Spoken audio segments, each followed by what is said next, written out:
So, Roller. Mikro hin, Handy auf Seite, Kaffee positionieren. Mal noch so ein Ding aufmachen? Nee. Guten Abend alle zusammen. Trotzdem starten.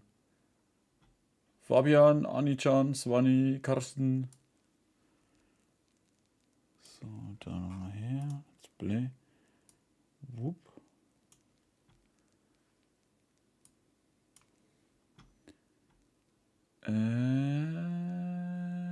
Starten wir mal Genshin.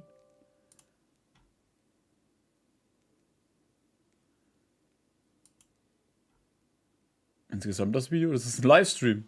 Wir spielen Genshin Impact.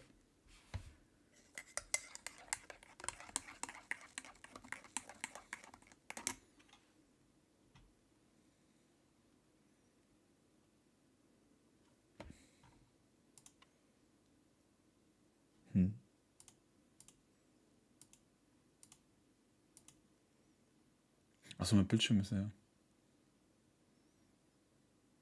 Ah, gescheit. Wobei ich jetzt nochmal schnell noch was anderes noch machen muss. Der hat abgemeldet. Nee, bin ich nicht. Ich bin angemeldet.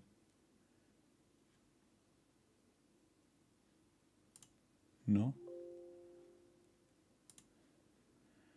Genshin, was magst du? Achso, ja, ich sollte vielleicht auch die Musik umstellen. Wir machen das von der Yoimiya.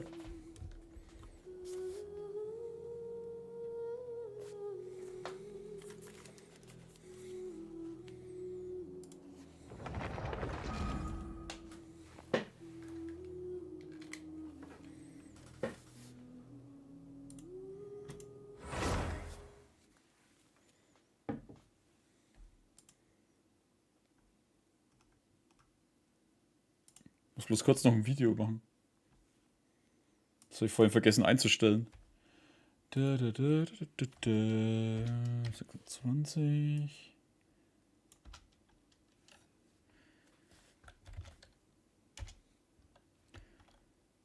Okay. Gleich geht's los. So. So.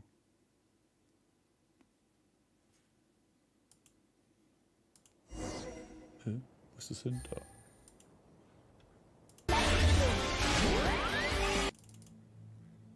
Ja.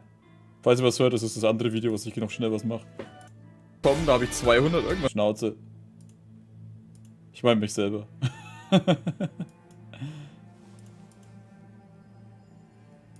Da noch. Guten Abend, Max. 8 Jahre alt, ne, wirklich. Naja, dann willkommen im Chat.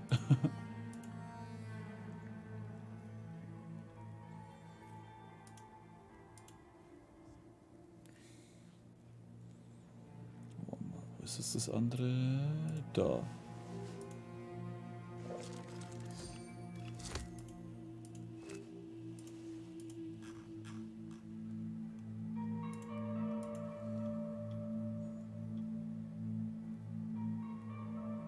Guten Abend, Pumpman.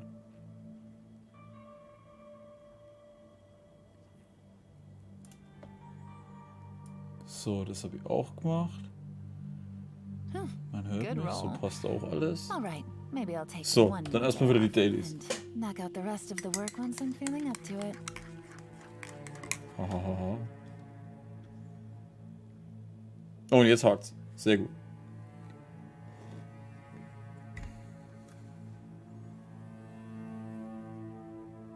Außer mein Bild, das geht noch.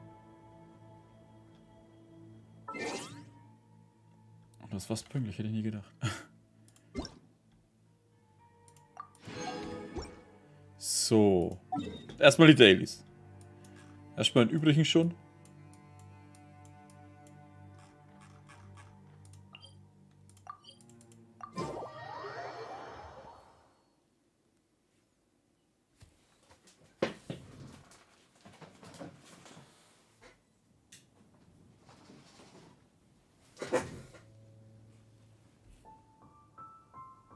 Ja, passt besser. Mit Licht vor der Seite. So, und auch fleißig die Honkai Impact. Honkai Star Rail. Codes eingegeben. Wer spielt. Außer natürlich die, wo nicht können.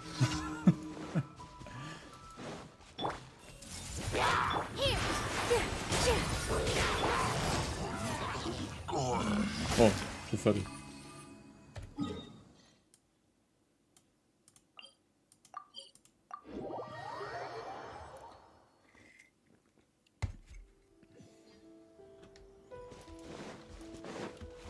Vor allem, das ist ein Haufen Zeug, habe ich gemerkt, ja, die ganzen Codes. Oh, tut mir leid, muss weg. Naja, dann war zwar ein kurzer Aufenthalt, aber schön, dass du kurz da warst.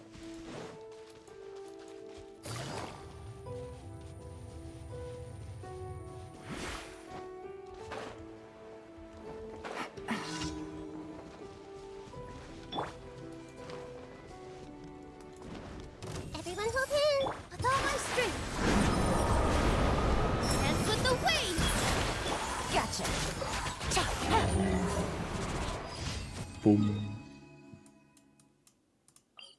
Und die nächste Quest.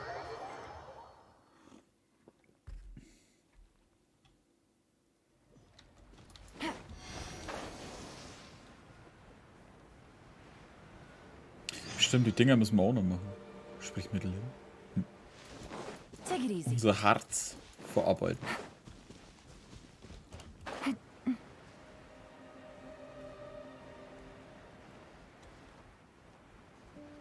Hab ich überhaupt schon reingeschaut? Ich glaube nicht, ne? Aktion.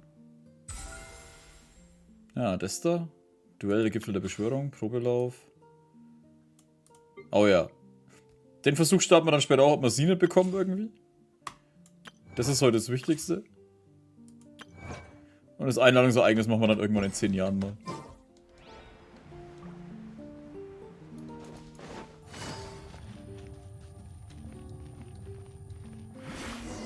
Ah, shit, die will das mit dem...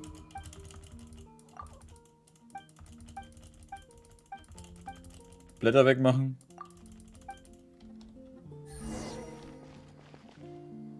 Ja, aber ich darf kein... Ich muss Wind verwenden. Ich habe einmal Feuer verwendet, habe ich Anschluss bekommen.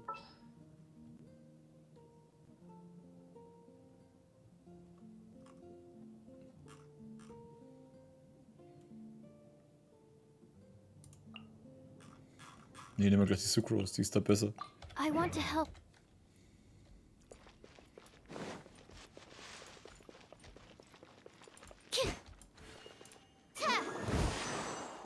Oh, gleich 2 erwischt.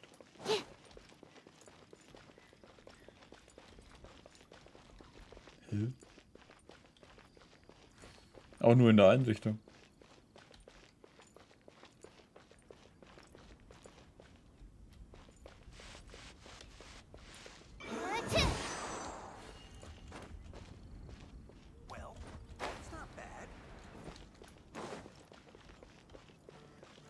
Alter, was ist mit meinem Handy jetzt?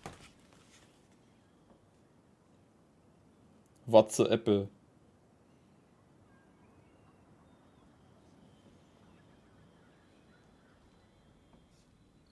Ach so.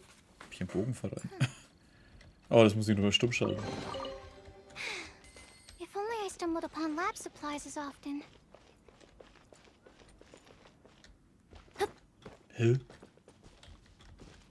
Ah, da sind noch 2. Ich dachte immer, die sind alle nur innen gewesen.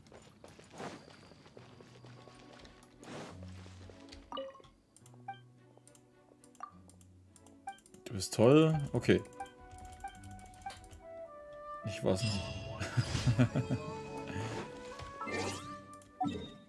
So, eine Quest noch. Ey, dass die jetzt immer so weit weg sind. Was ist los?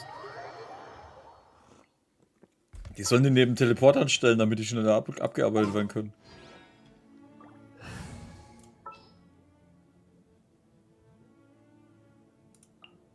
Who's our target?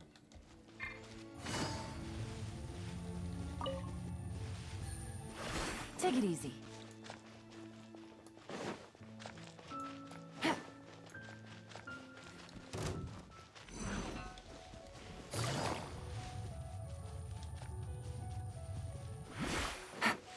Bum, bum, bum, bum. Achso, die Dinger wieder zerstören. Oh, Alter, warum ist das denn hier?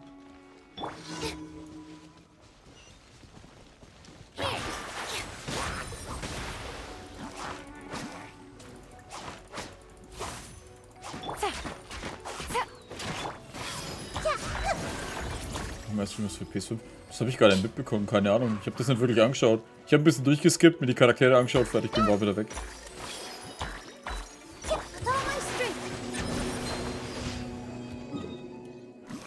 Aber das können wir noch mal schauen.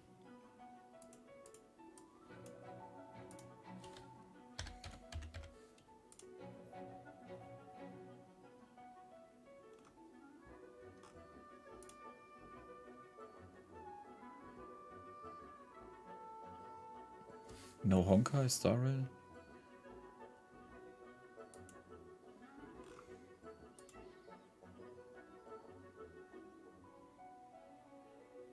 Keine Infos leider, scheinbar.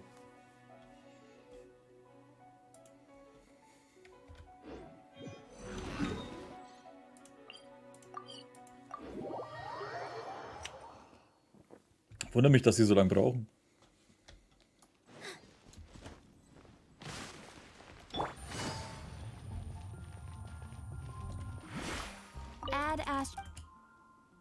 Thank you for add as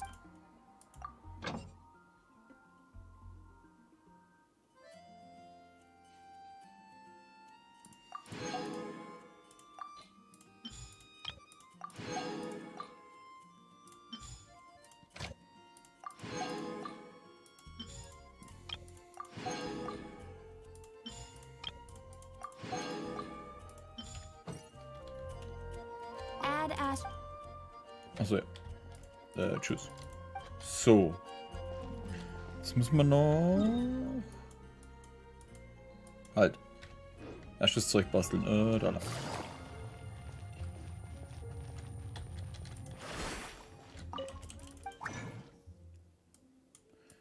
Zack, 4 Stück daraus.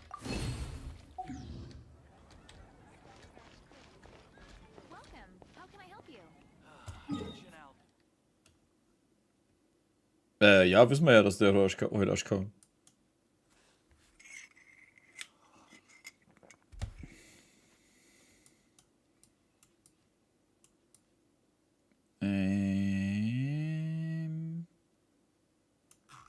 Stimmt, da drüben war das. Da.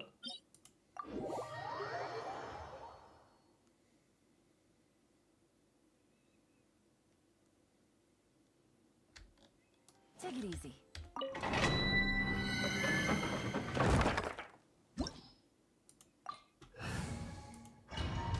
Jetzt machen wir das hier noch 4-mal und dann haben wir das alles zusammen und dann können wir uns für die wichtigen Sachen oder an die wichtigen Sachen ranmachen.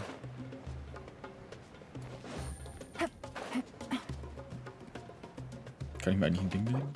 Achso, ne, kann ich jetzt nicht. Oder warte. Ne, geht hier von hier auch nicht.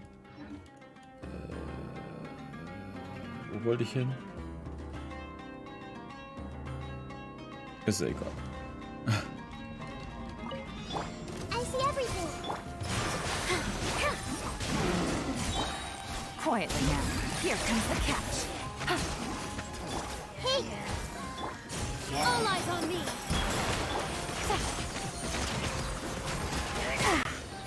Busted. Everyone hold hands.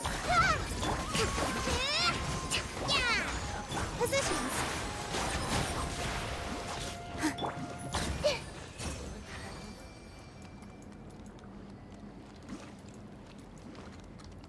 Naja, gut.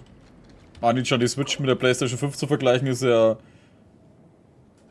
Ist jetzt nicht wirklich ein guter Vergleich, weil Switch ist halt einfach schlecht, ist halt einfach eine schwache Plattform. Die PlayStation 5 könnte wahrscheinlich Honkai 3 mehr abspielen und wäre nicht mehr immer noch zu schwach. Er ist stark genug.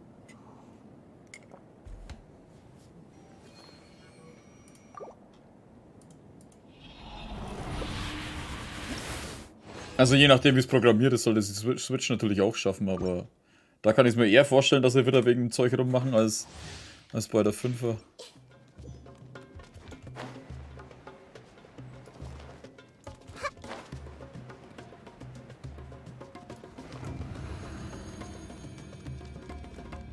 Wupp. I see everything. Here. Quietly now. Everyone hold hands. This dance is for you. Things are about to get dicey.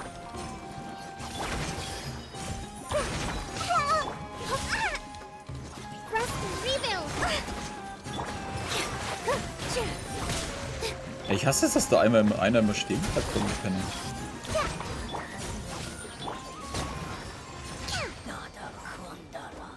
Let's move out.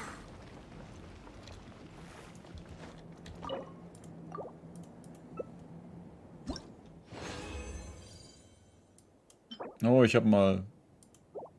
Das ist immer nur die da, wenn ist so schlimm.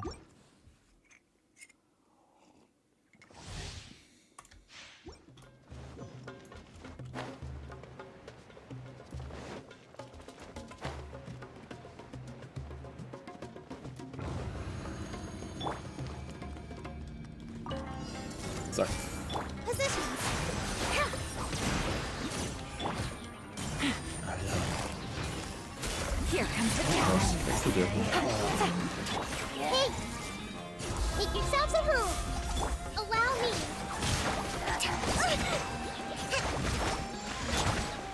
Busted.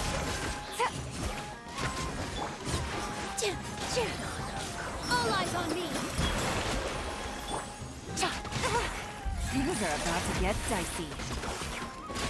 Committed to memory. Hold the line. So, den hochhalten. Ah, hier.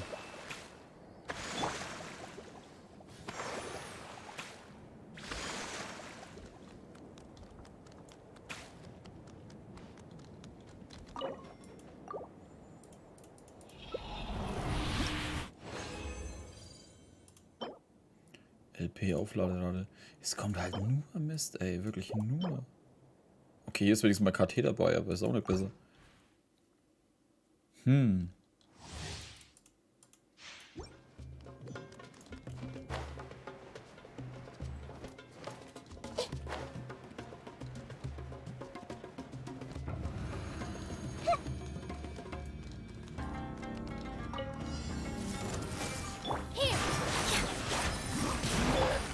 Gotcha. The Temple of Wisdom. Dance with the waves. Quietly now. Game's up. Fun's over. I see everything. With all my strength.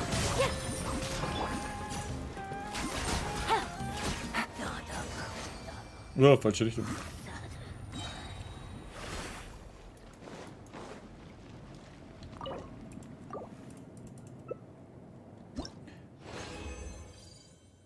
Mal was richtig... Wow, Verteidigung leckt mich. Angriff macht es jetzt nicht wirklich besser. Eieiei, das war eine gute Ausbeute. Das Einzige, was besser wäre, wäre nur Verteidigung.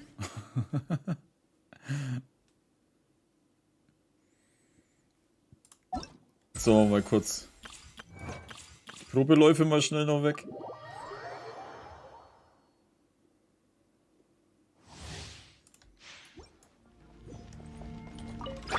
Unleash. Fuse is lit.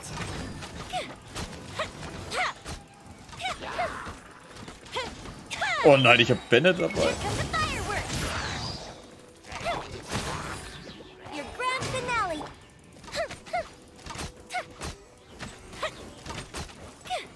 Time for a light show. What's a festive reprise? Observe. Rain outlines your fate. Nein, ich habe ihn benutzt. Ah, ich fühle mich schmutzig. Unleash. Break a leg. Yeah. Alter, was ist hier los? Wie viele Gegner gibt ihr mir noch? Wow.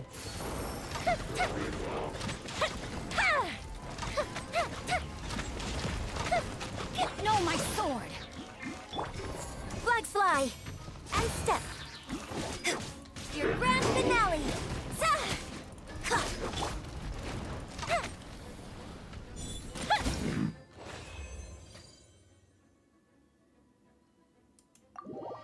Verteidigung. Nicht wirklich. So viel Verteidigung war nicht dabei, aber es war halt trotzdem immer das falsche Artefakt.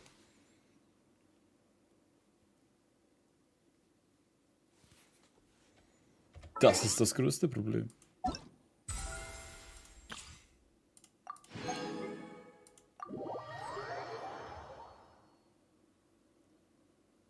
Guten Abend, Fabian. Right now, right here, emerge. Show them.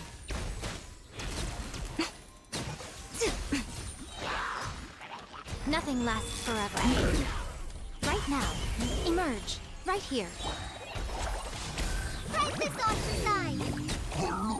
Come on now. Right now. Let's dance.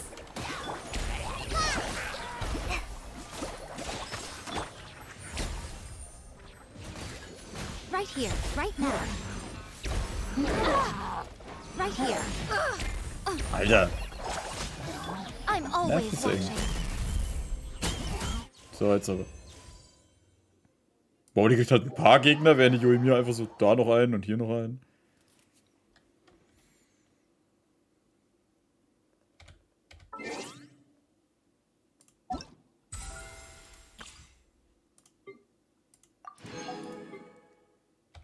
So. So haben wir jetzt alles. Ja. Nein, Wolf, guten Abend.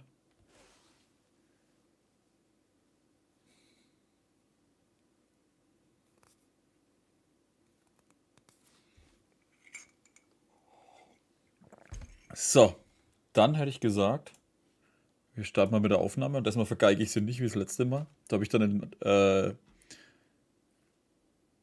die andere runterladen müssen und habe es dann so verwenden müssen. Wir machen doch erstmal einen Testlauf mit der Kirara.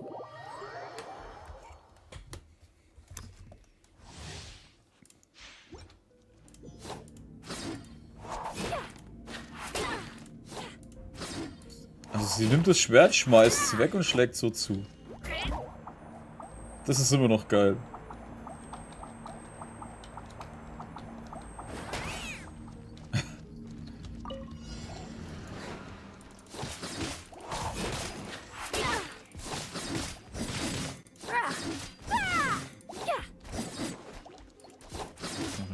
Weiß ich noch nicht. Momentan steht noch die Überlegung, ob ich mir eine PlayStation 5 kaufe oder erstmal warte. Let the show be by royal decree.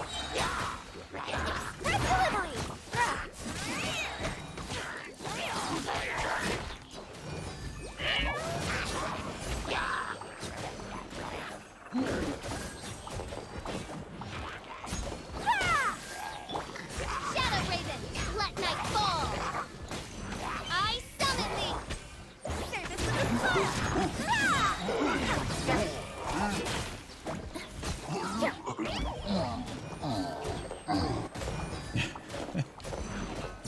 Muss ich überhaupt was machen oder einfach stehen bleiben?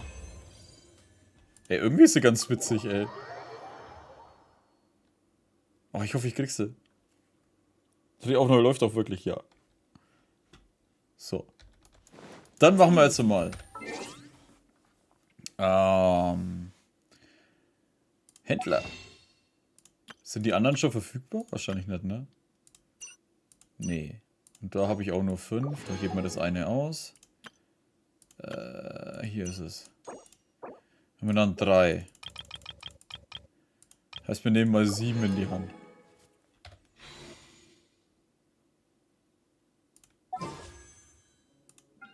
Das machen wir bei ihr. Wobei ich sie auch mal wieder benutzen müsste, die Jai. Oder doch bei Yoimiya? Nee, bleib mal hier. Schauen wir mal, was rauskommt.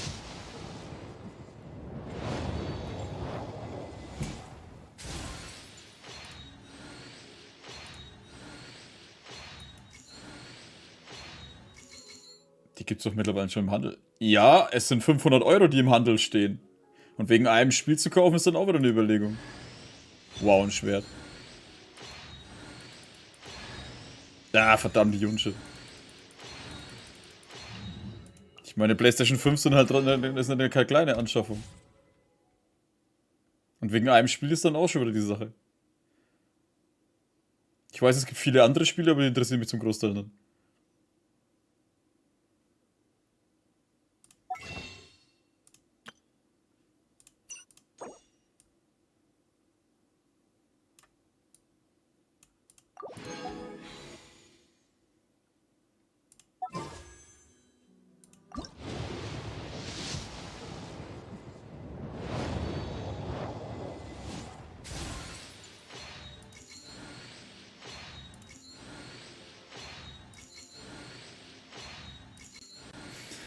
Die machen es wieder spannend.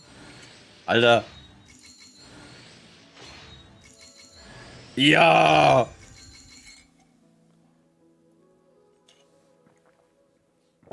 Sehr schön.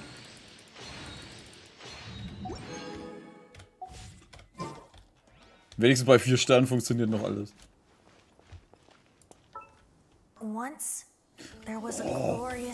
Dass die das immer wieder bringen. Aber das ist wahrscheinlich, weil es ja auch immer wieder neue gibt, die wo anfangen.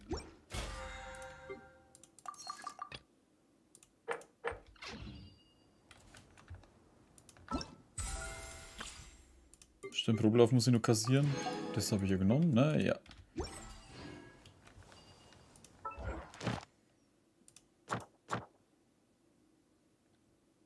Was ist denn das?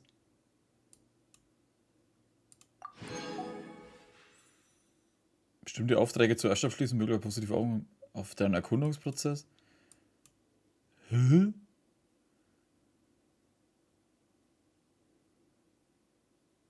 Kundenauftrag, Produkt, zweiter Akt. Hä? Das Lied von dem Drachen und der Freiheit?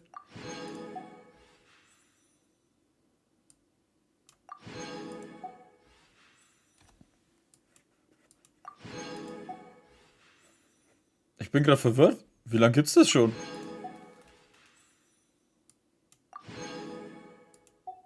Ja, ja, ist mir schon klar. Ich meine, das steht ja da. Also lesen kann ich noch.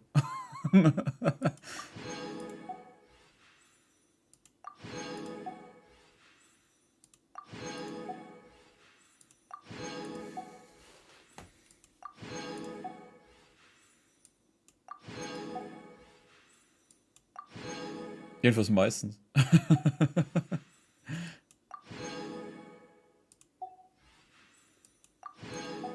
Man merkt, dass ich den letzten Patch komplett fast ignoriert habe, bis auf dann am Schluss noch.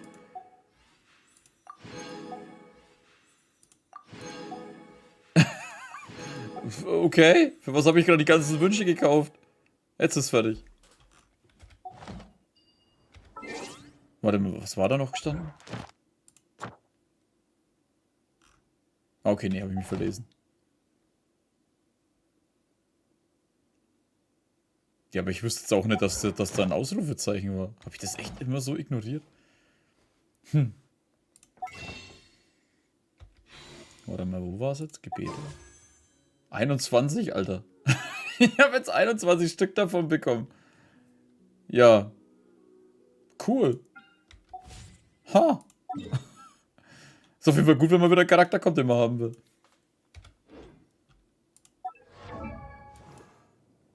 Warte mal, was war denn da jetzt? Was ist mit dir? Achso, Sternbild.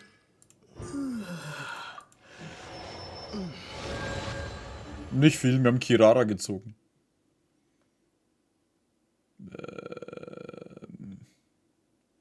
Ich wollte die Figur aufleveln. Ne, da ist nochmal was. Achso, die Junschel, die ist noch gar nicht auf Maximum. Oh, die ist noch nicht mal auf Ding. Danke, danke. Was ist das da? Materialkreislauf. Das ist eine Anwendung von geheimen Kunst, besondere Überraschungen für je 8000 Punkte, jeder maximal. Katzen, Kardamom. Okay.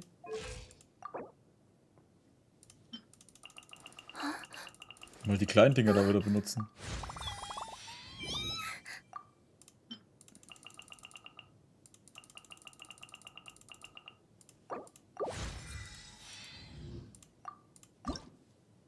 Was braucht die? Das Zeug, das Grüne und die Geisterdinge. Oh ja, das ist ja nix.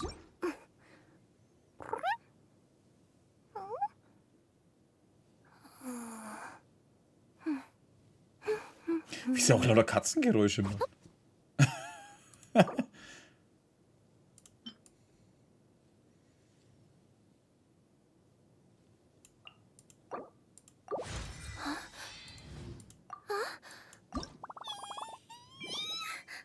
Was ist das? Lasterhaften Täufer. Ach, das ist der Spacko, das ist der neue. Den habe ich auch noch nicht gemacht. Das, wenn ich gewusst hätte, Alter. Oder was habe ich komplett vergessen? Da, der Spacko. Lasterhafter Täufer. Wow.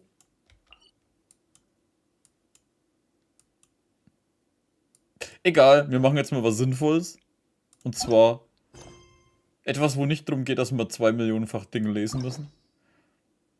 Hier, Yoimiya, aktivieren. Da haben wir mal 2 Schlüssel gebraucht, oder? Ja. Ich muss meine Dailies mal wieder machen. Oder öfter. 2, 4. Ich bräuchte 6 Schlüssel. Warte mal. Das da, los geht's? Nee, da. Carassius Aratus. Ziel verfolgen!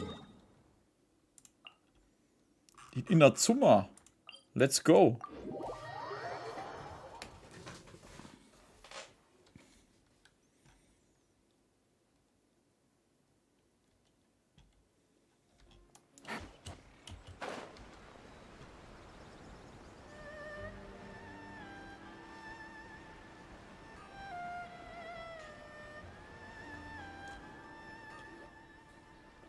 Have you packed all your things?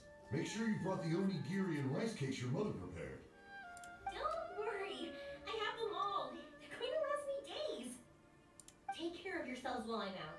And make sure you remind Mom to take her medicine on time.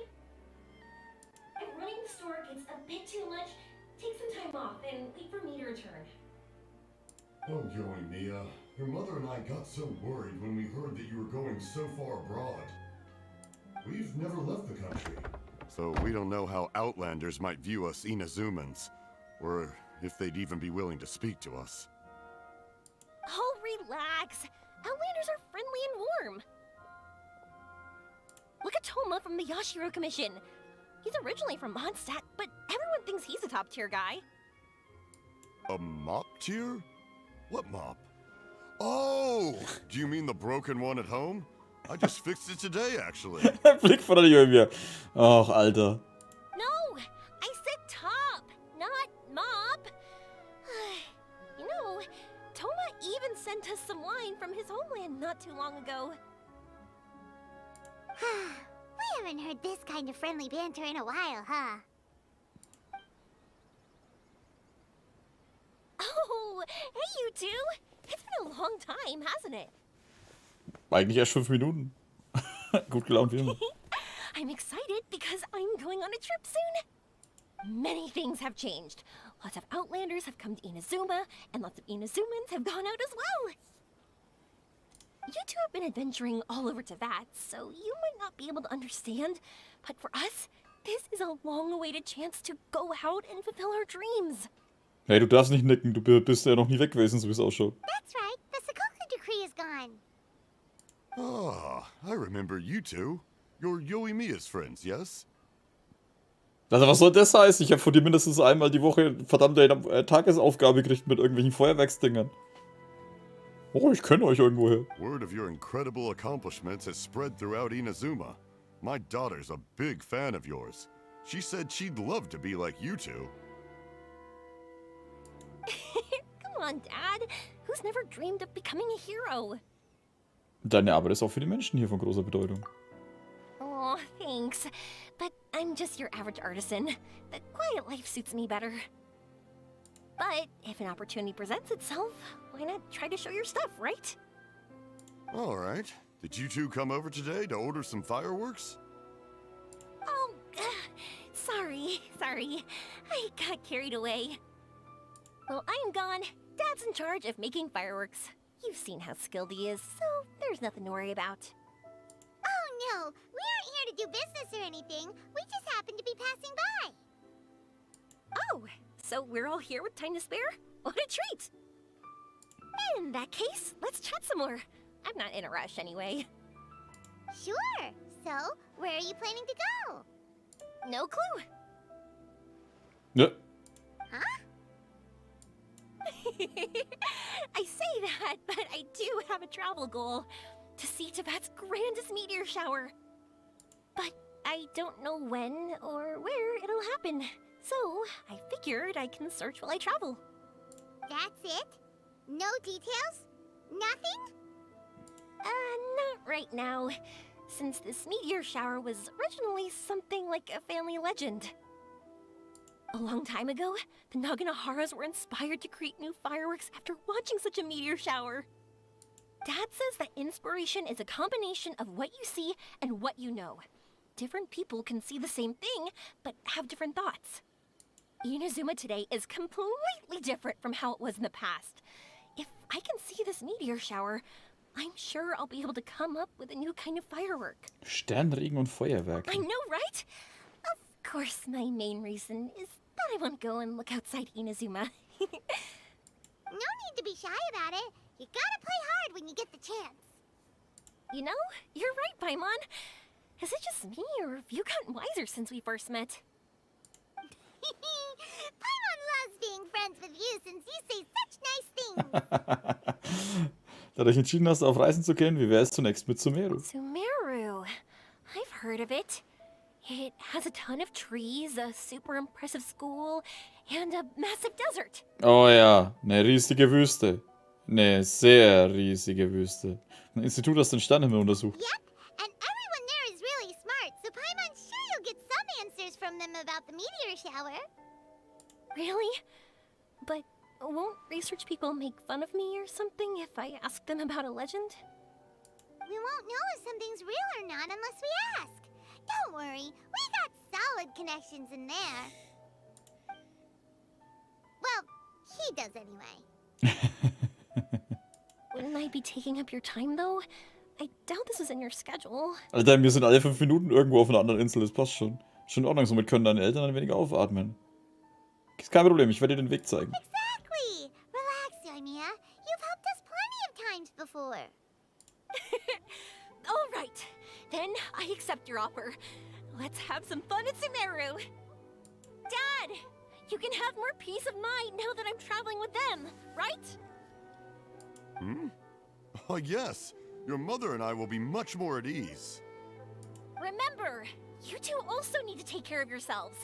I'll be back soon. Okay, let's head to Rito and catch a boat there.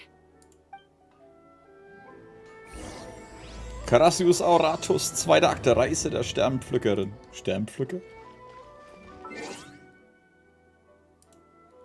So, jetzt halt frag. Max.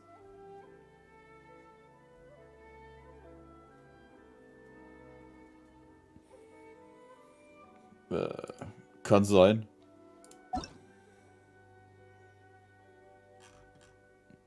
Ich habe nicht viele.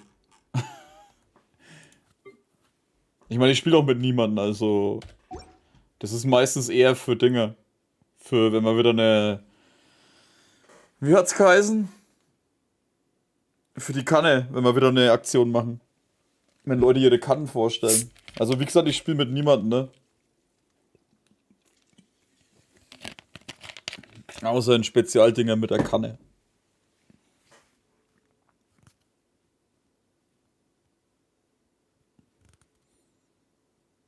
Warum habe ich da so einen Fleck?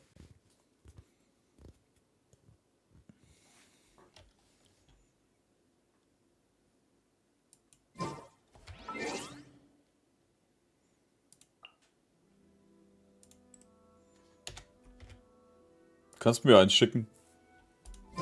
I got a new letter from an informant. So. Looks like the situation Halt.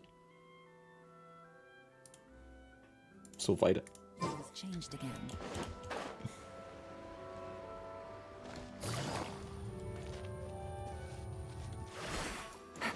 Hattest du schon. Samaria. Ach da. Schon passiert.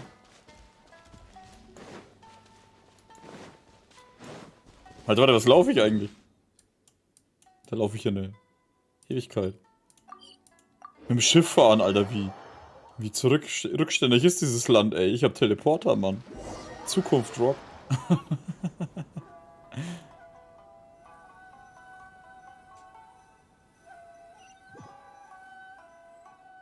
Man kann auch im Discord übrigens beitreten und... Okay. Ihr seid auf einem Schiff nach Ormos gestiegen und genießt auf eurem Weg die herrliche Meereslandschaft. Yoimiya hört dir gebannt zu, als du die Ereignisse nach der Abschaffung des Augenarztdekrets und über eine zahlreichen Abenteuer in Sumeru berichtest. Die Fahrt nimmt schneller ihr Ende, als ihr angenommen habt.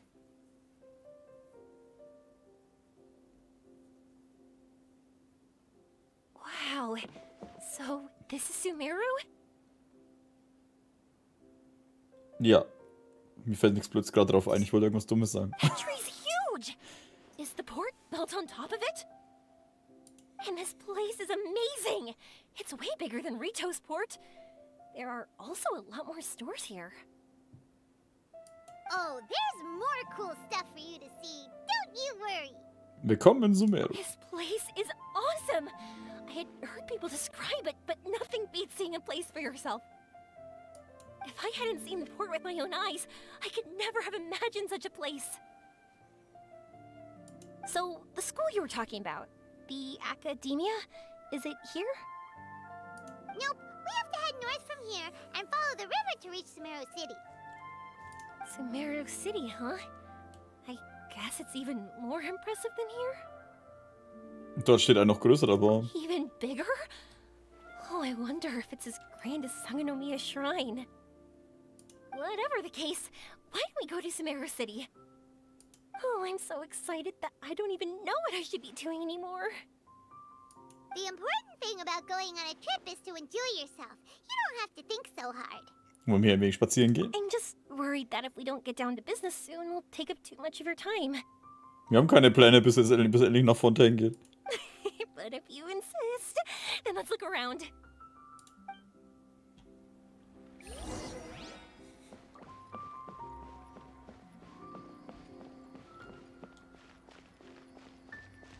Mal schauen, ob wir irgendwelche anderen Leute treffen.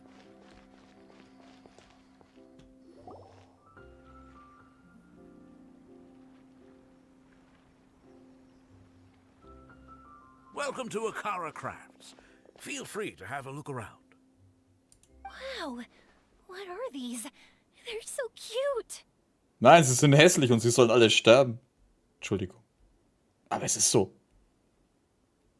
This is our current bestseller, the Aranara carving. Their designs are based on the fairy tales that circulate amongst children, so they're very popular with them. Miss, are you from Inazuma? Oh, this would be a great gift for you to bring back home. Oh, I know about Aranara. You two told me about them on the ship. I didn't think they'd be so cute. No wonder the kids like them. Oh, they're all so pretty. Let me take a better look. Paimon knew Yoimiya would like this kind of thing. But even she might have a hard time seeing a real Aranara. Da haben mir erzählt, dass sie nur in Märchen vorkommen. Yeah, sorry, Yoimiya. But we need to keep our promise to the Aranara. That said, Paimon doesn't think Yoimiya would mind too much. Her world's already chock full of imaginary creatures. I think I'll get this one. Ooh, that one. And the other two that you showed me earlier. You're buying that many? Yep. I'm going to give them out to Saika and the others. They're going to love them. Oh, and these carvings can also be used as prizes and matches against the Arataki gang. They'd also look great lined up by the window. Think about it. You wake up, and the first thing you see are these adorable critters. Ich glaube, ich, wenn ich aufwachen würde, als erstes so ein Fies sehe, Alter, kriege ich Albträume. When they brighten up your entire day. Vietnam-Flashbacks. Dann lass ich auch ein paar für dich kaufen. Okay, thanks. In that case, you take your pick too. Diesen hier. For some reason, Paimon thinks it kind of looks like you, Yoimiya. Hä? Now that you mention it, it kinda does. Hello, Nara Paimon. My name is Yoimiya. Is that how they talk? Hope I remember correctly. That was really good. Wow, great memory. We only talked about Aranara that one time on the boat. Das Problem ist, dass sie gar nicht reden. Da muss man lesen. That's because they're so interesting. I'm pretty good at remembering those kinds of things. Kannst du sie bitte für Aramia einpacken? Of course. Thank you for your patronage. You all are an entertaining bunch. I hope you enjoy your time here in Sumeru. Das sagst du nur, weil wir einen Haufen von dir eingekauft haben. Du bist bezahlt, mein Freund. That's about it for Port Ormos. Next up is Sumeru City. Gott, ich hasse diese Alright, Viecher. let's get to it. Ich glaube, ich hasse die mittlerweile mehr wie Bennett. Und das ist ein großer Schritt, Mann. Geh nach Sumeru. Ja, jetzt soll ich nach Sumeru. Ich dachte, wir gehen noch irgendwo anders hin.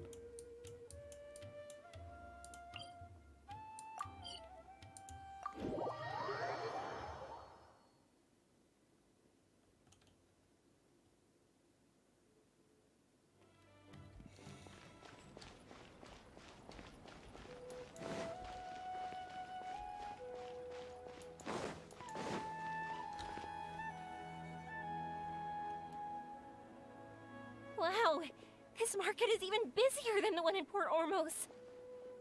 This is Treasure Street. Up from here is the Academia. Oh, and in that tree trunk is the Grand Bazaar. They're both pretty special places. Ja, und irgendein Sack, der uns durchs Bild läuft.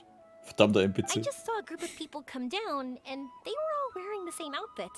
Is that the Academia's uniform? That's right. They also wear hats with different designs, depending on which darshan they're in. Ja, und alle können nichts und brauchen mich, um was für sie zu machen, weil sie alle dumm wie Brot sind. Aber sie sind in der Akademie. For example, we'll be looking for someone from Watawahis. They know a lot about stars and stuff. Does this mean that you need uniforms like those to get in and out of the Academia? Paimon doesn't think so. Bedrückt dich etwas über mir? Won't we stick out if we go in like this? So even you get shy, huh? Das wundert mich gerade, ehrlich gesagt. No, that's not what I meant. Let's pretend you're an Academia student, hard at work. Als ob die hart arbeiten. Then in comes a bunch of outlanders in strange clothes who gawk and run around everywhere. Oh, Paimon kinda gets what you mean. Wir können die anderen ablenken. I don't think we have to be too self-conscious, but it's still something to keep in mind.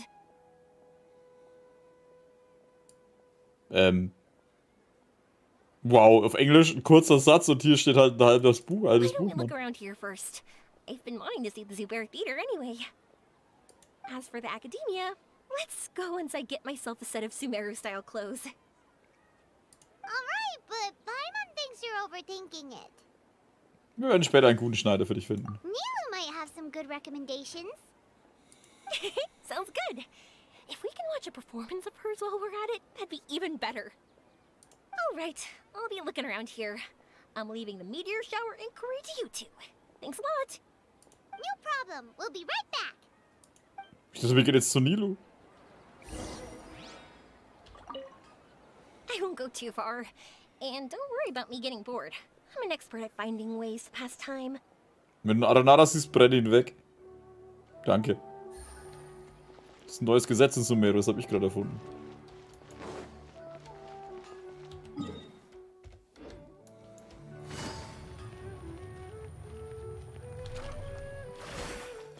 Will das der runtergeht?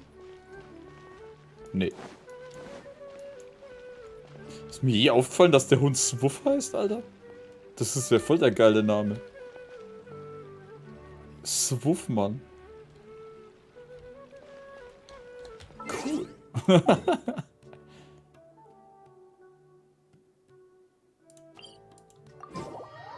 Ich komm schon klar, Adi-chan.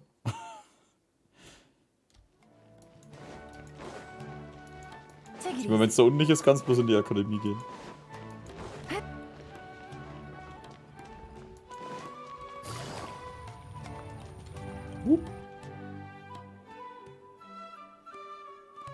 We said we were gonna find someone from Watawahis, but now that Paimon thinks about it, no one really fits the bill. Himmelskunde war Azar. Leider wird wohl auch eine Schwertzeit durchmachen müssen. Paimon thinks all Hatham might know something, but Paimon doesn't want to talk to him. Oh, why don't we just ask around? Maybe we'll run into someone from Watawahis. Looks like you two are in the pickle. Why not consult someone who always tells you Ja. everything she knows? Ich find's halt einfach so geil, Alter. Die Nahida stapft halt einfach irgendwo rum und kommt mit, passt schon, bin dabei. Das ist halt bei den anderen ist es irgendwie nicht so. Die siehst du einfach selten. Die Nahida sehen wir in letzter Zeit irgendwie die ganze Zeit und sie ist halt auch einfach irgendwo unterwegs. Und jeder weiß halt, dass sie auch der Archon ist, während in den anderen Ländern, oh, ich bin versteckt oder keiner weiß, dass ich's bin. Nahida! Oh, why are you here? Du kommst gerade richtig. I'm here to meet with some researchers, but when I saw you two looking so troubled, I decided to follow. Ja, pfeif auf die anderen, ich gehe mit deinen Freunden mit. Looks like I showed up just in time. Okay, we might as well tell you. We have a friend who's come to Sumeru. Du erzählst Nahida von Yoimiya und den Sternregen. I see. Your face says that it's gonna be a long time before the next meteor shower. My answer is going to be even more of a disappointment. You may have heard that the stars are related to people's fates. Yeah, lots of times. If the stars dictate destiny, then do you think that destiny is something that is unchanging and always follows predicted outcomes? You have a point. Wenn dem so wäre, hätte die Himmelskunde bereits ihr endgültiges Ziel erreicht. According to current Retalahist research, a meteor shower is a celestial phenomenon that occurs due to the interference between many intricate fates. Their appearance is highly random. Some have tried coming up with ways to predict their occurrence, but the results are less than reliable. Sie ist ja endlich frei, da möchte sie auch viel machen. Ja, aber Schuhe kaufen war noch nicht drin. This is a far cry from folktales that claim meteor showers come at certain times and bless all who witness them. So, you mean we won't be able to see one? I'm sorry to disappoint you two. If we tell this to Yoimiya, she'll be so disappointed. Sie hat sich sicher die ganze Zeit so sehr drauf gefreut. Es war für sie eine seltene Gelegenheit, in einer fremden Stadt reisen zu können. What now? There has to be something we can do. Yoimiya ist jedem gegenüber sehr aufrichtig und sie gibt stets ihr Bestes, um die Fantasien der Kinder zu bewahren. Wie das eine Mal, als sie mit den Kindern am Strand spielte, mit ihnen über den großen Mushina-Yokai redete. Mushin-Yokai war es, glaube ich. Und jetzt gibt es endlich etwas, das sie sehen will, doch sie muss enttäuscht werden. Are you two okay? It seems the news hit harder than I expected. Paimon just thinks this isn't fair to Yoimiya. Gute Menschen sollten für die guten Taten belohnt werden. Ja, welcome to life. I get it. From how you described her, I can see that she is a kind and caring soul. So, why don't we take a page out of her book and protect her dreams with a well-intentioned lie? Oh? How do we do that? It'll be a story about a meteor shower. You'll accompany her on a brief journey, do a bit of work here and there, and then receive the meteor shower as a reward. Oh, well, I can't summon a real meteor shower, but if it's in a dream, I can help out. Oh, that would be great, Nahida! Vielen Dank. Compared to what you've done for me, this is nothing. Use the meteor shower as a pretext to take Yoimiya all around Sumeru. Then, when you're ready, blow this. Ein Blatt. I'll tell the Aranara in advance. Schaut, wie es verstrahlt wäre aus. Once they hear the whole story, I'm sure they'll be willing to help. Huh. Then the dream will probably be like the one we had in the Avidia forest, when we first met Hypatia. That was a real shocker. It was hard to tell that we were even in a dream. Wir haben erst später erkannt, dass wir uns in einem Traum befanden. Once the meteor shower ends and you all awaken from the dream, she'll probably realize what had happened. If you tell her the truth at that point, she should be a lot less disappointed. Paimon thinks this is the best way to simulate the meteor shower. Thanks, Nahida. You're welcome. I'm glad I could help. Still, you two should get this story straight before you join up with your friend. If not, she's gonna see right through everything. True. Let's discuss it on the way. Ich finde lustig, wie die Nahida jetzt wirklich alle einfach hängen lässt. So what we need to do Achso, nee, is doch make nicht. Ich dachte, die Yoimiya geht mit. believe that the meteor shower is really happening and be super convincing at how we sell it. Ja, wir müssen einige Herausforderungen abschließen und Belohnungen dafür zu erhalten. If Paimon wanted to go see a meteor shower, the things Paimon would focus on the Wann der Sternring beginnt und der beste Aussichtspunkt. Yes, exactly. We'll say we're trying to figure these two things out, but we'll actually be bringing Yoimiya around to see the sights and enjoy local food. Oh, well, easier said than done. We can't be too strict with our pretext, but we can't be sloppy with it either, or she'll see through it. It'd be best if we could take a unique approach to making it fantastical, just like a real fairy tale. Erinnere mich an die utopischen Gefilde, als Stern die Wünsche Be symbolisiert, hard. am Himmel erschienen. Oh, that's right. Don't people also talk about wishing on a shooting star? If we used wishes as the center of our story... Dann können wir so tun, als ob der Sternregen durch die Wünsche herbeigerufen wird. Whoa, that sounds great! Alright then, we need a specific wishing spot or else the sky would be full of meteor showers. Wir brauchen einen bestimmten Apparat, um diesen Ort zu finden. Ein Apparat ähnlich dem, der die Himmelskunde zu beobachten und Sterne verwendet. And then, while we're supposedly finding or making this device, we'll go around and have fun and eat good food! This is shaping up to be the perfect plot. After all, the device can be anything, and the location can be wherever. As long as we get Yoimiya to enter the dream at night, things will be fine. Du wirst immer schlauer. Sobald das Essen die Rede ist, läuft dein Kopf auf Hochtouren. Du wirst immer schlauer. This isn't about being smart, it's about being a good duo. The idea was yours anyway. Paimon just knows what you want to say. Ja, weil meiner nicht redet. Alright, let's go. Yoimiya's probably sick of waiting for us.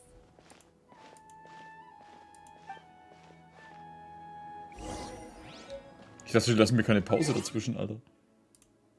So, zuerst mal. Guten Abend, Klaus. Mir geht's gut und ja, ich habe gute Laune. Wollen wir mal kurz was gucken.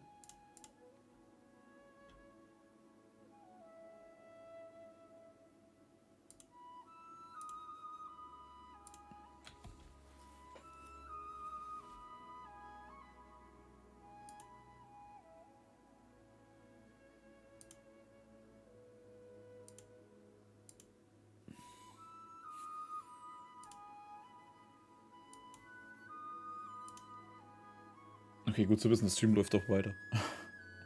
Ich gerade den Kanal gewechselt habe. So, jetzt aber wieder.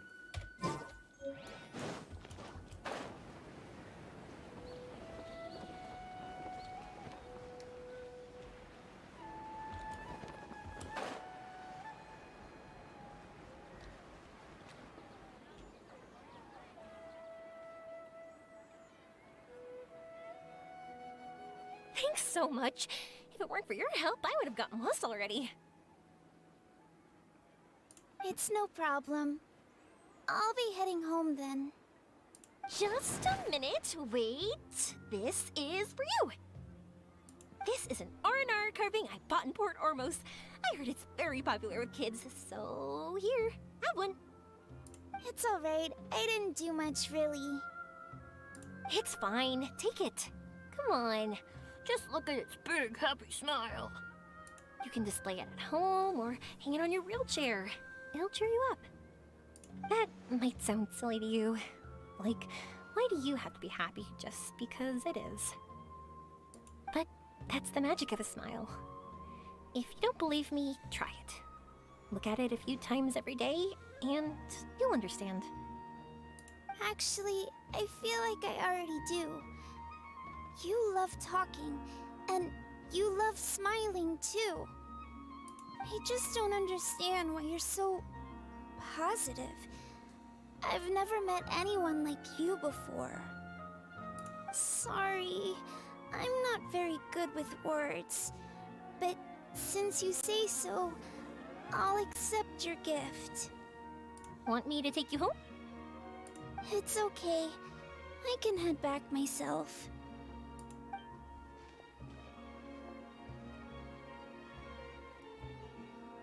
Das Kind im Rollstuhl fährt davon. Oh, great timing, you two. Who was that kid? Oh, her? Her name is Abine.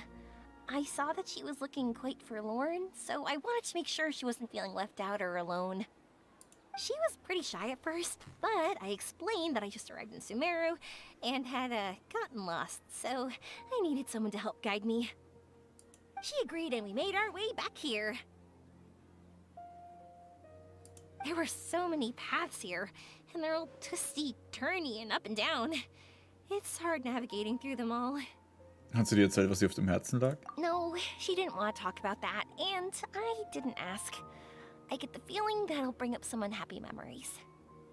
But if I had to guess, it's probably because she hasn't been able to explore the city for quite some time. All she said was that she's sick and doesn't know when she'll get better. Whenever we passed by busy crowds, she kept turning her head and taking in all the things around her.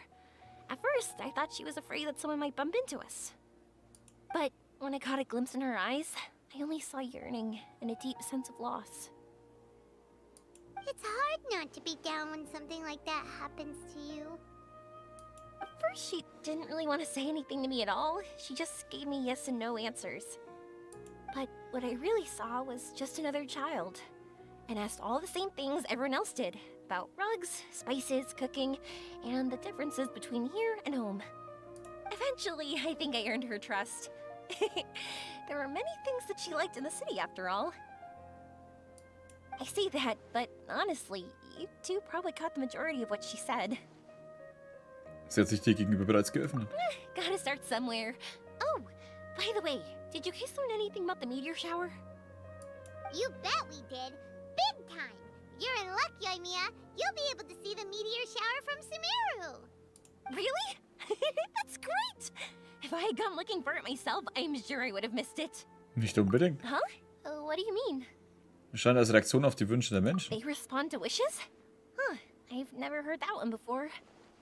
So it's not that you wish upon shooting stars, but that wishes summon them? In that case, I was born ready. Don't you worry. Are you talking about how you want to use the meteor shower as inspiration for fireworks? That's why I'm here, but I wouldn't call that my wish. I don't think that alone will call the stars down for us, right? Yeah, that makes sense. Wow, she's adding her own spin onto this. If that's the case, then we'll have to practice wishing a little. Can you two come with me? Let me put my thoughts together and tell me if you understand. As for what my wish is, it's a secret for now. Wollen wir woanders hingehen, um ein wenig in Stimmung zu kommen? Yeah. Wie sich das I'll anhört. take the opportunity to show you some views you've definitely never seen before. More places to see? All right, let's go.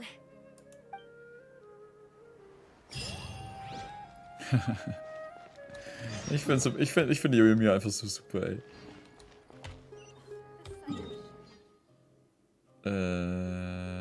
Da unten. Wo gehen wir denn jetzt hin? Ah, da ist der Mega-Robo.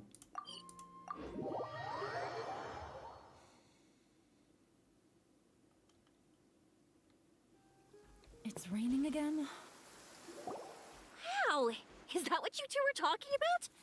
Amazing. It's huge. Wait, it's not going to suddenly start moving, right? Relax, it's completely still, and it's been ages. Ja, wir ignorieren mal, dass wir mit dem Ding ein Loch im Boden kaut haben. That's true. It's green from all the overgrowth on it.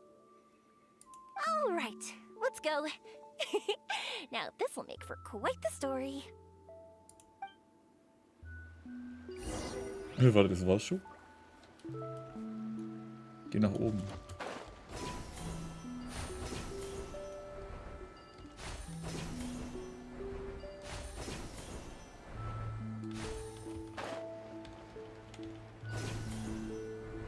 I was wondering, have you seen your sister yet? Yup, but she said that she'd meet us at the end of our journey, and then she left. I see. It seems she has her own things to worry about. But it's all right. At least you were able to talk. How did she look? Was she doing well? Had she changed in any way? Well, according to him, nothing's really changed. He's hanging in there. That sure is reassuring. I believe that you two will come to an understanding once your journey is over. You are siblings, after all.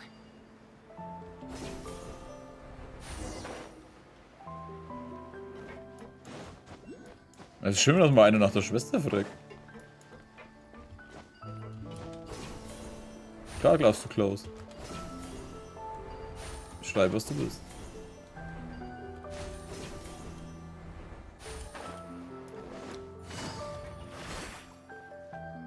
War die Musik eigentlich schon immer hier? Die ist voll schön.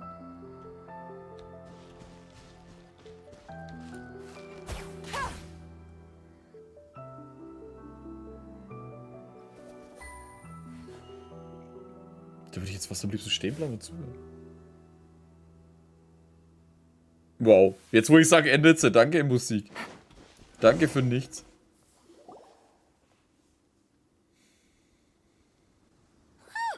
I didn't think we'd be able to climb all the way up here. What a great view! I just want to shout at the top of my lungs. Yeah, and even though we might not be viewing the meteor shower from here, it's a good place to practice. Oops, I was having too much fun and almost forgot about that. Before I left Inazuma, many people heard that I was looking for a meteor shower, so they told me that they wanted to make wishes. I told them that they could write their wishes down on paper, so I ended up collecting several dozens of wishes. Whoa, that many? Du möchtest also alle Wünsche übermitteln? That's part of it, but more importantly, I've been wondering why people link meteor showers and wishes in the first place. After a lot of thought, I think I figured it out. People use fireworks to remember their most precious memories, and these memories sparkle and shine each time the fireworks fly. In other words, fireworks symbolize the past. And shooting stars make people think of wishes, because wishes carry people's brilliant hopes and expectations for the future. One represents the past, and the other the future. They both bloom in the sky, but have completely different meanings behind them. It's really beautiful, isn't it? Viva. It's clear to me that I'm not the only one holding this belief. I'm sure my ancestor had similar views.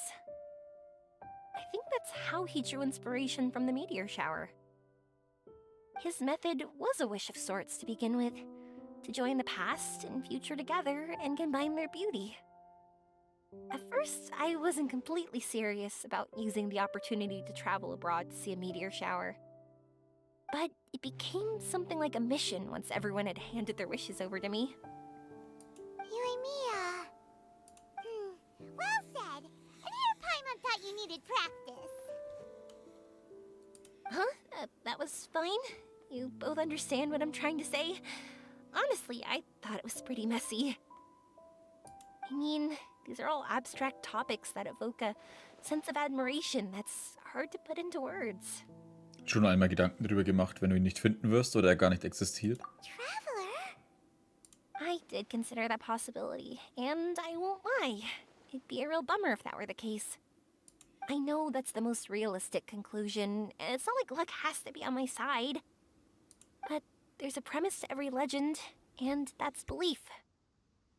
If I didn't take this step, it's not like a meteor shower would just rain upon me either. I wouldn't be where I am now. I wouldn't have known that they respond to wishes, and I wouldn't have seen all these beautiful sights in Sumeru. So I'm looking forward to the rest of our journey. Every single step of it. You really are amazing, Yoimiya. What? Oh, nothing. Paimon just thinks you're doing a good job with the wishes. Now we just need one other thing. Like we said earlier, we're gonna need to build a device. Und dafür müssen wir das reinste Erz in Sumeru Yep, finden. and once we use it to create an observation device, we can find where the meteor shower will be. I see. The purest ore. Wir können auch woanders danach suchen. Then why don't we go back to Sumeru City and ask the blacksmith?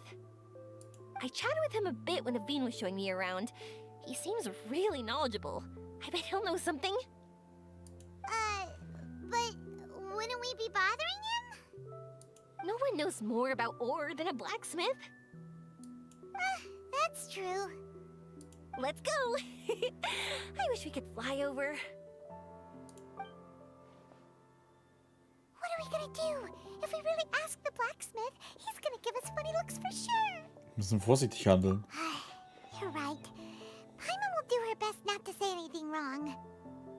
At first, Paimon felt bad about keeping Yoimiya in the dark.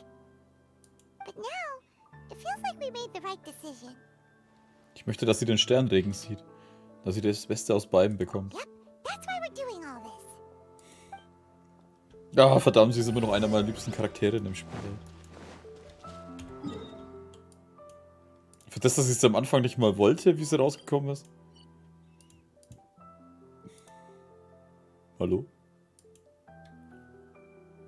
Ich glaube, irgendwas hakt gerade wieder. Ja. Warum hakt sie jetzt? Den ganzen Tag ist nichts gewesen. Da schön den Ladebalken in den See stellen.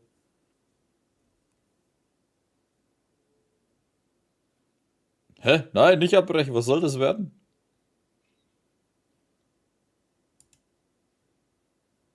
Yeah, Absturz. Habe ich schon mal 2000 Mal erwähnt, dass ich meinen Computer mal neu aufsetzen muss? Ach, leck mich. Okay, kurze Pause da. Machen wir hier auch mal eine kurze Pause, dann geht's gleich weiter. Oh, ich kann das Zeug auch nie nutzen. Programm schließen. Oh nein, bitte nicht. Nix Schlimmes, Klaus, nix Schlimmes.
So, dann machen wir mal weiter.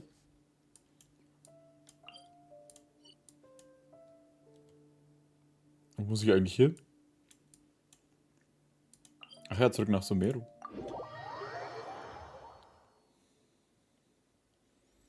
Aber es ist die dumme Mission nicht markiert, Schweinerei.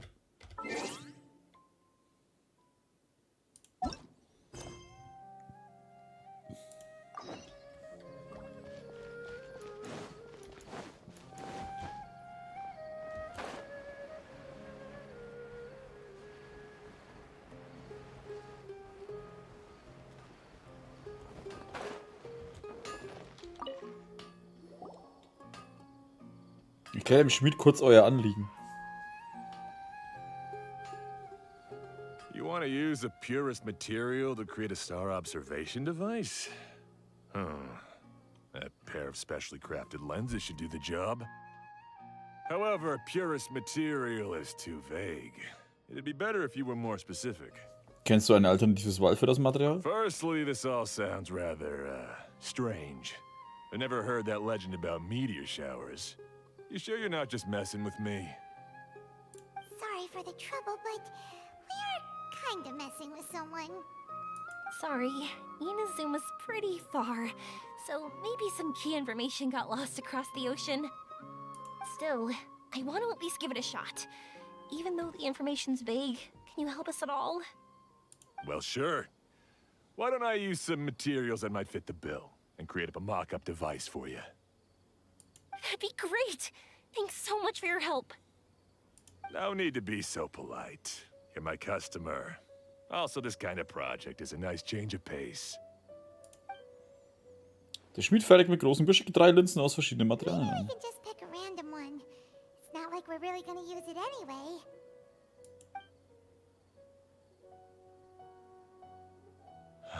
No, that won't do. I don't think I can justify that to myself. If these were for ordinary use, then it'd be acceptable. Barely. But if you want a product that is top-notch, this is far from ideal. Why are you so interested all of a sudden? Was sollen wir denn machen? Yeah, what now? Don't worry too much about the material. If you think it'll be difficult to obtain, we can get it for you. I want to try all our options. Since we're on the topic of legends, allow me to tell you one about blacksmiths. All of us in Sumeru know about this legendary forging material. It possesses excellent properties that are matched by no other. Using it to forge something is every blacksmith's dream. Some spend their entire lives searching for this material in vain, while others have it in their possession, yet never use it in their forge. Huh? Why's that? That's because the material is too precious. Many believe themselves unworthy to work with it due to a lack of skill. Sag welches Material, wahrscheinlich habe ich 100 Stück In dabei. other words, not only does it represent the pinnacle of material quality, but also the culmination of a smith's skills. I constantly practice and hone myself, so when I do encounter this material, we won't pass each other by like two ships in the night. So, you mean that it symbolizes dreams? Dreams, inspiration, obsession, focus. Call it what you want. But if you take it to symbolize purity, then I believe it is your goal as well. We call it Earthstone, but in truth, neither I nor my colleagues have ever seen it. It's more like a goal, and also a warning. This fits perfectly with the tale of the meteor shower. Oh oh, die Geschichte verselbstständigt sich. Then, why don't we go looking for it? Is it even something we can find? Naja, wir sollten es wenigstens versuchen. Exactly! We're chasing down a legend after all. What's true or not doesn't matter as much. If we do find it, that's a big win for us. And if we don't, maybe we can still find something that could be used as a substitute. When you put it like that... Hey, excuse me. If I might intrude, have you seen a child in a wheelchair? Alter, da steht ein Typ. Oh, ich habe jetzt nur die Frau gesehen. Ich denke, mal ist die Stimme nicht ein bisschen schlecht? Ich habe den Typen nicht gesehen, ich habe nur die Frau rennen sehen. Yeah, she and I were hanging out not that long ago. What's the matter? Ich denke mal, was ist das denn für eine Stimme? Do you know where she went? She hasn't returned home yet. Huh? I wonder why. When we split up, she said she was heading home. Oh, dear. Oh. I'm sorry if I seem worked up. I'm Avine's mother. She's been depressed ever since she fell ill and was forced to use a wheelchair. I'm concerned about her mental health. If she does something reckless because she's not in a good state of mind... It's okay. Don't worry. We'll help you find her. I can't say that I know her very well, but I think she just has a lot on her mind and is trying to come to terms with her feelings. That's reassuring. She doesn't want to tell me anything, probably because she thinks nothing she says would make either of us feel better. But I can't tell what she's thinking if we don't communicate. I'm worried that I'll panic and make things worse by saying the wrong thing. Don't worry. I'm sure she has a reason for wanting some space to herself at the moment. We should just be open and understanding with her. But that does bring me to a question I've been mulling over in my head. Do you think there's something else going on in her life? Not that I'm aware of. I just know the illness was a big blow to her. She's always been physically active. She absolutely loved to run and jump, and she told me that she wanted to become a great adventurer someday. But after she became ill, she lost strength in both legs. She hasn't been able to stand since. We've consulted with countless doctors, but they're all stumped. They said all she can do is slowly recuperate. No one can say for sure if she'll ever stand or walk again. She believes that her legs will never recover, and her dreams of seeing the world would be forever shattered. This was all too sudden, too unfair. Okay, I understand. I'll find a way to bring her around. Sorry, but it looks like we'll have to put our meteor shower search on hold. Natürlich, aber in Sicherheit geht vor. We're coming with you. Mr. Blacksmith, do you remember seeing a child in a wheelchair? Sorry, afraid not. I've been keeping my eyes on my anvil. Wie er uns dabei anschaut und aus das Schwert eindrischt. But you're looking for someone. I suggest dropping in on Sadeg. He's my supplier. If anyone's aware of the comings and goings in Treasure Street, it'd be him. Do you know where we can find him? He's probably resting just over there. It's not far. Got it. Thanks for your help with everything. We'll go over there and see what we can find out. Don't worry, I don't think she's gone too far. Nee, sie ist bestimmt nicht weit gegangen, weil sie im Rollstuhl sitzt. Thank you so much. Entschuldigung. He and I will continue asking around in the city. Oh, der war so fies, Alter. Fuck. If you find her, please, let me know. Thanks again for helping.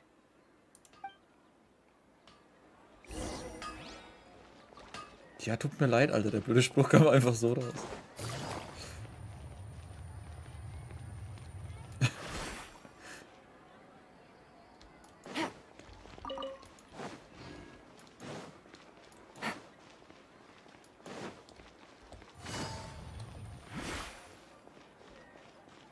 Hey, Sadek.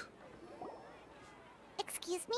Have you seen a child in a wheelchair? Now that you mention it, that does ring a bell. I was moving some boxes at the time and I saw her pushing her wheelchair so hard she was panting. I asked if she needed help, but she didn't respond, as if she didn't hear me. Sounds like there really was something on her mind. Yeah, that was the impression I got too. What's wrong? Did she go missing? Yes, so we're looking for her. I see. That's rather worrying. I know. I'll ask my friends and see if they know anything. She went that way.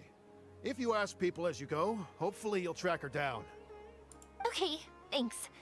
If you find out anything, don't forget to tell the people with the green scarves. You mean the core of 30. Don't worry, I got it.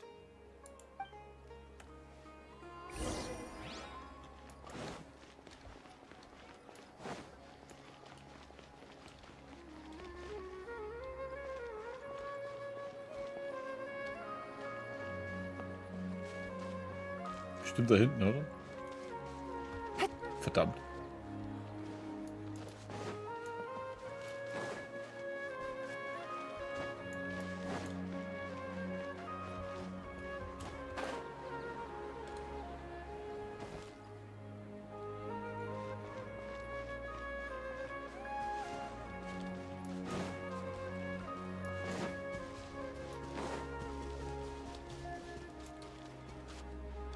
Huh. Take it easy. Das ist so unauffällig, ist jetzt doch auch wieder nicht.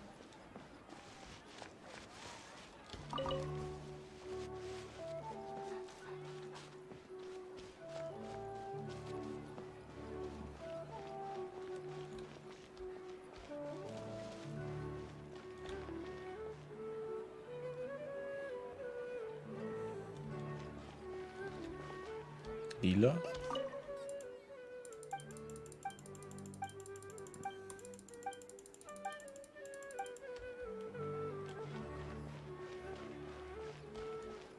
Sie können dann runter sein. Ne, das bringt nichts, wenn ich hier suchen muss.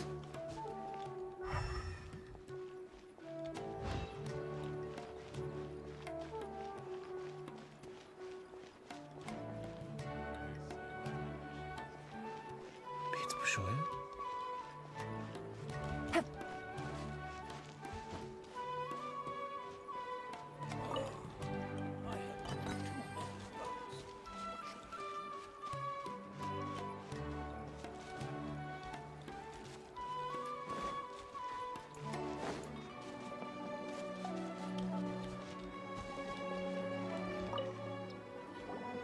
Was, ich muss jemanden fragen? We're looking for a child in a wheelchair. Oh, I remember her. Mr. She Schnauzbart. went that way not too long ago. I asked her what she was doing. It's my job, after all. She just said she had something important to do and didn't want to be disturbed. That seems a little weird. Whatever the case, she left the city. If you follow that road, you should be able to find her. Was? Oh, ich bin eine Wache, ich muss hier aufpassen. Ach, du gehst nur aus der Stadt raus mit einer Bräuchte, passt schon. Sind nur ein paar Monster draußen. Gotcha. Thanks a lot. Sehr gute Wachen. Sehr gut, denen würde ich alles anvertrauen.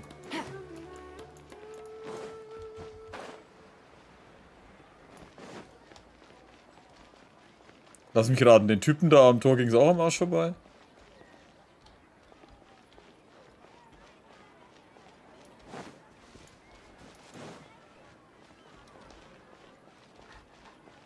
Take it easy.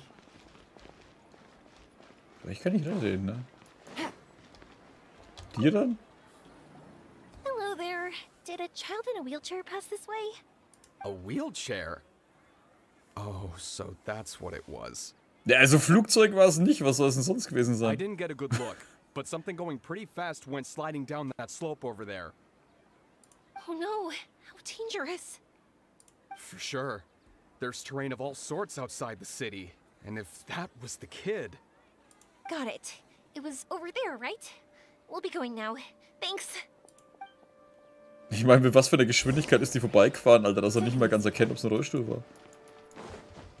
Lichtgeschwindigkeit.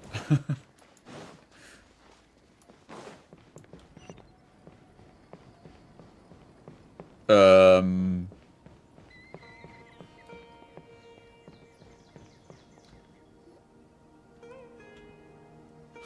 are you alright? I fell off my wheelchair. I can't move around without it. Why? Why? It's okay. You're okay. You're not hurt. I'll take care of her. Can you two look for her wheelchair? No problem. We'll be right back. Ja.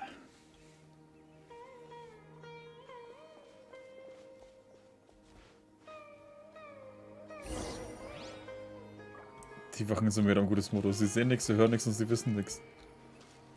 Oh Junge, es war nur ein Rollstuhl. Es war nur ein Kind. Sie weiß, was sie tut.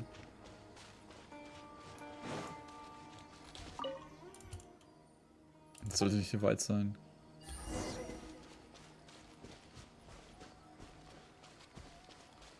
The wheelchair. So the hilly churls took it.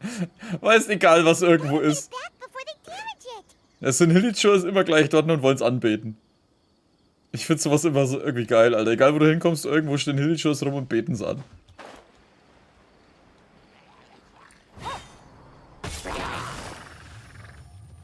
Gotcha. I see everything. Yeah. Yeah. Oh Junge, kennen wir nicht, beten wir es an. Der heilige Rolli, der Rollstuhl.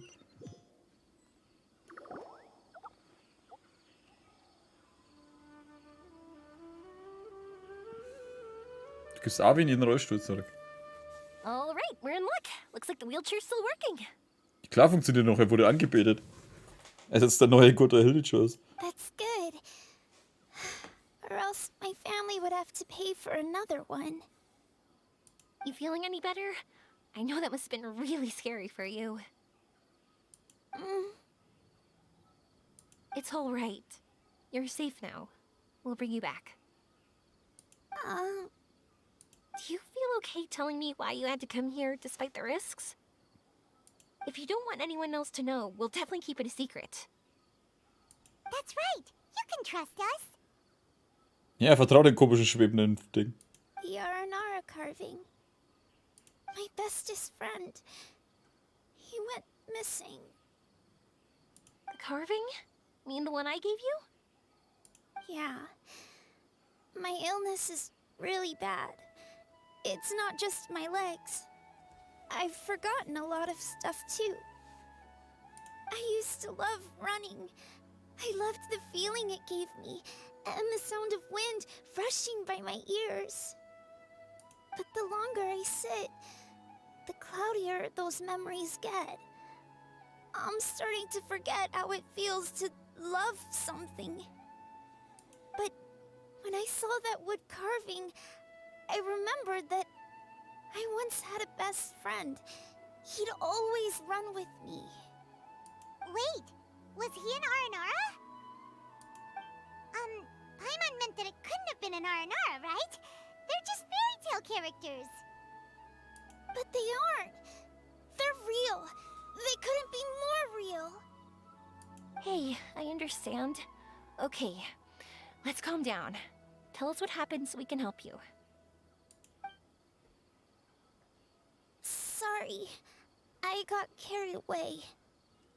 And I don't have any evidence to show you. Everyone says you can't see Aranara anymore once you become an adult. You have to say goodbye to your Aranara friends forever. I can't remember his name, or how he looked like. And soon, I'll even forget that he used to run with me. I don't want to become an adult. Not like this. I understand now. When you saw that carving, you were reminded of your friend. You came out here to look for him and remember that friendship, no matter how difficult things got. Isn't that right? Yes. I want to see him. I want to tell him that I'm not angry with him, and that I didn't want to break our promise. But then, this happened. I'm not angry with him. Not at all. Cheer up. Something beautiful has happened. Beautiful? That's right. You remembered something about the Aranara, haven't you? Once you start remembering more things, you'll be able to find your friend again. And I'll help you. Yoimiya, does this mean that you can also see Aranara? Sorry, I don't know if I can. I've only just arrived in Sumeru. Maybe I haven't seen one yet, or maybe I can't see them at all. But that doesn't matter. Whether I can see them or not doesn't change my belief that you can. What do we do? Alter, raus mit der Sprache. Paimon really wants to help her. She didn't deserve any of this. Not her illness, or being separated from her friend. But Wir werden dir auch helfen, aber davor. Yoimiya, können wir dich kurz sprechen? Huh? Me? Sure. Sorry.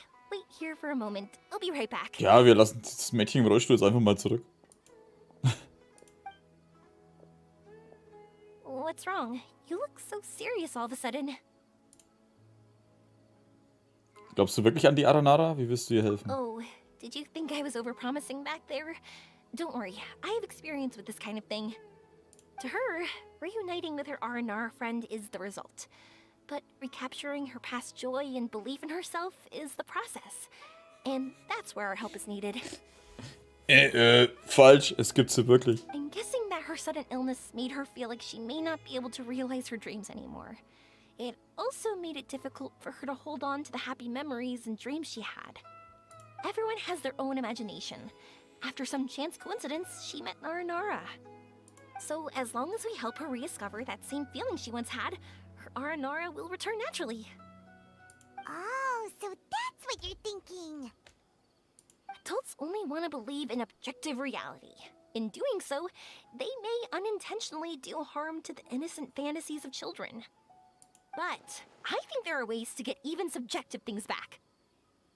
So, how about it? Want to help me out? Looks like all this excitement made you forget your original goal again. If we didn't do anything to help, I wouldn't be able to watch a meteor shower, even if it appeared right now. And would the stars really want their caller to have such a heartless soul? Keine Sorge, ich hinterfrage nicht deine Motivation. What are you trying to say? Because we can actually summon the Aranara. Ich werde mich später bei Ihnen entschuldigen. Really? Just watch. We have some tricks up our sleeves.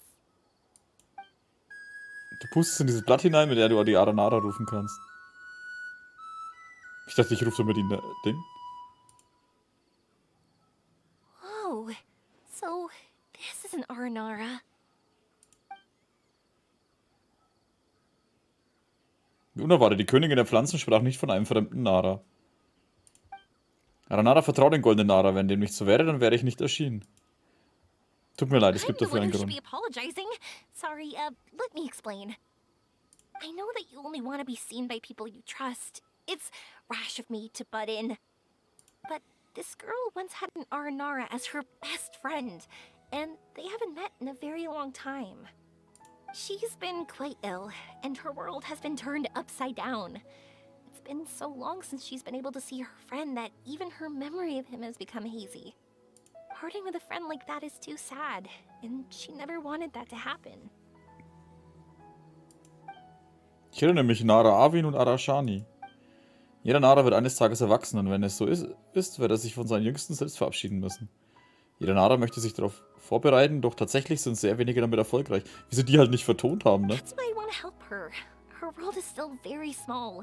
Too small for all the sadness she has to bear. As things are, all she can do is sit alone and think about how happiness is leaving her little by little. About how life has been so unfair to her. Ich verstehe, ihre Welt ist recht klein, weshalb ihre Enttäuschung umso größer ist. Yes. Maybe we're already used to bad luck and we know how to deal with feelings of sorrow and disappointment. Der eine Aranara ab in die Pfanne, bevor er wieder selbst lesen muss. Für die Kleine lasse ich es durchgehen, danach fackel ich ihr Dorfer. But this is her first time dealing with any of this. Life can trip anyone up. What's most important in times like this is for us to support one another. Anscheinend ist der rote Nara doch noch nicht erwachsen geworden. Huh? What do you mean by that? Zeit ist für Nara besonders wertvoll. Nara geht mit der Zeit, sie erinnern sich an viel und vergessen auch viel. Aber rote Nara, du bist anders. Du weißt, was die jungen Nara denken. Die Wärme in deinem Herzen ist rein und unerschütterlich wie die Sonne. Ich halte dich für einen vertrauenswürdigen Nara. So, that means... Ich werde euch zu Arashani bringen. Thank you. Thanks for trusting us. Arashani befindet sich im Tiyama-Dickicht, aber Nara Arvin wird Arashani nicht sehen können, wenn sie unvorbereitet ist. Aber es ist weder kompliziert noch schwierig. Ich zeige euch den Weg. Ich meine, wir müssen dafür sorgen, dass, wenn das ein Abschied wird, dass es ein richtiger Abschied wird. Das heißt, wir zeigen ihr, sie können sich verabschieden und dann fackeln wir sie alle ab, damit es ein echter Abschied ist. 2 Daumen nach oben für meine Idee. Gott, ich hasse euch so sehr. What you meant by prepared. Nara Arvin kann sich noch nicht vollständig erinnern. Erinnerung und Träume sind beide erforderlich. Dreams. But I'll never be able to stand again. Even if I can recover, I don't know how long that'll take. Solche Bedenken finden hier keinen Platz. Nara Arvin, du musst dich erinnern, deine Träume sind mit deinem Herzen verbunden, nicht mit deinem Körper. My heart? Ich habe dich an die Hand genommen, doch nun muss Nara Arvin ihre wertvollsten Dinge selbst wiederfinden. Huh? He's gone just like that? It looks like the sky here has changed somewhat. My heart. Huh?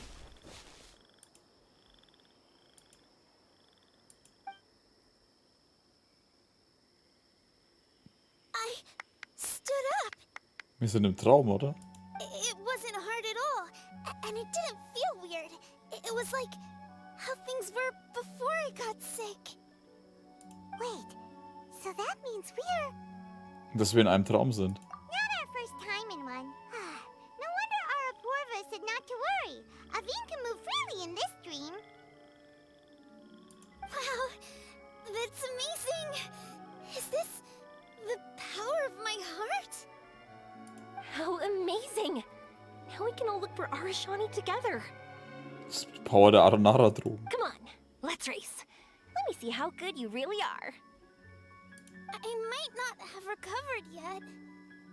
Whatever, let's go. I won't lose, not even to an adult. Ach, die Kleine. Guten Abend, Manuel. And off she goes. Well, this was easy. Paimon thought she'd need more time. Deshalb wird es auch Talent genannt. Das ist die Kraft eines Wunsches. That's true. Let's catch up with them.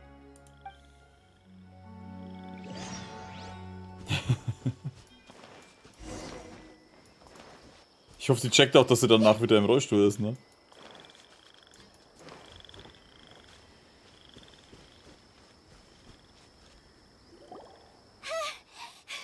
You're good. If we had run any further, you would have caught up. Avin's toe-to-toe with Yoimiya. I've outran lots of adults before. Long legs don't necessarily mean you run faster. Training's important too. I won't even be able to compete with you in a few years. Let's see. Where should we go next? Look, something's floating up ahead. Ist das ein Stern? Does it want us to follow it? Maybe. Let's follow it.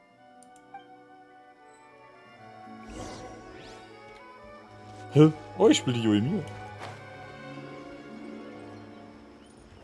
Up and away. Ah, verdammt, da ist ja Wasser, das habe ich jetzt gar nicht gesehen. Ich dachte, das wäre Boden.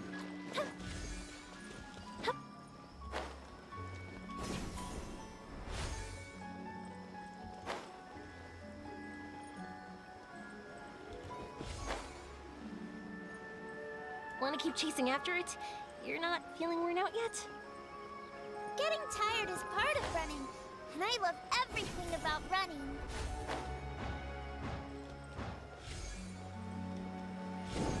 Wow. Höher und höher.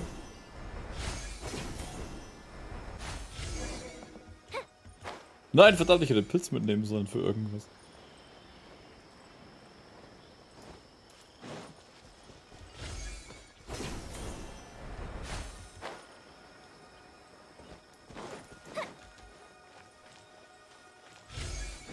Und jetzt halt Parcours laufen.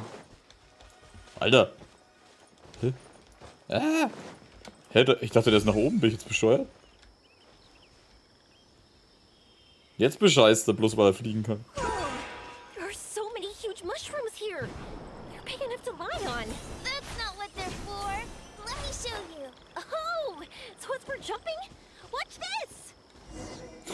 Die haben ja einen Spaß.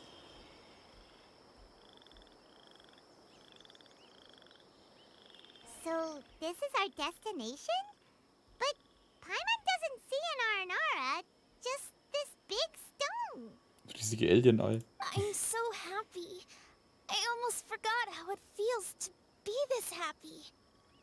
You know, at first, it felt like my world had shrunk down to a tiny space. But as long as I continue moving forward, new sights will always appear in front of me. And my world will keep expanding before my eyes. Even though I don't know how I did it, I know I have you all to thank. Oh, that's not important. What's important is that you remember the joy of going through the world. Our memories don't just symbolize our past, they can also shine a light in our future. Once you find the hope in your heart again, that happiness will come back to you. Yes. Thank you, Yoimiya. Thank you all. Let's keep looking for Arashani. It doesn't look like he's here. Yeah. Then why would the star lead us here? Der Stein sticht ziemlich hervor. I don't know how to explain this. I don't know what it is, but it feels very familiar. Almost like it's a part of me. I know. Could this stone be your Earthstone? Earthstone? Yoimiya ist gut im Improvisieren. Ich hätte es beinahe vergessen. It's a very rare ore that symbolizes a person's aspirations and dreams. Since you can see it, that means you've found what you've lost. Is that how it works? It's just like in fairy tales. I thought I'd stopped believing in those. But I'm glad that I found that belief again.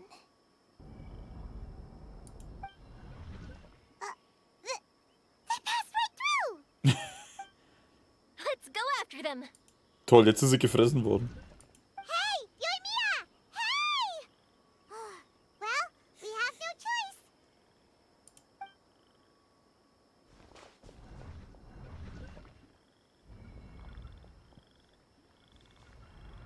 We passed through, but nothing seems to have changed.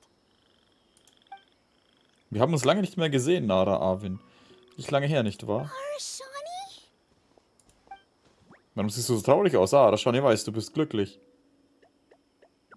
Hey, warte, warum siehst du so traurig aus? Arashani weiß es, du bist glücklich. Bin ich jetzt der Einzige, der denkt, dass der Satz einfach nicht passt? Oh, du weinst ja gerade, weil dein Tier gestorben ist. Ich finde, du bist echt glücklich. Guten Abend, Blas, übrigens.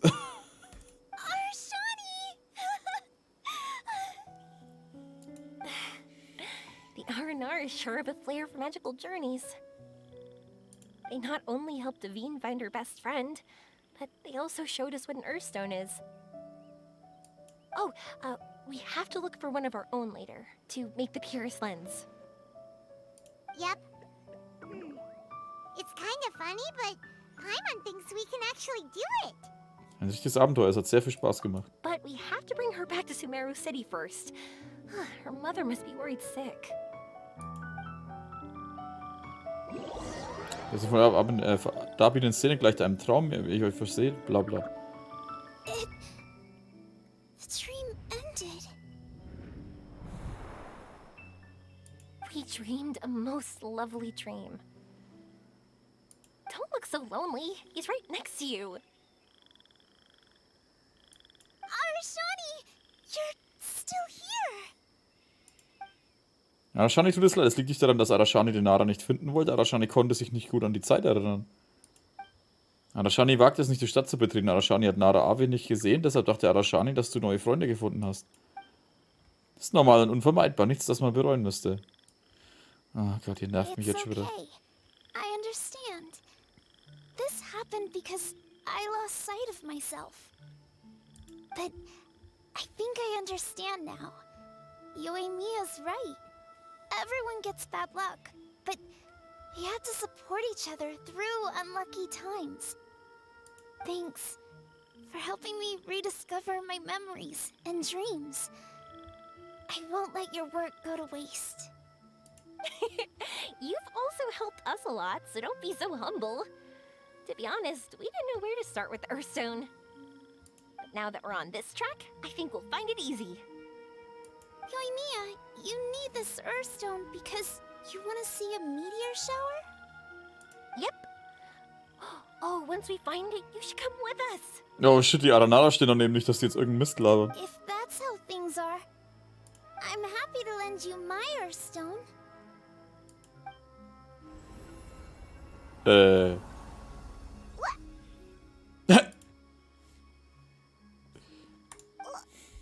just happened? Did you just take glasses out of your chest? Ich weiß auch nicht, was passiert ist. How'd you know we need this? Warum konnte sie das überhaupt? I didn't. I just thought that since you helped me find my precious friend, I should help you, using something precious to me. And then the light turned into this. Is this what you needed? Thank you. I didn't expect us to solve our problem like this. All right, time to give it a go. Not that I know how to use it, but let's see what my intuition says. Where are you? Where are you? Oh, I think I see it! Oh, it was, pretty obvious. Hä? Come on, I'll lead the way. Once we're done watching the meteor shower, I'll accompany you home. Also, thank you for helping us. Actually, let me scrap the pleasantries and give you a heartfelt compliment instead. You all are great storytellers. Ja, was ein Zufall. Das gleiche gilt für dich, oder Nara?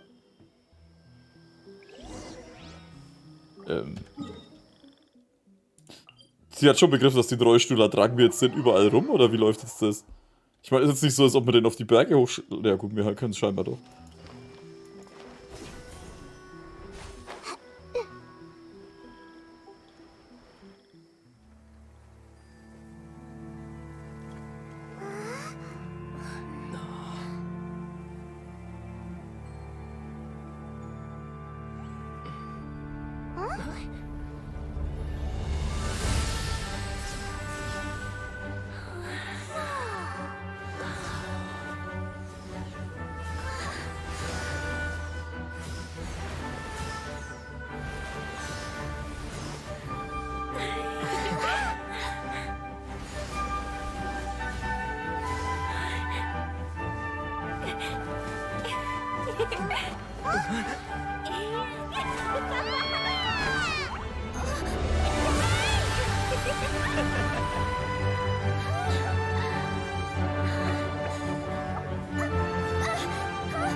Just like fireworks.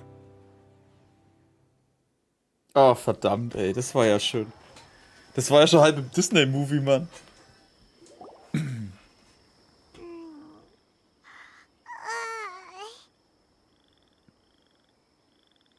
waking up already? But Paimon wants to The meteors we summoned flew up from the ground. They were exactly like fireworks. Ugh, I could have kept watching that forever. That was the realest, grandest, most magical dream I've ever had. Paimon, too! Paimon didn't expect you to just pull us onto that shooting star, though. Honestly, I didn't think about it at all. I just thought it'd be a shame if we didn't try something crazy. Yoimiya, du wusstest bereits, dass es ein Traum war. You know me. It really doesn't matter to me if our experience was real or a dream. I really should thank you two, though. You set all this up as a backup plan because you knew that meteor showers are hard to catch, right? Don't worry, I loved it so much. I think this ranks as the absolute best gift I've ever been given. Oh, whew. That's good. Paimon was afraid you might be angry after hearing the truth. Why would I be? I dreamed about helpful, friendly, cute Aranara. I dreamed that we ran and jumped atop large mushrooms and we discovered Earthstone in a very unexpected way. And when I thought we had woken up, the next part was even more amazing. From her heart, Athene brought forth Earthstone glasses. We found meteors that flew up from the Earth. And we even became one with the shooting stars themselves. Wer sagt denn, dass wir aufgewacht sind? That's right. Dreams themselves may be imaginary, but they're also experiences that can never be relived or replicated. If we were sticklers about truth and fiction, we would have missed out on so much beauty and emotion. You sure know your way with words. Paimon's gonna bump you up a few places on the Paimon's best friend list. Es gibt eine Bestenliste. By the way, the Aranara, they don't usually like, Oh yeah! They're so cute! We really have to thank those lovely carvings. the wood carvings? Yeah! If we hadn't seen those wood carvings, then we wouldn't have dreamed of such cute Aranara. Huh. Yoimiya versteht es. Ich finde es sogar süßer als die Holzfiguren. Ich finde sie sogar süßer als die Holzfiguren. Nein, Yoimiya versteht's. Don't worry, I know. I think they're very cute, and I'm happy to protect them. Well, it's almost time. Let's send her home. Nachdem ihr Arwen nach Hause gebracht habt, verbringt ihr noch ein paar Tage mit Yoimiya in Sumeru. Die Gelehrten der Lebenskunde erfahren von Avis Zustand und setzen einen ausführlichen Behandlungsplan um. Arwen arbeitet eifrig mit den Ärzten und den Gelehrten zusammen. Ihre Krankheit ist allmählich unter Kontrolle und sie fühlt sich wieder fröhlicher. Ach schön. Das ist auch so. Yoimiyas Abreisetag naht. Arwen und ihre Mutter kommen ebenfalls an die Anlegestelle, um sich von ihr zu verabschieden. Sumeru's such a nice place. I'll be back for sure. You will always be welcome here. Athene would be happy to see you again. It's a deal. I'll be waiting for you. You got it. Yoimiya, before you go back, I want to tell you about my new dream. I want to travel to Inazuma on my own and watch a fireworks show there. Wow, that's impressive. I didn't expect to be introduced to new customers while on vacation. Don't worry, I'll make you some fireworks that you'll never forget. You do as well. No matter how busy your adventures get, remember to come back to Inazuma. We'll always welcome you no matter when you drop by. You gotta come and watch the fireworks this meteor shower inspired as they soar high in the sky. Sounds like a plan. Pass auf dich auf, Yoimiya. Mögen all deine Tage mit Glück erfüllt sein. Feuerwerke sind vergänglich, doch Freunde bleiben ewig. Oh, why'd you just shout that out? It's embarrassing. Oh yeah, by the way, have a look at this. Eine Aranara Holzfigur. That's right. This is the one you helped me pick. And you said it looked kind of like me. I went to buy another one. This one's for you. Look at it whenever you're feeling down. Who knows? Maybe it'll raise your spirits. If nothing else, you'll know that I'm supporting you all the way. Of course, meeting in person is still better. Danke, ich werde gut darauf acht geben. Okay, I'll be heading back now. I'm sure we'll meet again soon. I really loved the trip you prepared for me. In fact, I'm totally impressed. No matter where you two go, I know that our friendship and its warmth will support you. Ja, aber das kann also peinlich gewesen sein, ne? So, go forward to the end of your journey and to the ends of this world. See you around.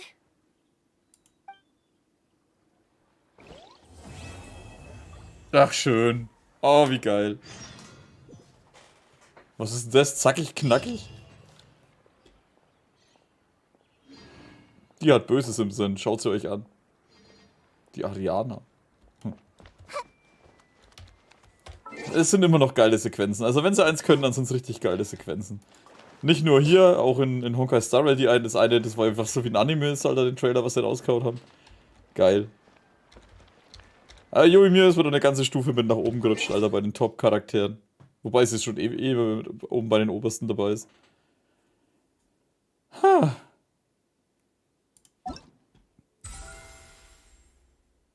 Jetzt könnte man das da machen.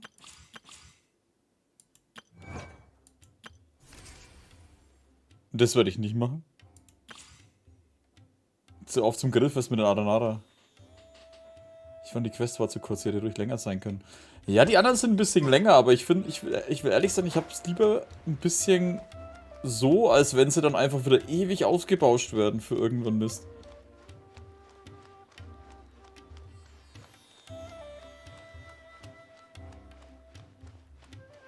Weil das ist immer so eine Sache, was Genshin halt teilweise viel zu oft macht. Dass die Missionen, die wo eigentlich ein bisschen knackiger sein könnten, damit sie spannender sind, viel zu arg aufbauschen.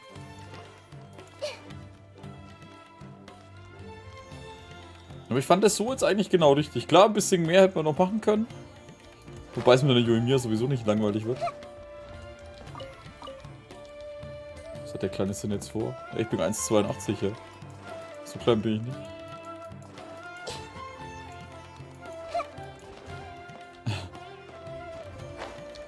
Ich weiß ja nicht, was ich jetzt vorhabe.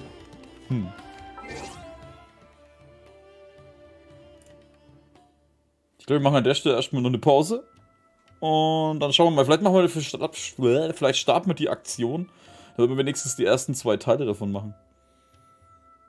Damit ich nicht wieder wie das letzte Mal so weit hinterher bin, dass ich eine 3-4 Stunden Mission herknallen muss, ey. Also bis gleich.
So.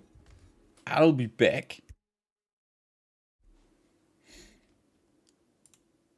Warte, kurz noch was ausprobieren.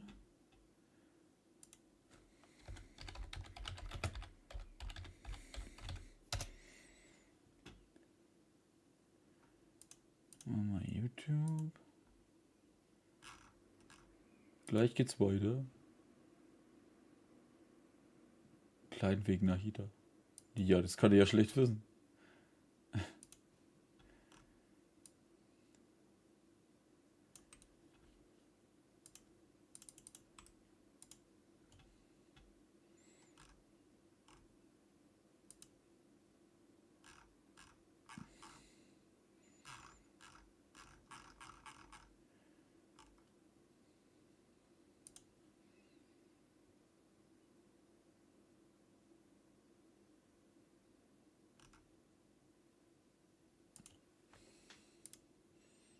Die schaut echt gut aus, die Figur. Verdammt. Okay, mal da drauf. Da drauf. Aufnahme starten wieder. Und dann, glaube ich, machen wir mal Duell, der Gipfel der Beschwörung. Müssen wir Karten spielen oder kann ich einfach nur die Story weitermachen?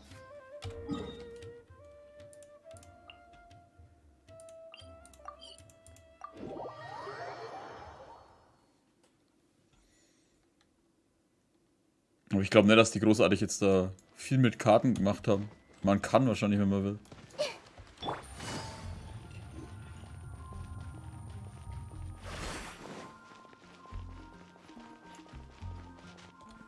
Schauen wir mal, was wir vor der Aktion alles lösen können.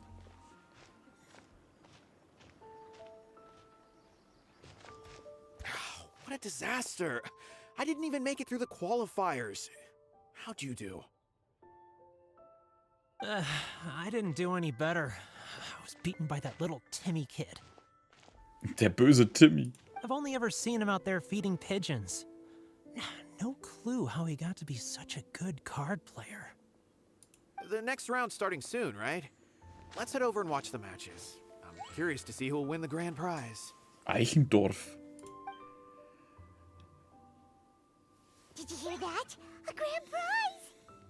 Sounds like they were talking about a card competition. They must be talking about Genius Invocation TCG. Nein, bestimmt ist es Hinterhof-Pokern gemeint. Vielleicht gibt es außer dem Preisgeld ja auch noch Leckereien. Should be. But let's go ask Diona for details. Duell, der Gipfel der Beschwörung, Runde 1. Los geht's, ein zweifelhaftes Mysterium. Aber ich merke schon, der kleine Timmy...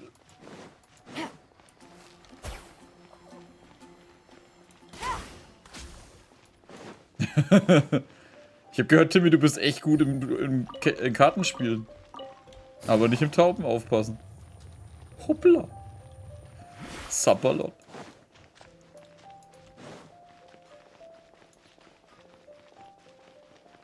Oh, da ist die Ding. Die Kirara. Wait, what?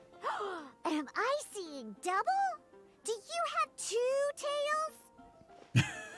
Your eyes are working just fine. Yes, I have two tails. You want to pet them? Wow, does it hurt when your tail splits into two? Which one did you grow first? Oh, and what do you do when they start moving around while you're asleep? Was sind das für Fragen, Diona? Oh, well, sorry if those were tricky questions. I've just never seen anyone with two tails before. Who's Diona chatting with? From her outfit, Paimon would guess she's probably from Inazuma. Oh, don't worry, kid. I'm sure you'll be growing a couple of tails of your own in no time. Hä? Huh? You think I can grow two tails as well? Sure, you're a yokai too, right? Your yokai power must be really strong if you can already take on human form. I was just climbing a tree one day when another tail popped out, just like that. people started calling me, Nekomata, I think? Yokai? Nekomata? No. You got it all wrong. My ears and tail are part of my cat's line bloodline. Oh, so you're not a Mondstadt yokai? Mondstadt doesn't have anything like yokai. Is this your first time here? Yep. Fortunately for me, the company I work for has been expanding, so I'm now getting the opportunity to travel to cities all over to that. Oh, it's been such a pleasure chatting with you that I almost lost track of time. I'd better get going, or I'll be late for my next customer. Diona of the Quetzline clan, your pickup is complete. Thank you for choosing Komaniya Express. Great. Feel free to come hang out anytime.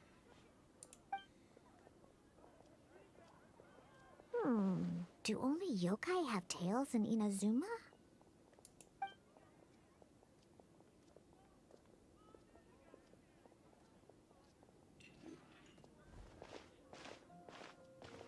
Hey, Diona!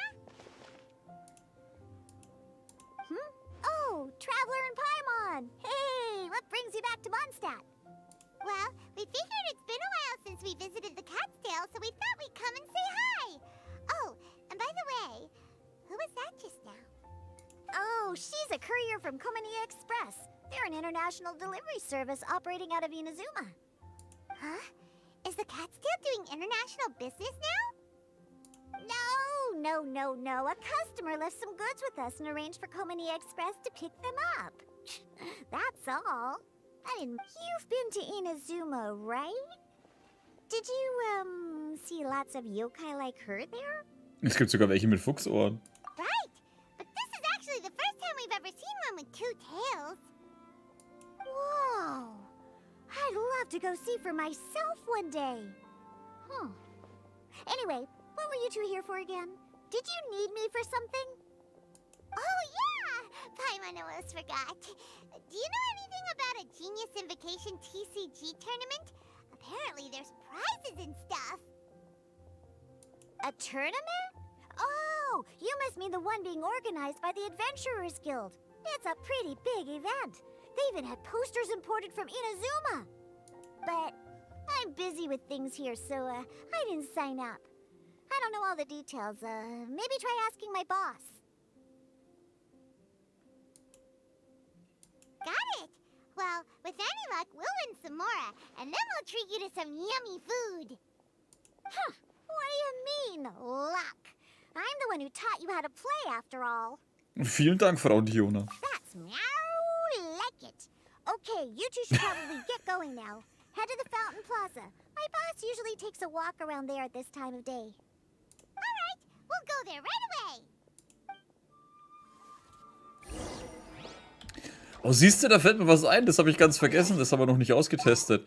Das wichtigste Feature, was seit Ewigkeiten wieder... Oder ein neues Feature, das seit Ewigkeiten endlich mal wieder dazugekommen ist. Sagt man das so? Anything you need delivered? Das da. Ich finde es so geil. Es gibt doch nichts Geileres als das, ey. Oh, aber 10 Sekunden Abklingzeit, was soll das?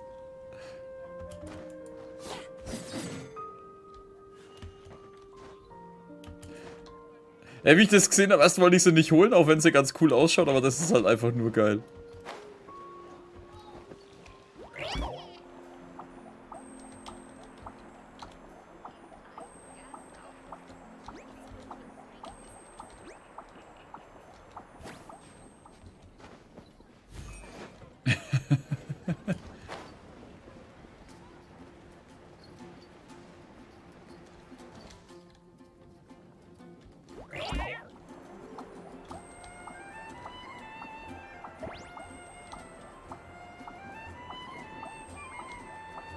Ah, ich hocke da so ein Ding fest.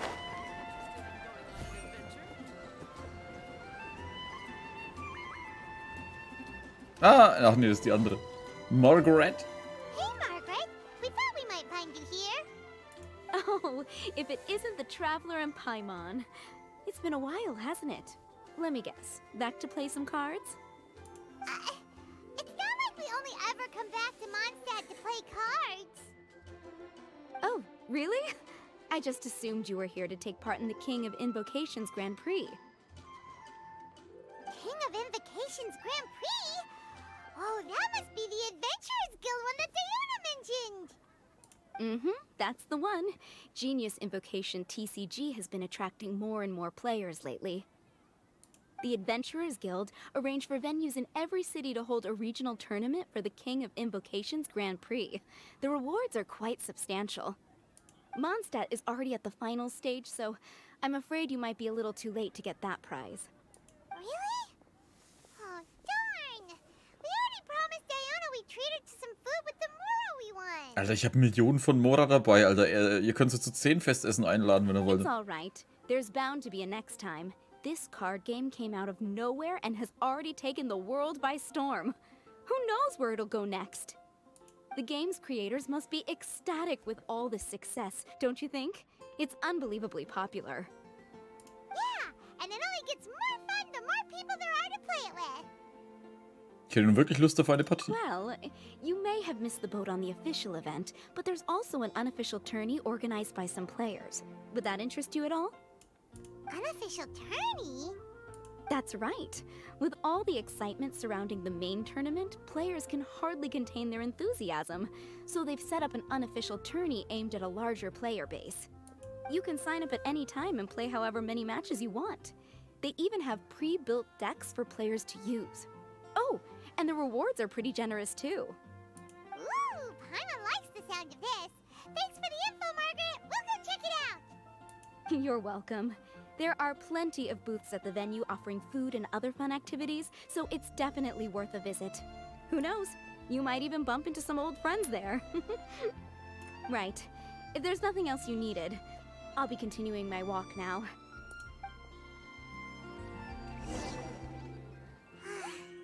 Paimon still thinks that with your abilities, winning the Da grand hinten. prize in the official tournament would have been as easy as pie. Just imagine it. Honorary Knight defeats foes and emerges as tournament champion.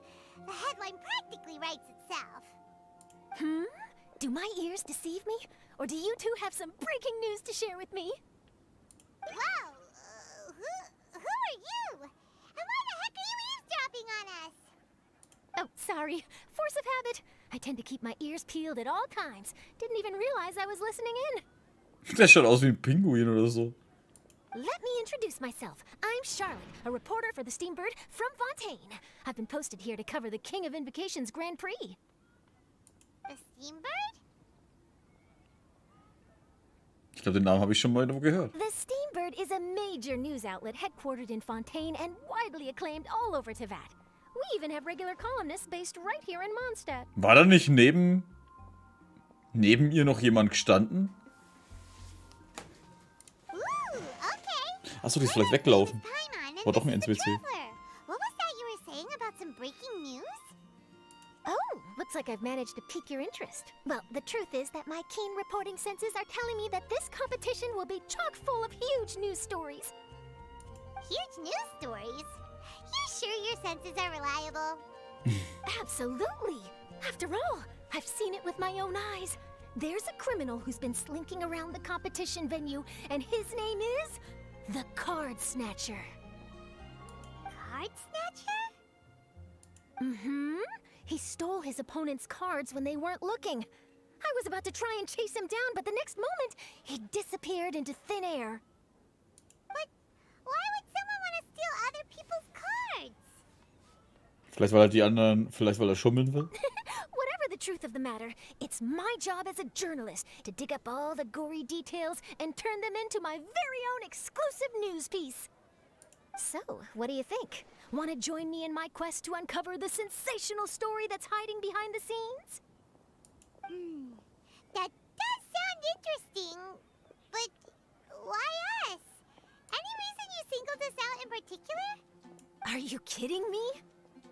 It's a no-brainer, considering you're the honorary knight who saved Mondstadt, the hero of Liyue who fought alongside the Adepti, a key player in the repealing of Inazuma's Sakoku Decree, and the redeemer of the Sumeru Academia. Okay, point taken. it seems like we've ended up making quite a big name for ourselves, huh? Irgendwie möchte ich mehr hören. Wir sind gründlich untersucht worden. Yeah, kinda scary. Does she research all her new friends before meeting them for the first time? I promise you, teaming up with me will be a great move for you. For starters, when my exclusive news article is published, you'll be credited as contributors. Not to mention that being in a news agency makes me pretty well connected. That'll come in real handy if you're ever traveling in Fontaine. And if you ever wanted to run an ad in the paper one day, no problem. I could make that happen. That actually sounds genuinely useful. What do you think, Traveler? Wir haben ja gerade sowieso nichts anderes zu tun. Ach, ich bin an diesem Kartenbanditen interessiert. Great! Then welcome to the news crew. I've heard that the Traveler always lends a helping hand, so it's nice to know that you live up to your reputation, but even nicer to experience it for myself. Now then, before we start investigating our card snatcher, I have one other small task to take care of first. That Mondstadt columnist who I mentioned earlier is a longtime favorite of the Steambird's readership. Management thought that a cash bonus was in order, so I brought it along with me. Oh, so we're gonna go meet them now? Yep, I have the address right here. We just need to make a slight detour to drop off the Mora, then we'll be on our way. I thought you would have figured out who it is I'm talking about by now. From what I've heard, you're quite well acquainted. Oh, it's someone we know? That doesn't narrow it down much. We know lots of people in Mondstadt. Die Mona? Never mind, just lead the way, Charlotte. Nee, oder? Who could it be? One of your rich friends, I'd assume. After all, you gotta be pretty well off to live in the city, right? That still doesn't really narrow it down. We know lots of people with lots of Mora. Wow, I guess being a national hero earns you friends in high places. Das ist halt echt die Mona.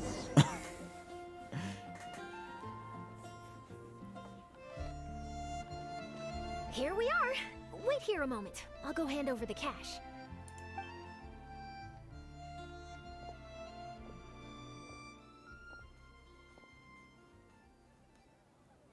Huh? Oh, so it's... Who is it? Can I help you? Oh, Traveler and Paimon, what brings you here? And I'm sorry, I don't believe we've... You must be Mona Magistus, the astrologist. It's an honor to finally meet you. I'm Charlotte, a reporter from the Steambird. Your columns have been so well received by our readers lately that our management asked me to present you with this cash bonus. She got Mona's full name and title right on her first try. Ah, you must be Charlotte. Welcome, welcome. Please, just call me Mona. Gosh, this is a long way to come from Fontaine. I hope it wasn't too much trouble. No trouble at all. It was on the way. Wow, sounds like your articles are a real hit with readers all over Tibet, Mona. Have I never told you? Well, I've been writing my column All Things Astrological for the Steambird for a long time now. The chief editor wrote me a while ago about the bonus. Thank goodness it's finally here. I was wondering when it would arrive. Thank you, Charlotte. Huh, you make it sound like you really needed this. Are you pressed for money, Mona? What? No, of course not. It's just that once I knew the bonus was coming, I reallocated some funds that I'd previously set aside for daily necessities and purchased some expensive equipment. That's all. Classic Mona. Ja. Ich fand's so geil, Alter. Eigentlich dachten wir immer, dass er total pleite ist ständig, dabei gibt sie einfach nur viel Geld für andere Sachen aus. Aha! Perfect! Renowned astrologist, broken, starving. Do the stars really have all the answers? The article practically writes itself. Die Schlagzeile ist wirklich nicht übel. Oh, I beg your pardon? Mona's actually super rich. It's just that astrology research is really expensive. Super rich is a bit of a stretch. Anyway, enough about that. What brings you back to Mondstadt this time, Traveler and Paimon? Originally, we just came to catch up with a friend of ours. But some things have come up, and now we're helping Charlotte investigate the case of the card snatcher.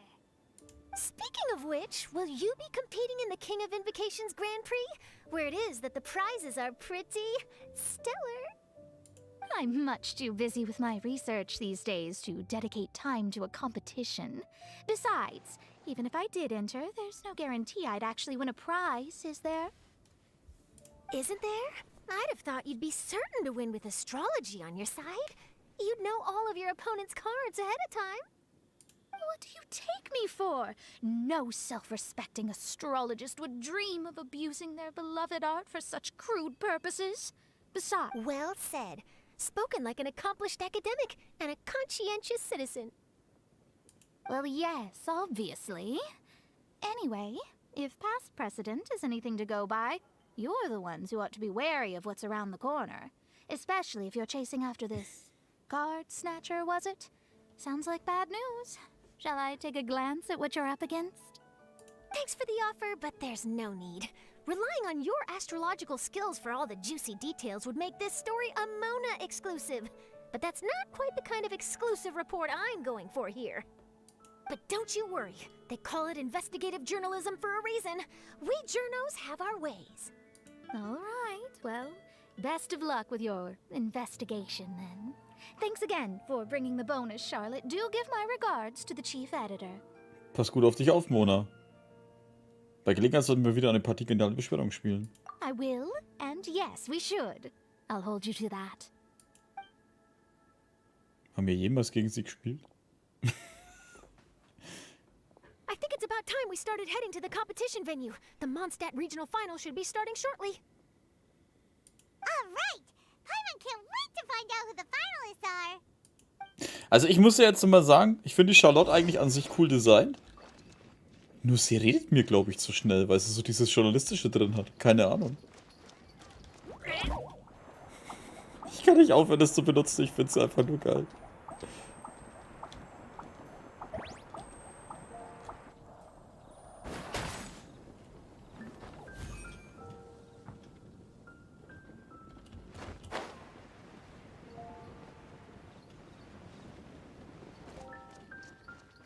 Vor allem, dass sie halt auch so Tatzen unten hat. Wobei das ausschaut, wie wenn es einfach an dem Schuh kleben würde oder so. Wow. So this is the venue, huh? Seems pretty lively here. Oh, verdammt, da ist Kea.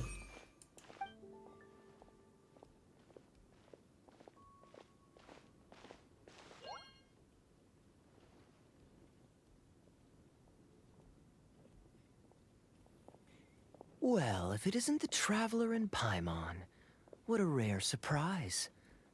Did you really come all this way just to watch Timmy and me in the final? Timmy gegen Kea, okay. Kaya? You made it to the finals?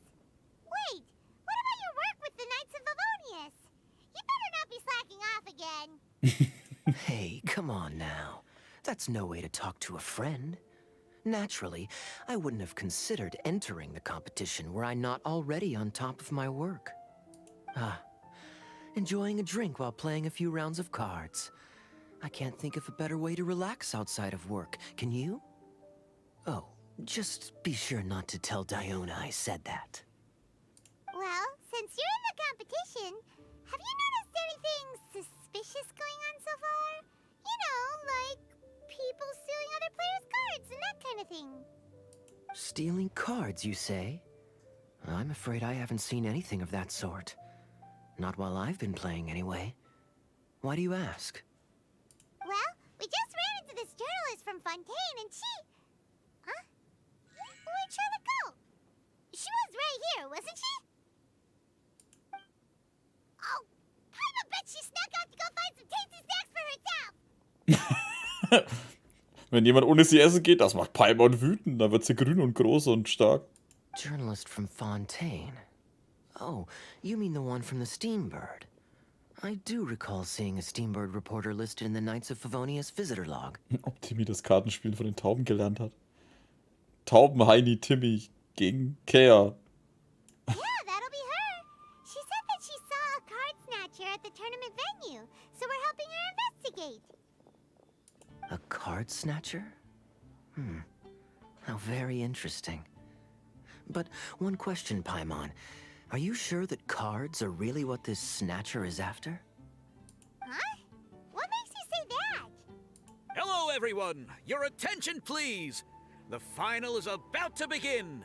Now, let's give a warm welcome to our 2 contestants! Guess we'll have to leave it there. Let's continue this conversation another time. Viel Glück beim Wettkampf. Thanks, Traveler.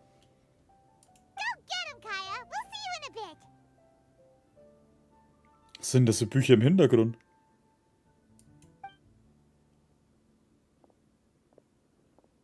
So, Traveler, who do you think is gonna win? Kea wird gewinnen. Yeah, Kaya's quite the crafty one. He must have some tricks up his sleeve. Either way, whoever wins is bound to make headlines. Wait, speaking of headlines, isn't that Charlotte's job? Huh. Maybe she got caught up trying out all the delicious Mondstadt snacks. Let's go look for her. War sie nicht an der Treppe? Ja, da. Was ist denn das? Mobile Puzzle? Schließt bitte nächste voraus, den Auftrag ab. Okay. Eichendorf. Lena Huffman. I'm bringing my A-game today, and I'm gonna win this thing. Everyone's quite fired up. Whew. It's even making me a little nervous.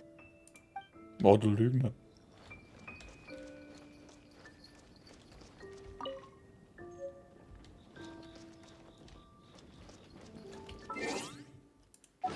Schnappt ihr ein Buch und lies?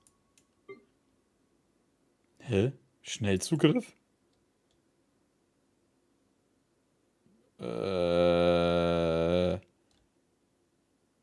Cool.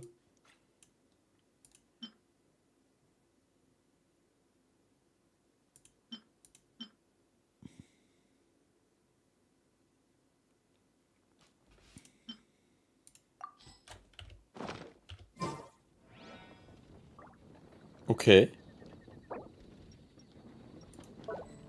Ja, geil.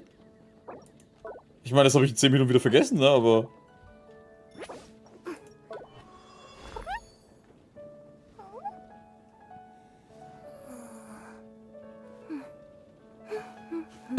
Hätte mich gar nicht gespielt, habe ich den Traum zu Runden gefühlt. Das habe ich leider vorhin schon gemacht, wo er noch drin steht. Ach scheiße, warte, ich wollte das Buch nur lesen.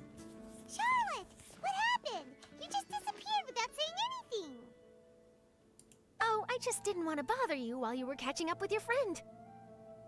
Oh, warte, wird in dem Buch nicht das Seino als Hauptcharakter dargestellt, oder wie war das? Das war doch das, wo wir den letzten Ding gehabt haben. But Kaya's one of the finalists.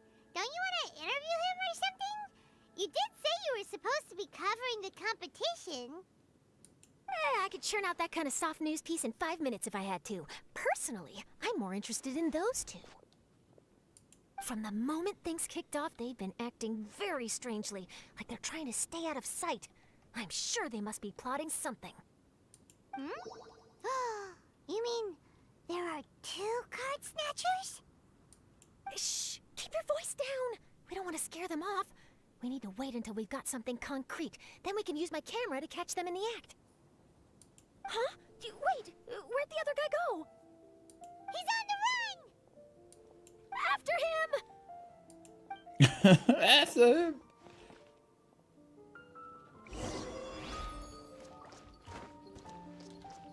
Huh? You seem like you've done this before. Do you spy on people often? Oh, you're too kind. You should see the celebrities in Fontaine. The lengths they'll go to try and avoid the public eye. Compared to that, this is nothing. That wasn't supposed to be a compliment.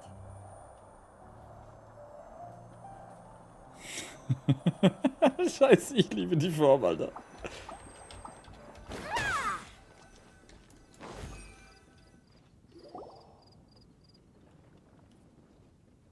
He's heading toward Mondstadt's side gate. Let's follow him, but quietly. We mustn't let him spot us. Oh nein, nicht ein... Hä? Achso.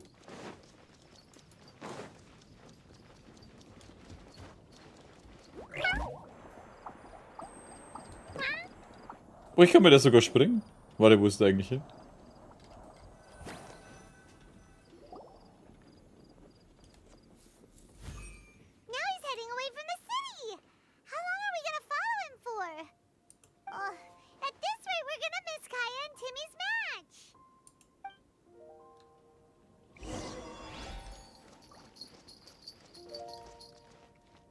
Wo hatten die so Glocken? Ach, das ist da vorne.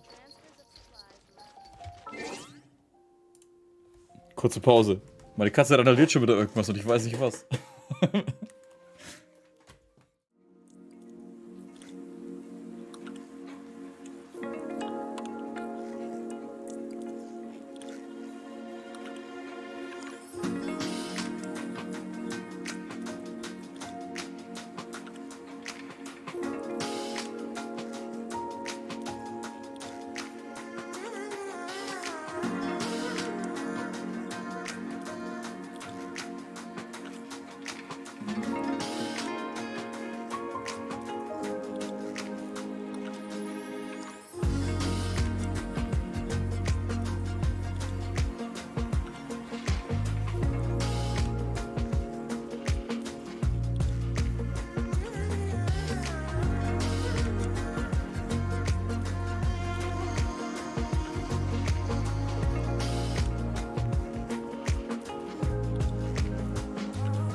So.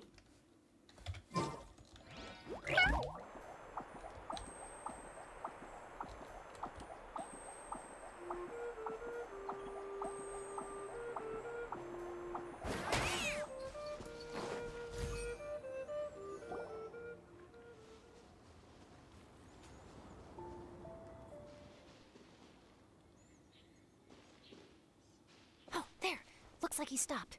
Let's sit tight and see what happens. Why did he come all the way out here? Is he gonna hide something?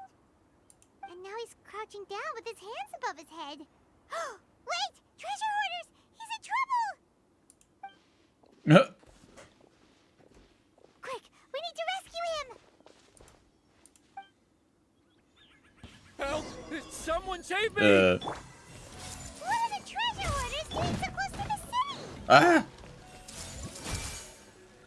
Oh, ich habe die Dinge ausgetauscht gegen die Nilo. Shit. Busted.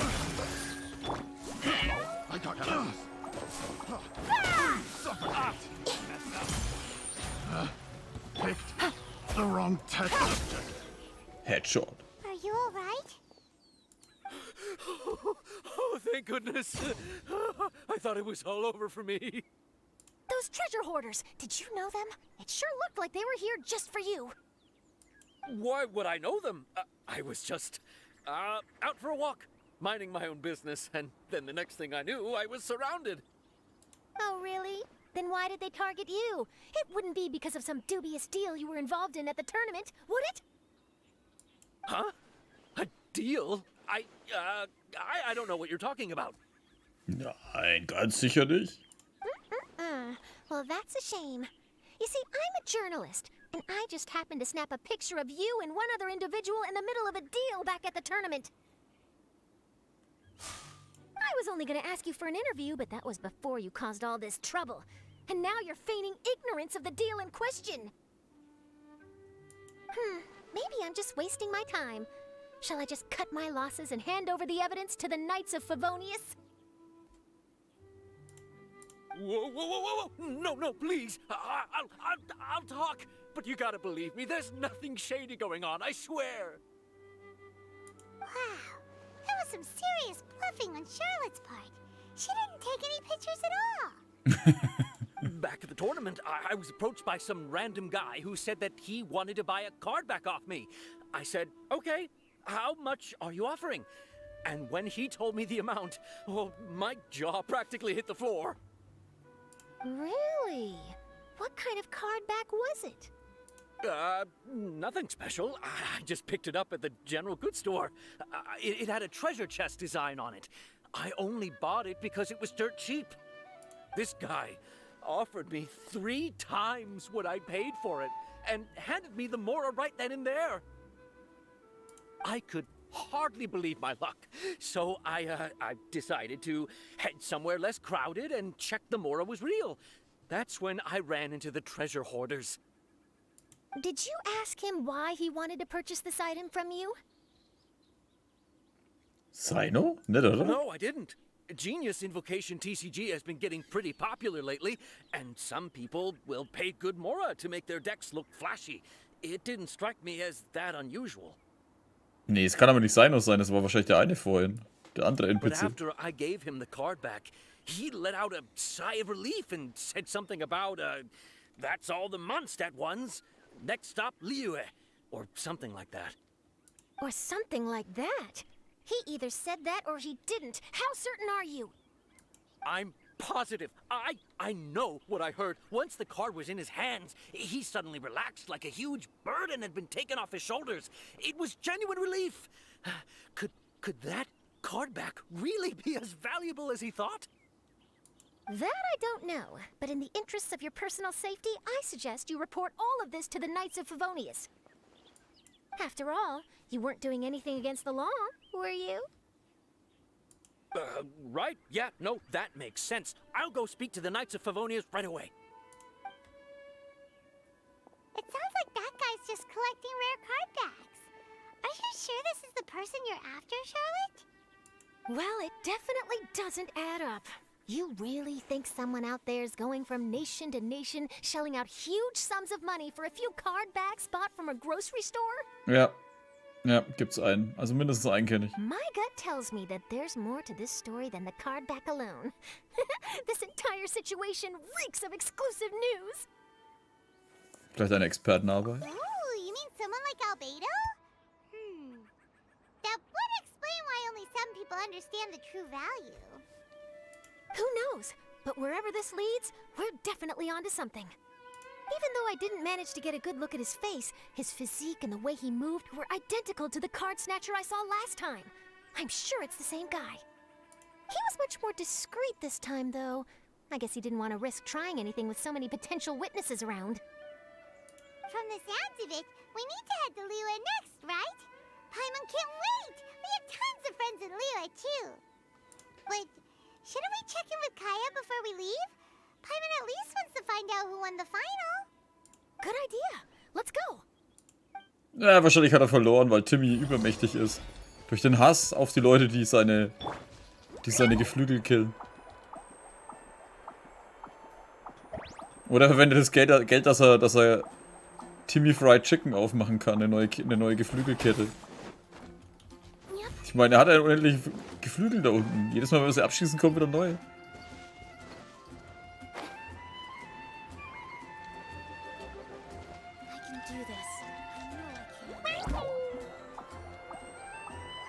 Halt es da oben.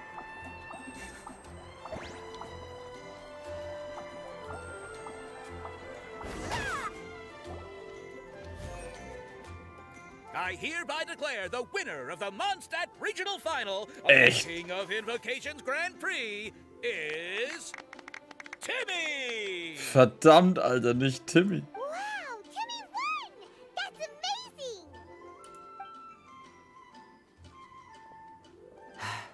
I was beaten by the best. Timmy's a tough opponent.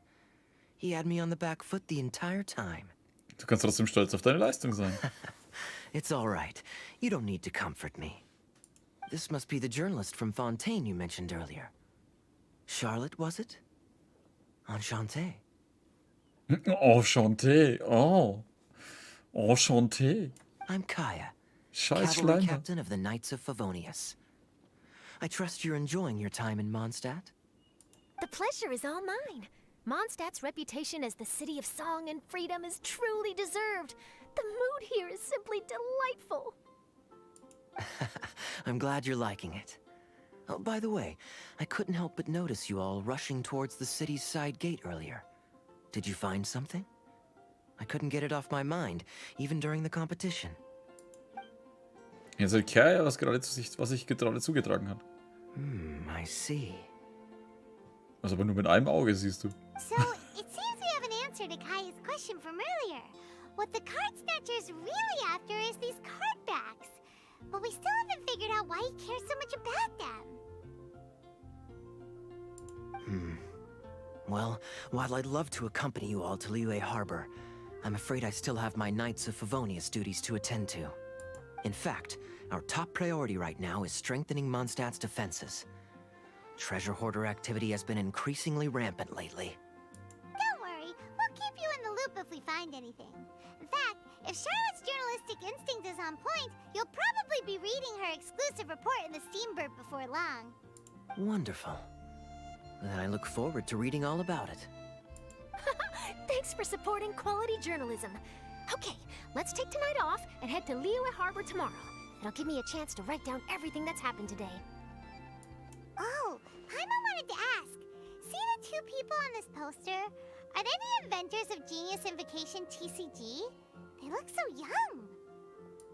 Maybe, but very little is known about either of them. Whether they've been living under a rock this whole time or just aren't interested in fame, I don't know. But hardly anybody has ever seen them. The poster's probably just an artist's impression to capture the general look and feel of the duo. Beyond that, I doubt it's very true to life. Sounds like they're a couple of socially reclusive scholars. If Paimon were in their shoes, she'd be showing up to all the events, signing autographs, selling cards, and probably getting complimentary food and drink. Paimon geht's bloß wieder darum, irgendwas abzugreifen. Guten Abend, Mel. I approve. And to top it off, you could play a few rounds of Genius Invocation with everyone. I was reading up on the game's inventors before I came to Mondstadt. I was originally hoping to arrange an interview with them. But I soon discovered that there's no mention anywhere of where they live or of any Genius Invocation events that they've attended. It's as if they've designed the game and then never played it again. Diese Finder sind wirklich mysteriös. Either they don't want to play the game, or they're unable to. But they might. I wonder if they'll show up at all during the King of Invocation's Grand Prix. Maybe, if you get lucky. And based on my experience, the Traveler seems to have no shortage of that. Oh, really?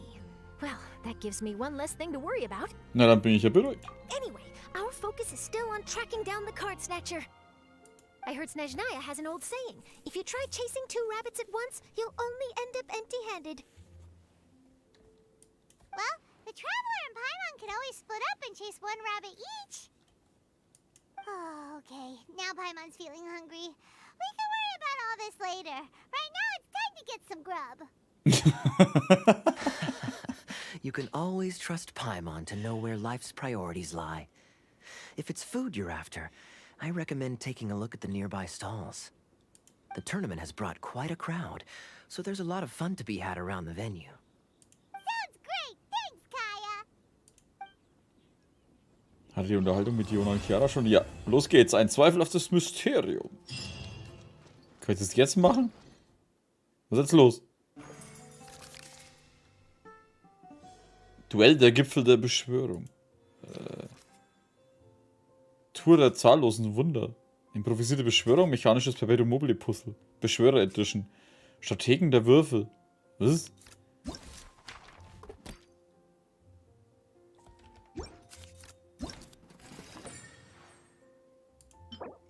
Beschwörungswürfelschein.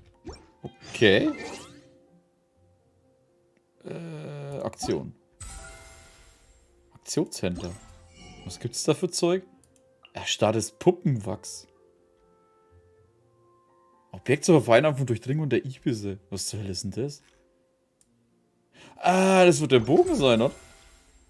Fuck, der steht jetzt nicht mehr, ne? Waffenbelohnung da. Durchdringer der Ibisse. Aktionshandlung. Gefallen ein Haufen neuer Freunde.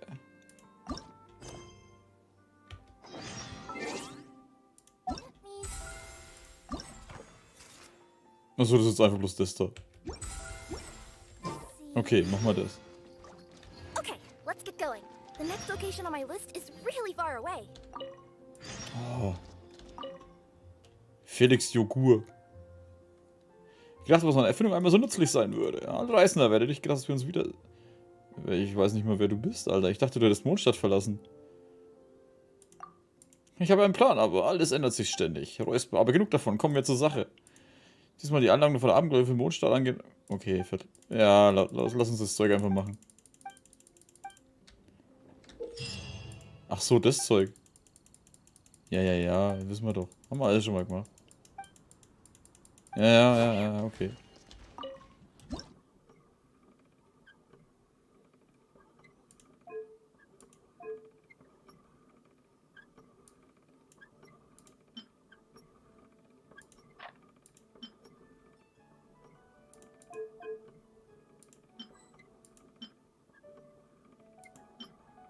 Ja, passt auch nicht.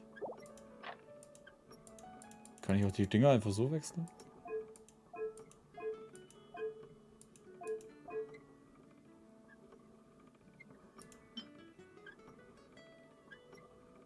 Vier? Ja, das große würde da keinen Sinn machen.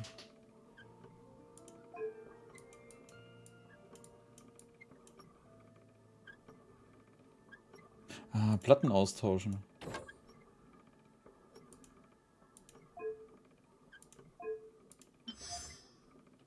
Einfach so.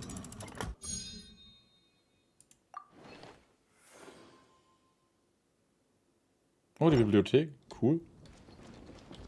Nein, nicht mit dem reden.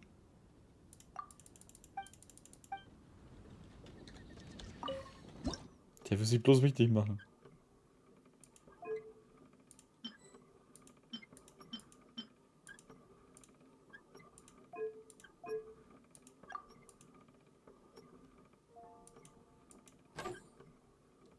Okay, das kann ich bloß so wechseln. Da ist das große. Bei 1 kommt das mittlere rein. Und 2 würde ich das andere große. Okay, bisher nichts Besonderes. Ah, Weingut Morgenröte. Cool. Schön.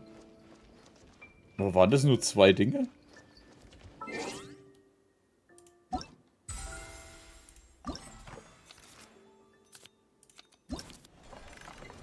Oh ne. Sind bloß woanders. Ich krieg die Bilder? Geil. Oh, es sind noch nicht alle freigeschaltet, ne? Ja, dann machen wir das nächste Mal.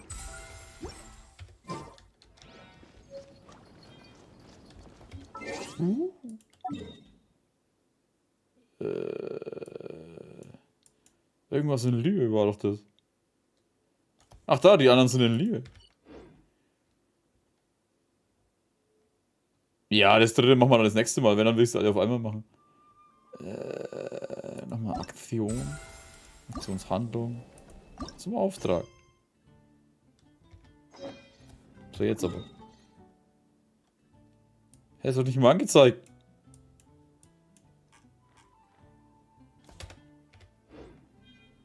Ach so, ich muss warten. Boah, man sollte halt auch lesen, ne? Nur so eine Idee.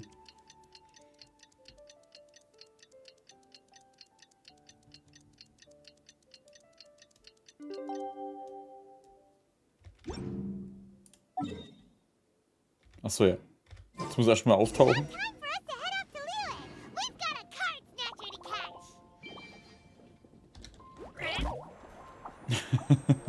Kann die auch runterlaufen? Ne, da fällt sie bloß.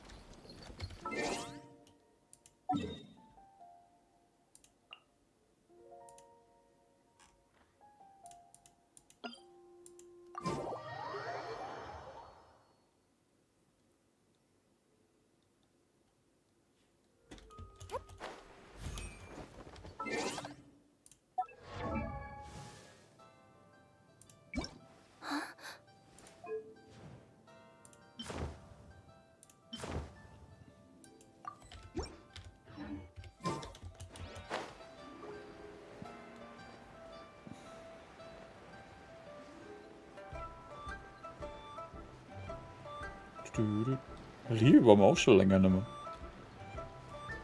Weil eigentlich alles nur noch in Sumeru ist.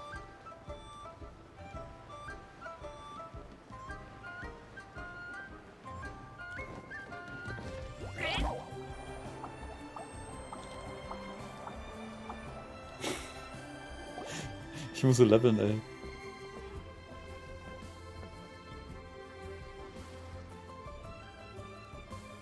Wow. Liyue Harbor is still bustling as always. Where merchants flock and all ships dock. Now I understand what that saying was trying to describe. Still, nothing beats seeing it with your own eyes. Demnächst sehen wir dann nur noch Fontänen. Solange keine Wüste drin ist, ist mir es recht. Welcome to Liyue Harbor. Bye, I then. hope you had a smooth journey. Lady Ningguang instructed me to wait for you here. Wie viel Lingwang hat gesagt, wir sollen auf uns warten? Wo wusste sie überhaupt, dass wir hier sind? Ach, die weiß sowieso alles. Was frage ich eigentlich? Oh, it's Ningguang's secretary! Which Bai is it again? Bye bye. It's Baiwen. I assist Lady Ningguang with collecting and organizing intelligence. That's right, Baiwen! Paimon remembers now. The other two are Baishir and Baishao. Lady Ningguang? You mean Tianxuan of the Liyue Qixing? Nein, Ningguang hinterm Tresen vor McDonalds, freilich. Yep, that's her. But why does Ningguang want to see us?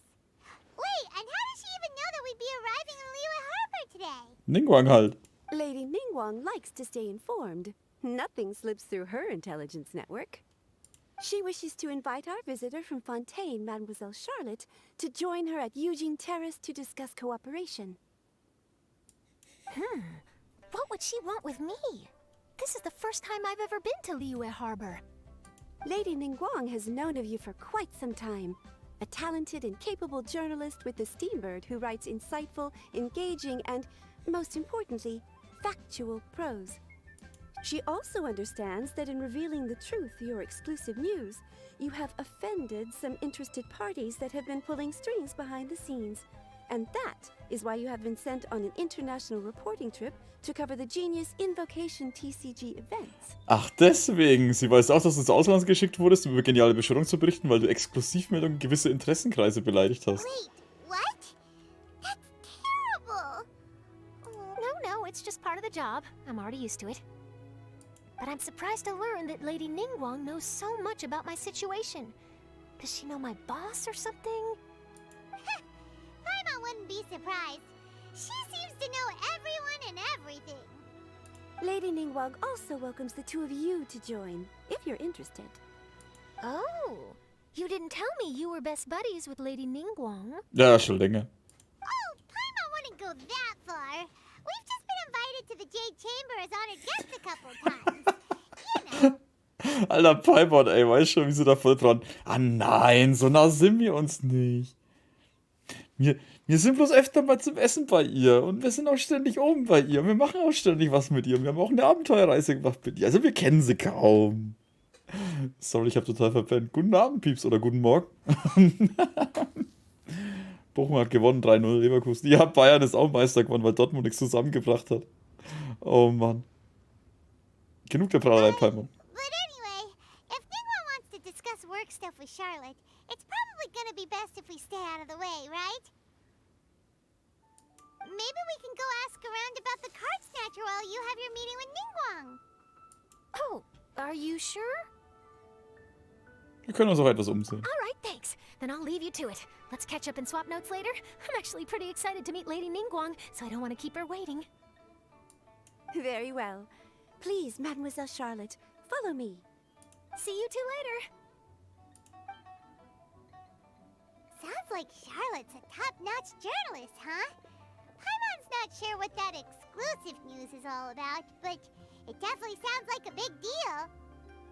And if she manages to write up an article about this card snatcher case, we'll be featured in her exclusive news too! It feels like we're about to become famous. Wir sind doch schon sehr berühmt. Wir sollten uns jetzt besser auf die anstehende Aufgabe konzentrieren. Yep, you're right. Okay, why don't we start asking around at the docks? There's always a lot of people coming and going. Maybe someone's seen people trading cards there. Duell der Gipfel der Beschwörung Runde 2. Die Würfe sind gefallen. Ein Haufen neuer Freunde.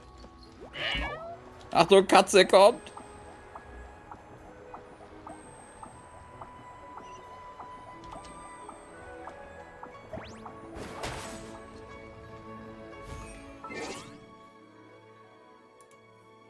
Ja, was heißt Glück?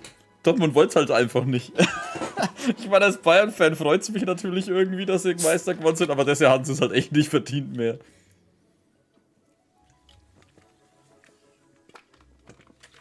Wobei ich es schon spannend fand, heute ständig mitzuschauen, wer jetzt dann noch ein Tor schießt und wer jetzt dann vorne ist.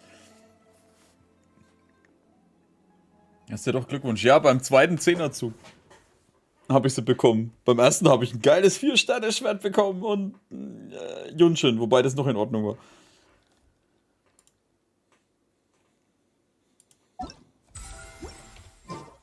Vor allem, ich find's so voll cool, ey.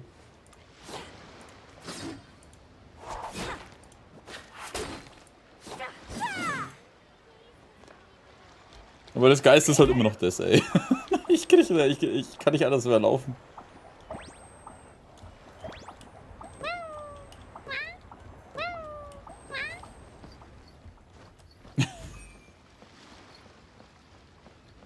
Schon aufgemotzt? Ja, nur auf 40. Ich habe sie bloß so dabei, weil ich so ständig mit ihr am Rumlaufen bin.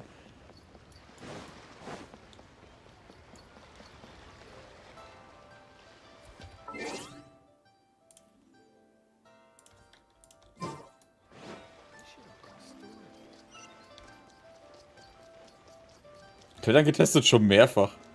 Das mit der Kirara klettern ist einfach geil.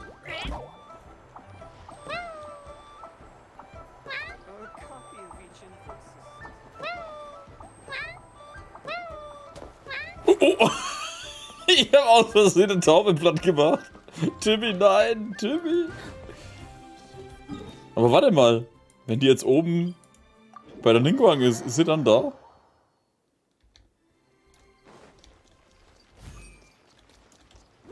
Achtung, die Post ist da.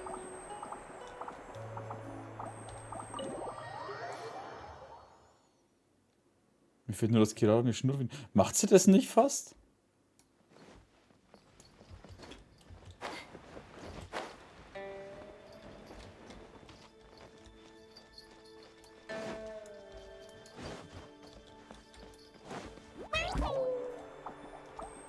Ne, die sind ja irgendwo essen, ne?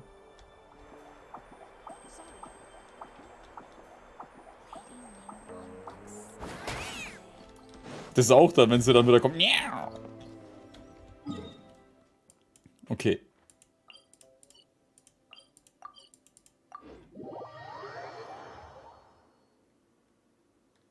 Miau.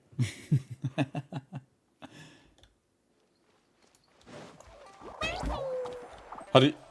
Oh, ich habe noch mehr Chicken gekillt. Echt, Oma Schaden spielt auch Karten?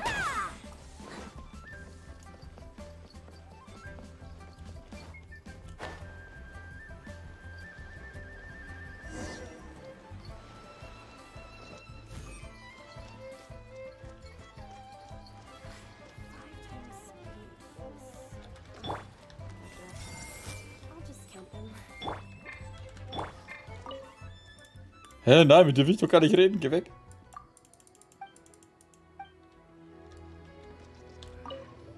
Hey there, got a question for you. Hello. Ask away. If it's fish you want, I've got all the answers. Actually, it's not about fish. We were just wondering, since you're here all day running your stall, have you seen anyone collecting card backs for Genius Invocation TCG? Genius Invocation TCG. Afraid I don't know anything about that. People come here for blackback bass, but not cardbacks. Really? Sorry to bother you then. We'll try our luck somewhere else. Don't you want to buy some fish to take with you? All my fish are super fresh, you know. Hi there, can we ask you a question? Sure, go ahead. I'll, answer as best I can. Have you noticed anyone here collecting card backs for Genius Invocation TCG recently? Cardbacks? No, I'm afraid not. Sorry. Just before, a girl in Inazuman attire walked by and I've been sneezing non-stop since. Ja, der ist allergisch gegen Katzen. Oder gegen Nekomata auf jeden Fall. Well, take care of yourself and get well soon. We'll keep asking around. I'll be alright. While the Millilith stands guard, evil shall never prevail.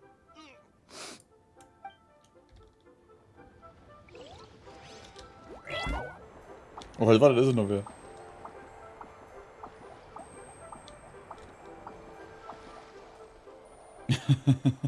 Aber das heißt, ich kann nicht mehr, das ist nicht ständig zu benutzen. Hi there. We'd like to ask you about something. Hmm? Oh, sure. Ask away. The ship's already set sail anyway, so I've got all the time in the world.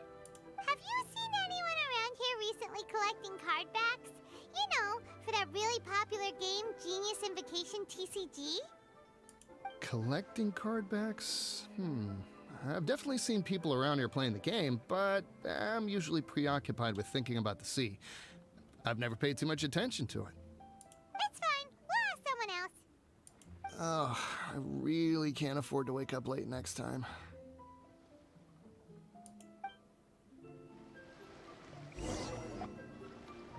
Well, this got off to a slow start. Let's try somewhere else.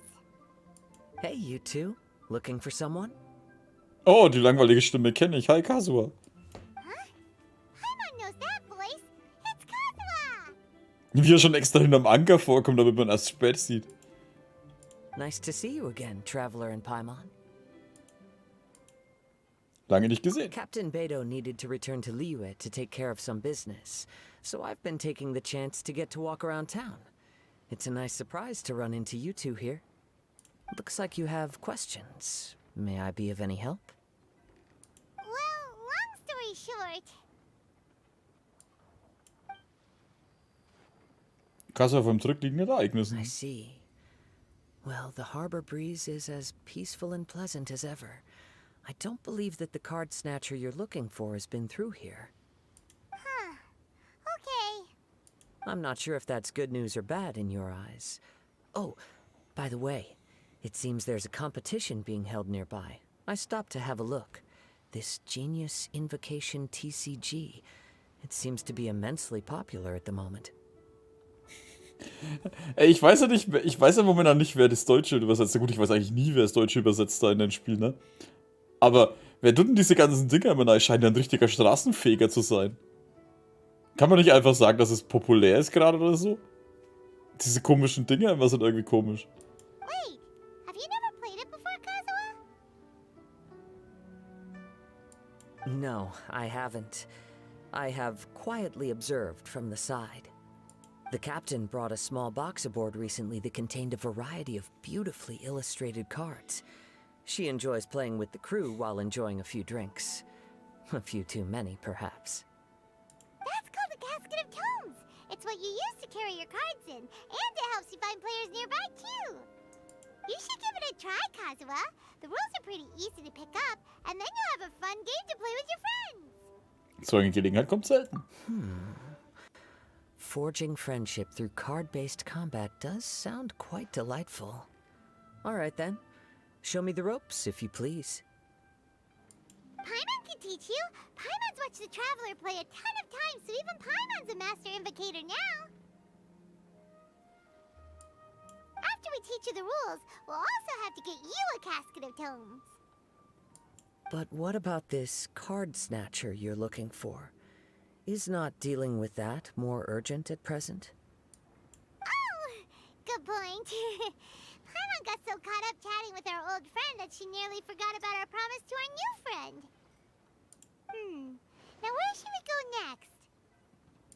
Huh? Hey, look over there. Isn't that the Inazuman courier who Diona was chatting with back in Mondstadt? What's she doing here? Ah, I just noticed the logo at her waist. Isn't that Komaniya Express? Huh? Do you know that company, Kazuha? Yes, I've heard of it. They provide delivery services in Inazuma.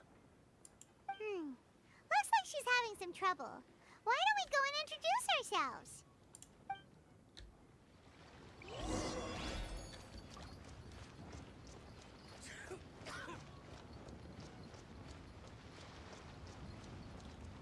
Hallo, ich bin du. Which way is it from here. Hey there! You look lost. Need any help? You frightened the life out of me! Huh? Oh, I recognize you. Weren't you at the Catskill in Mondstadt? Yep, Paimon's name is Paimon, and these two are the Traveler and Kaida Harakazawa. It's a strange coincidence running into you again. Hello. Hello. My name's Kirara. I'm a courier for Inazuma's Komaniya Express. I know Komaniya Express is widely praised for its punctual and safe delivery services, but I wasn't aware that the company had started operating internationally. Wow, it's rare to meet a fellow Inazuman abroad. Our company just recently began expanding its services overseas, which is great for me because now I basically get paid to travel all around the world. Only downside is I sometimes get a bit lost when it's my first time in a new city. Sometimes, when I'm running late, I even have to change back into my original form and climb over walls to make sure the parcel's on time. Do you happen to know the way to the Wangsheng funeral parlor? I feel like I've been going in circles all day. Yeah, we know the place. We'll show you the way. You will? Oh, thank you so much! Na klar geht's zum Wangsheng von Rolle, ey. Man kann hier keine Story machen, ohne dass es dahin geht.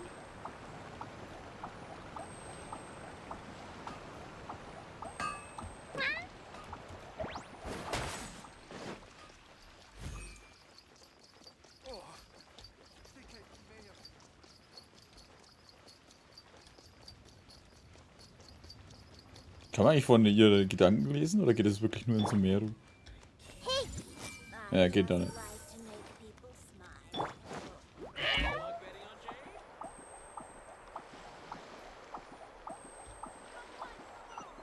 Ah. Warum ist da eine weiße Katze? Down on the ground, the dice spin around, while high in the sky, the sun shines bright. That last line could use some work.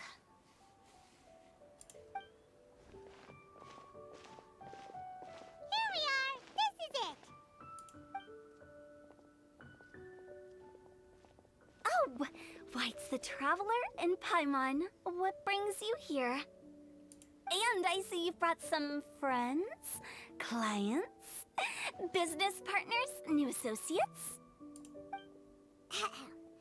Maybe leave the introductions to Paimon. This is Kaida Harakazawa, and this is Kirara. Hello, it is an honor to meet you. Greetings, old friends and new. So, what brings you all to Wangsheng Funeral Parlor this fine day? Wait, don't tell me. Is it our latest promotion? One touch that you journeyed all this way. Klar, Alter, die sind jetzt nur hier gekommen, um jemanden zu beerdigen. No, we were just giving Kirara directions. Hello, ma'am. Are you Director Huta of the Wangsheng Funeral Parlor? I'm your Komaniya Express courier, and we have a delivery for you. I just need to ask you for a signature. Let me see. Ah, yes, I've been expecting this. Delivery services these days make everything so much easier. I used to have to send my consultant running to and fro for this kind of thing. Say, Kirara, how flexible is your company in terms of delivering different types of goods? How about a living person? And what about someone who's more in between alive and dead? Leichenlieferung oder was?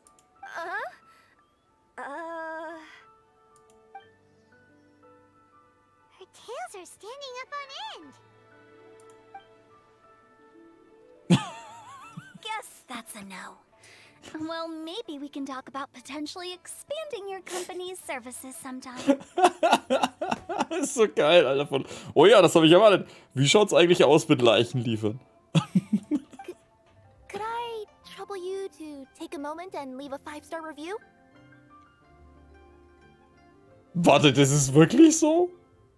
Ich dachte, das, was ich gesehen habe, ist nur ein Fake, Alter. Das, was wir gestern angeschaut haben im Stream. Wo so eine kleine Kirara dort ist. Und dann 1-Sterne- oder 5-Sterne-Bewertung kriegst du. Da dachte ich, das ist nur ein Gag, Alter. Das gibt's hier wirklich. 5 stars? Well, that's an odd number. Let's make it an even 6. No, much too low. Service this good deserves at least 8. In fact, 9. 1 extra for going the extra mile. Oh, 5 stars will be plenty, really. But your enthusiasm means a lot. Alright, I should be on my way now. Thanks again for the directions.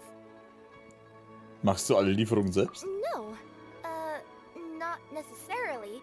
Business has been picking up lately, so the company has hired lots of new staff. But I handle all the international deliveries because I'm the quickest. I am a yokai after all. So chances are that we'll see you on the road again soon. Cool. Well, I look forward to seeing you all again soon. Although, hopefully next time it won't be because I'm lost.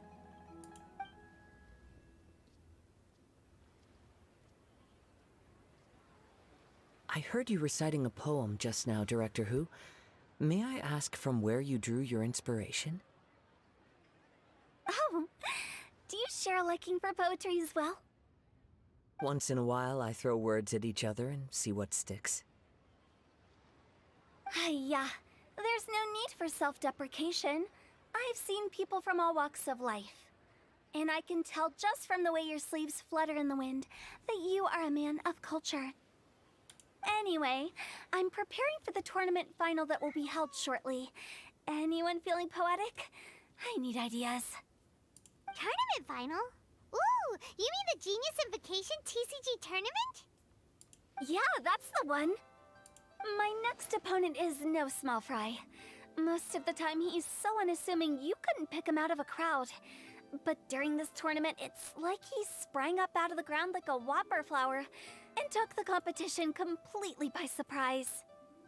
So I have a strong feeling that this will be a tough battle to win. Then shouldn't you be focusing on your strategy? How is writing poetry gonna help?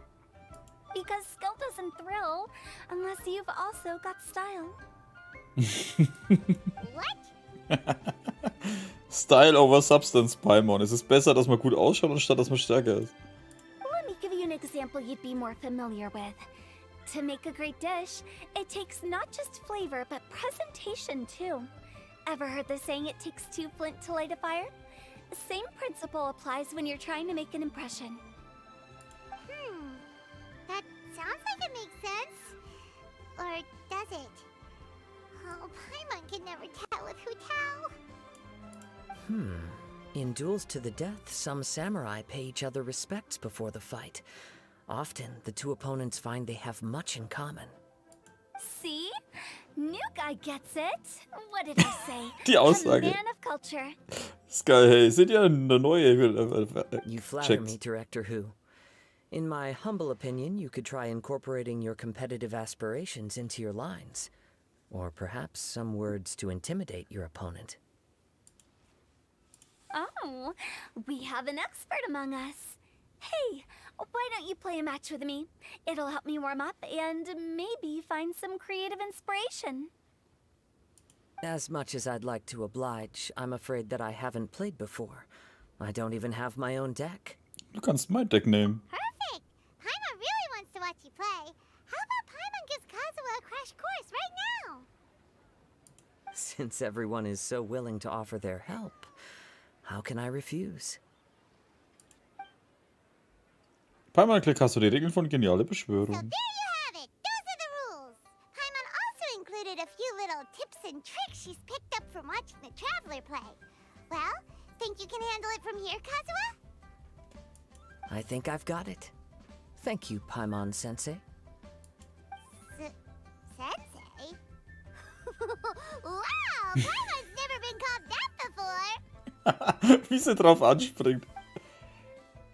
Well, Kazuha, ready to go one-on-one against Liyue's most notorious backstreet poet?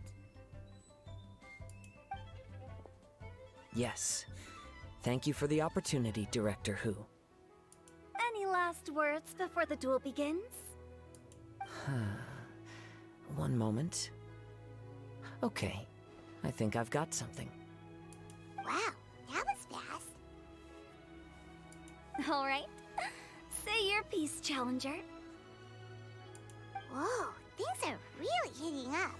Psst. Minds like sharp blades clash. Friendship forged through cards and dice. Autumn leaves burn bright. I, Kaedehara Kazuha, humbly accept this duel. The birds are chirping, the weather's so nice. Watch me roll 6 pyro dice. Director Hu of the Wangsheng Funeral Parlor is ready for battle. Okay. Wovon redet ihr überhaupt? My turn. Chi? Zwei liefern sich eine heftige Schlacht. Also das sind Karten. I am defeated. It's no wonder that Director Hu has earned a spot in the tournament finals. Talk about an exciting match, though. Good thing I was able to send off all those summons of yours. I have to say, it's hard to believe that this was your first time playing. I owe it all to Paimon-sensei's teaching. Huh? You really mean that? Yay! Oh, sie ist rot geworden. Sensei Paimon hat gut unterrichtet. Shucks. Now Paimon's embarrassed. Ich muss immer sagen, nachdem Paimon so oft aufs Dach bekommen hat in den letzten Monaten, ist es schön, dass sie die letzten Patches immer wieder mehr Lob bekommt. Well, Kazuha, did you enjoy Genius in Vacation TCG? Vor allem am Anfang von Sumeru hat sie ja ständig bloß aufs Dach bekommen. Das war schon manchmal zu viel. Yes, indeed. There is a good variety of card abilities, and the tempo of the match can swing in an instant. I understand now why it's become so popular across Teyvat. Oh, seems the world's gained yet another TCG player. Alles klar, Kutsche auch da. Was geht ab? Hol mal alle. Die ganze Gang ist bei hier. Shortly after these two had begun their match, everyone seemed so focused on the game that I didn't want to interrupt. You must be Kaedehara Kazuha? Your reputation precedes you. It's an honor to finally meet you. Please, the honor is all mine. I have heard great things about the esteemed Yuhang from Captain Beidou. Just call me Kuching. You played very well indeed, considering it was your first time. I'm impressed. Wo gehen jetzt die Dinge hin? If we ever have the opportunity, I too would like to play a match with you. Wow, Kazuha's already lined up his next opponent. Why so surprised? Practically everyone at Yujing Terrace is playing Genius in Vacation TCG these days. I also play from time to time, when time permits. It would be my pleasure to join you for a match. However, I can't borrow the Traveler's deck forever. Our match might have to wait until after I manage to obtain my own casket of tomes. Oh, that shouldn't be a problem. When we get back to the tournament venue, I'll ask a member of the Genius in Vacation TCG Society to provide one for you. And please don't think about returning the favor. I assure you it's no inconvenience. Besides, a friend of the Traveler is a friend of us all. Danke, Kutsche. I am grateful for your kindness, Kuching. Pleasure. Also, Hutao, the final is about to start. I just came to make sure you're aware. Wie sie überall rumläuft, Alter, und am Schluss einfach von unten auftaucht. Don't worry. It might look like my mind's on other things, but I'm still listening. Thorough preparation is the key to victory, after all. Will you all be coming with us to the venue? Eigentlich gibt es eine Sache. All right, back to the task at hand. We're investigating a card snatcher. Have any of you seen someone going around collecting Genius in Vacation card backs recently? Card backs? You mean like the kind with a treasure chest design on it? Yes, exactly. That's the one. Funny.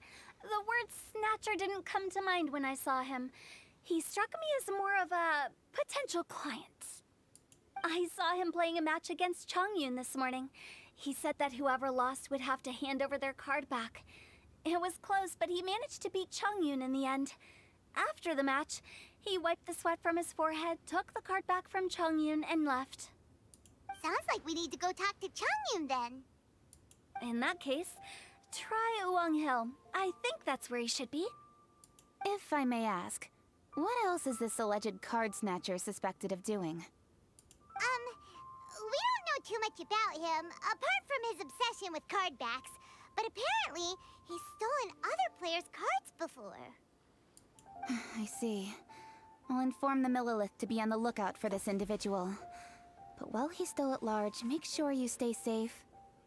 I think I'll go with the Traveler to Uwang Hill. Alright, see you later. Viel Erfolg beim Wettkampf, Direktorin Hu. With so many people rooting for me, I'm sure the match will be over before I can say Hugh. Hugh?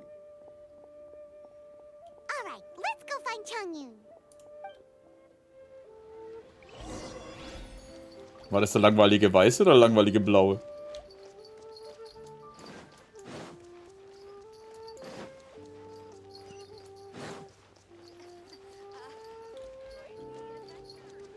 Also ich muss zugeben, ich habe dabei, wie Diona und Kirara über Katzenschwänze geredet haben, überhaupt nicht an was anderes gedacht. Hier, versauten Ferkel. Also die, wo drüber nachgedacht haben, ich habe da bisher gar nicht drüber... Ich fand halt die Lied an sich lustig. Vor allem, wie sie komplett ausgefragt hat. Alter, warte, wo ist der? Der ist ja 1000 Kilometer weg. Schweine, da aus solche Sachen zu denken. Was ist nur los mit euch?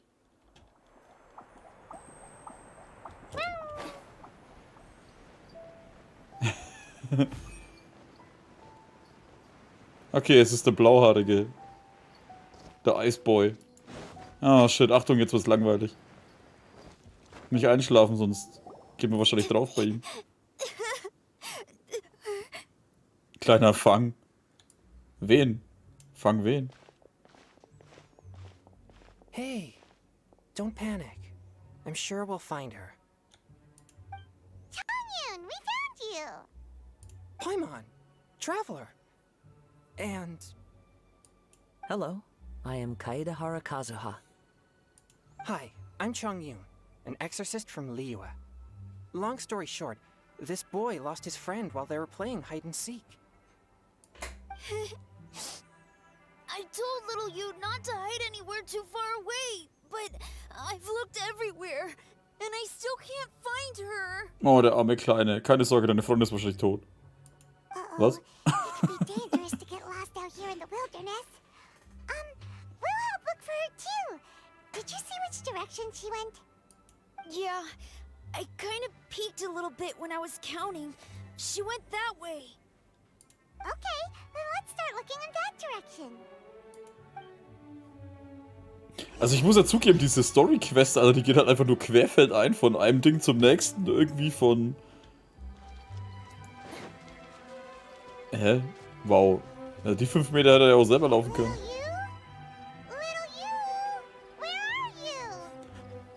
Alter, warte, der heißt A Yu. snapped branch and some trampled grass. It looks like the girl was hiding here. Guess that means we're on the right track. Let's keep going. Ich muss da... Kennt ihr Ding? Oh, scheiße, wie wird's denn heißen? Rush Hour? Da gibt's doch auch so eine Szene, Alter, wo der den einen Meister fragt. Wie heißt du? Ich bin Yu. Nein, wie heißt du? Yu. Nein, du.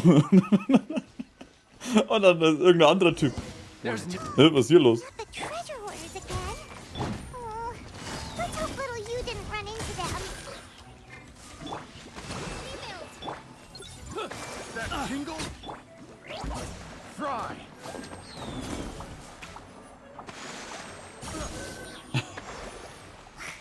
Seriously, why are we always running into these guys? Hey, everyone, have a look at this. Ja, und das sind Elementarteilchen. Die sind überall. Genius invocation cards? Oh, I know that one. It belongs to little you. Nein, du.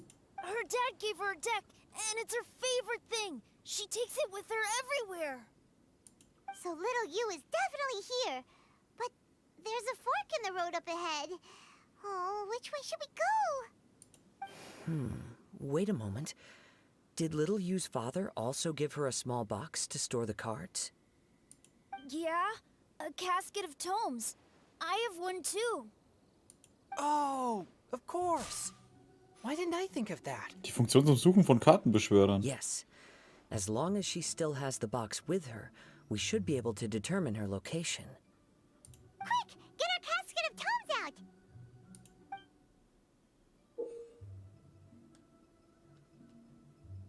Ah, da oben. Let's see. There's Changyun and little Fang. Aha! There's another player over there. That must be little you. Die kleine Du. Da oben?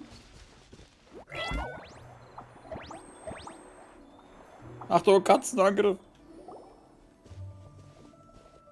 Little you! Little Fang? I'm sorry. I shouldn't have gone so far away. I was trying to find a hiding place, but then I saw a bunch of really angry-looking guys and I got scared. So I ran till I ended up here. Don't worry. We've already taken care of the bad guys.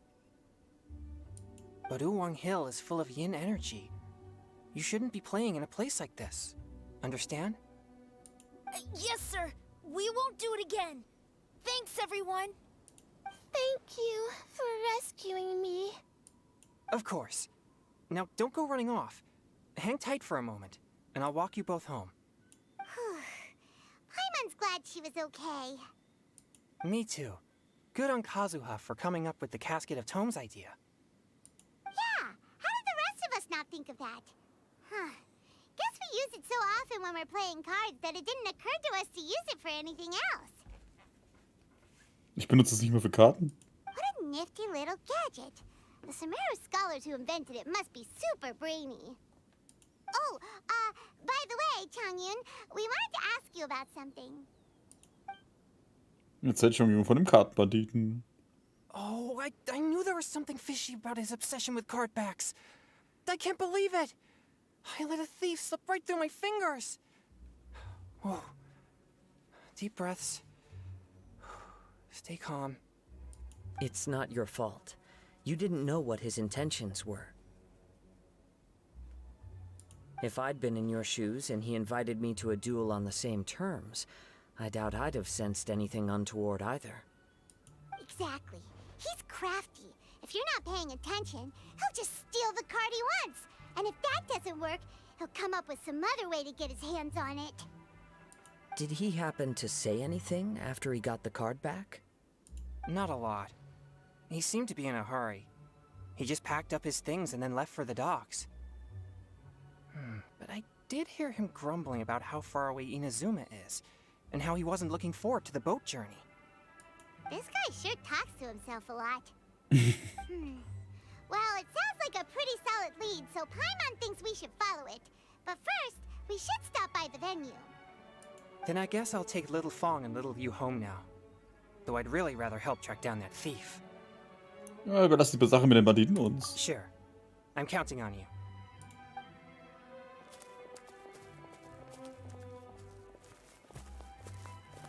Whoa.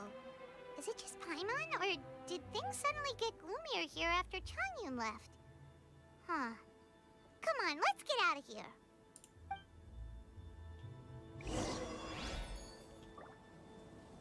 Ne, Miku? Miku hat ja bloß 2 Schwänze. Sie ist ja noch nicht so stark wie dieser neunschwänzige Fuchs. War das nicht Mikus Meisterin oder wie die war? Die ist doch damals gestorben, dieser Fuchs. Die hat auch die Kalemme die verhindert oder so bei Inazuma oder irgendwie sowas.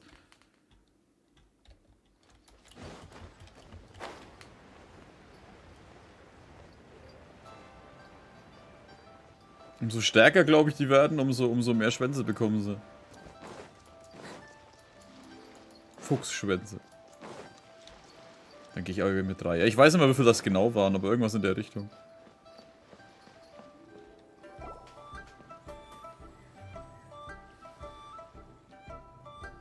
What an incredible match. Truly mesmerizing to watch two players compete at such a high level. Wobei ich auch nicht weiß, ob der Fuchs 9 gehabt hat oder eher 7. Es gibt ja verschiedene Dinge. What? We missed the final again? Ugh, Paimon was hoping we'd at least get to catch a glimpse of the final round. You're back. Did you find Chongyun? Everything go smoothly? There were a few hiccups along the way, but in the end, it all turned out fine. So Hu Tao, as few as I'd expected, but all in all, it was still a good old wham bam I'd like to thank my fam. This? My opponent was no pushover. We both took out a couple of each other's character cards before it came down to the decisive round. I closed my eyes, held my breath, and clenched the dice tightly in my hand as I prayed for the blessings of all my supporters in the audience, both visible and invisible. Wink, wink. Can you guess what happened next? Was denn? Channeling all my skill and style, with a flick of the wrist, I released the dice from my hands and shouted my battle cry at the top of my lungs. Watch me roll 6 pyro dice! And lo and behold, when the dice came to rest, I counted precisely 6 of the pyro persuasion. It was all over before I could say, pyre, pants on fire. Pyro Pants on Fire, ja. Meine Güte. Wow, sounds like your poem worked like a charm. Director Who's playstyle is rapid but graceful, like a lone butterfly navigating the depths of a forest. With a little luck beneath her wings, she soared above the competition. Luck. Ah. Is a key ingredient in every success. Wouldn't you agree, traveler? Oh, it's Ningguang and Charlotte! Finished with your business meeting? Yep. I have to say, the Tianquan has a very incisive mind. She's extremely insightful. I gotta admit, I'm kinda envious of Baiwen now. Oh, wow. You must be Kaedahara Kazuha. It's a pleasure to meet you, Charlotte. First the Traveler, now Kazuha. Feels like I've been inducted into the Tevat Heroes Club. I remember when you made the headlines of the Steambird. Young samurai blocks the Muso no Hitotachi. You captured the public imagination in Fontaine for some time. My oh my. I had no idea I was up against such a legendary warrior in our card duel earlier. That's all in the past now. I count myself as the fortunate one today for this chance to make so many new friends. Today is indeed a momentous day to have brought us all together. I propose that I treat everyone to a meal to mark the occasion, if it pleases you all. Oh? Sounds like it's victory meal time. Count me in. You'll have to excuse me for a moment while I wrap things up at the tournament venue. I'll join you all later. Bis später. This is great. We can have a nice hearty meal and get a good sleep tonight before heading off to Inazuma tomorrow. Inazuma, does this mean you found a new lead on the Card Snatcher? Sure did. Investigating is what we do best. Well, okay, guess luck played a part in it too. I still have some things to take care of here in Liyue, so I'm afraid I won't be able to accompany you to Inazuma. Okay, but remember to keep working on your genius invocation skills. You never know when Paimon-sensei will show up for a surprise inspection. Wirklich pflichtbewusst, Sensei Paimon. I've also heard some things about this card snatcher you're pursuing. Already? Wow, nothing gets past Ningguang, huh? A new card back appeared on the market recently. It's extremely rare and bears an image of a treasure chest. Some players are willing to pay exorbitant amounts of more for things of this nature, as they believe they can improve their luck. So I looked into them briefly to see whether there was any genuine commercial value in them. I quickly learned that every card back with that particular design had been scooped up overnight. Initially, I thought this might be just another case of a merchant hoarding goods in hopes of maximizing their profits. But once I heard more, I realized it must be the thief you are after. Is there anything else unusual about these card backs other than their rarity? Unfortunately, since I didn't manage to procure one for myself, I'm unable to say for sure. All I know is that despite being custom-made, they are not particularly exquisite. If they were, you can be sure I would have purchased one sooner. The mystery of this card snatcher gets more baffling at every turn. It doesn't matter. Given how much he likes to talk to himself, he's sure to spill all his secrets sooner or later. Every journey into the unknown is a mystery waiting to be solved. But often it is encounters with the unexpected that make the journey all the more interesting. For instance, it was certainly a pleasant surprise for me today to meet top talents from all around Tevat. Schön, schön. Ich hoffe, es gefallen ein Haufen neuer Freunde. Gute Nacht, Anni. Ciao.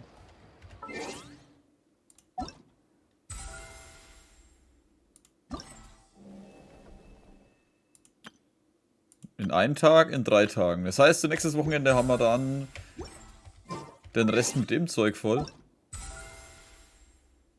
Ah, jetzt in Nosuma treffen wir dann die Kokomi und in Sumero ist es natürlich der Saino. Ah, okay, die sind so aufgeteilt, das ist mir noch gar nicht aufgefallen. Cool, cool.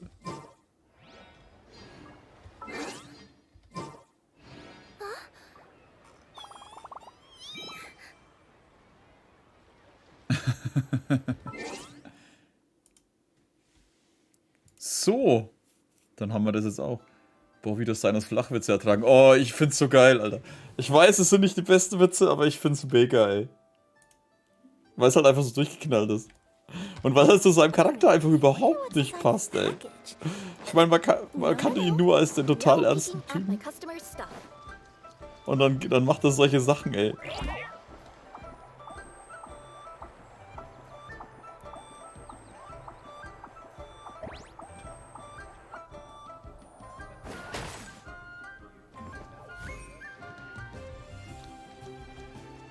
Ey, ich fand die Legendenquest super.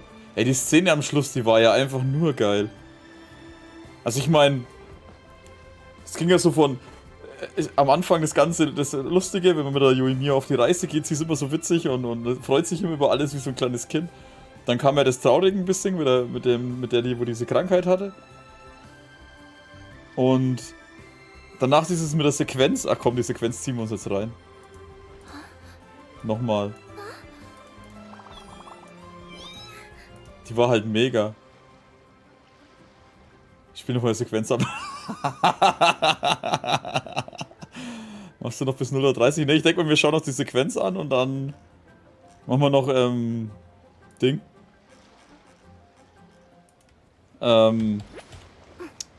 Bennett-Ritual und dann denken wir mal, wir Schluss machen. Gestern hatten wir es auch drüber mit denselben Gedanken immer, ne? Ah, fuck, jetzt hört mal im Hintergrund immer das Gelaber. Warte mal, ich muss da... Ah, okay, so ist es weg.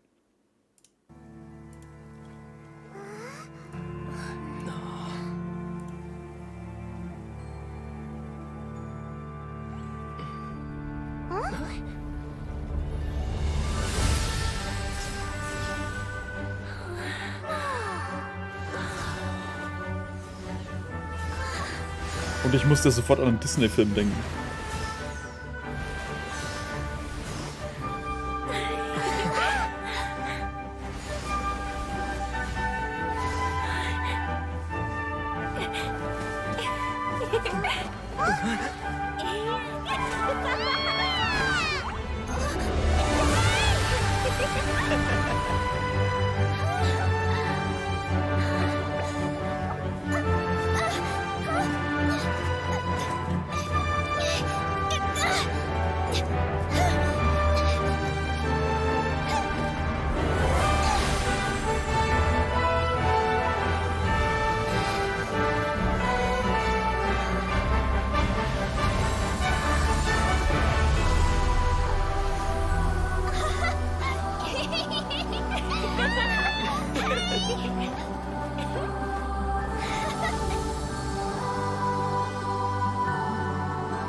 like fireworks. Ah, man kommt aus dem Grinsen halt aber auch nicht raus. Das ist so geil. Aber da fällt mir noch was ein.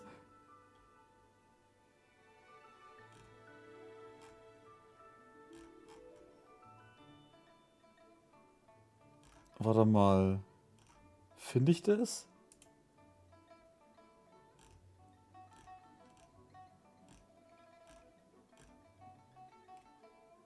Nee, das ist das andere. Scheiße, das habe ich nicht abgespielt, ne? Genshin Impact. Yoimiya.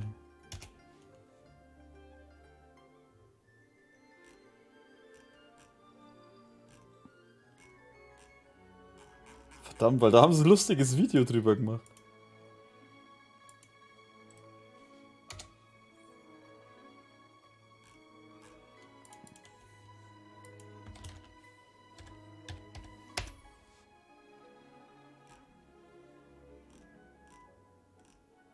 Fuck, ich finde es nicht mehr. Warte mal, jetzt müsste ich dann, glaube ich, Filter diese Woche.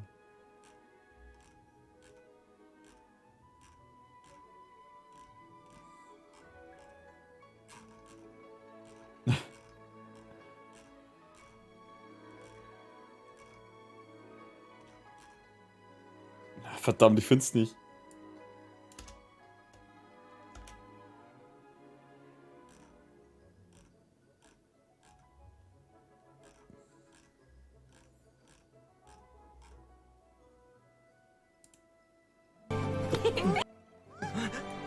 Ah ja, das müsste es, glaube ich, sein. Seriously, Yoimiya? Oh nee, das ist ein anderes. Okay, das sind alle Kacke.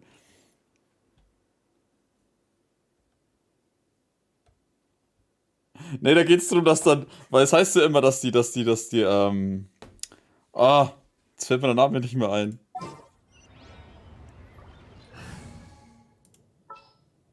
Das sind die Ayaka? Wo ist sie denn? Die Nilu und wer war denn das andere? Ich hab vergessen, wer die dritte im Bunde war. Dass das so wie seine Freundinnen sind. Und die hocken da halt dort und schauen dann mit weit aufgerissenen Augen, wie die Szene mit der Yoimiya kommt. Wer war denn die dritte im Bunde?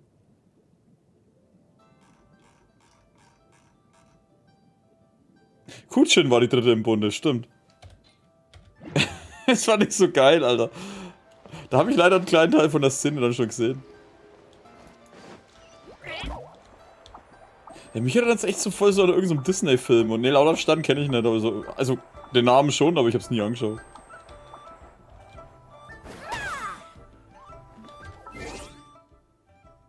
Ja, warte mal, das wollte ich nicht schauen. Karte? 27, ne, hätte ich nicht genug. Jetzt muss ich auch den Typen mal wieder machen da hinten. Da, den Sack da. Hab ich den nicht eigentlich einmal gemacht? Ah ja, stimmt, ich habe gemacht, aber ich habe das Zeug nicht genommen. Juna bei der Hochzeit runterspringen und Walrus von unten auf Steam Flug aufhängen. Boah, wie schon mal gesagt, ey, ich kann mich halt in Final Fantasy X so gut wie nix mehr erinnern. Außer wie es ausgeht. Und ich glaube, ich den letzten Boss nie besiegt habe, das habe ich mir dann in der Sequenz, glaube ich, angeschaut. War leider auch nie wirklich mein Favoriten-Spiel. Keine Ahnung, ich bin mit dem Titus nie wirklich warm geworden und die anderen Charaktere waren jetzt auch nicht so der Hit für mich. Die einzige, wo ganz cool ausgeschaut hat, war die Alte mit dem Gürtelanzug da. Die Zauberin.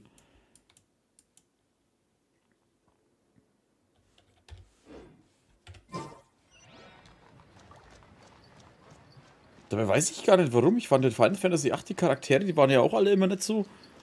Die fand ich eigentlich alle ganz cool. Keine Ahnung.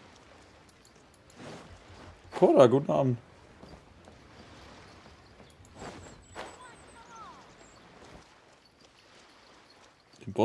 Den letzten Boss habe ich damals nicht gespielt. Wie gesagt, das Spiel hat mir sowieso nie hundertprozentig gut gefallen. Und dann habe ich bis zum letzten Boss gespielt und dann hätte ich noch leveln gehen müssen und da hatte ich sowas von überhaupt keinen Bock drauf. Also ich habe damals schon keine Lust auf Leveln gehabt. Und dann dachte ich mir, ach komm, scheiß drauf, schaust es dir irgendwo an. Fertig.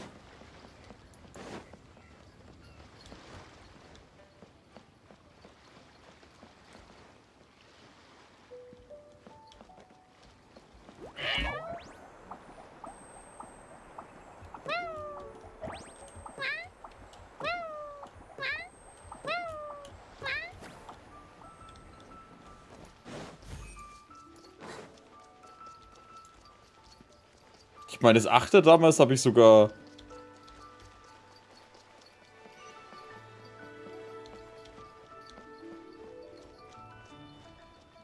Ah, okay.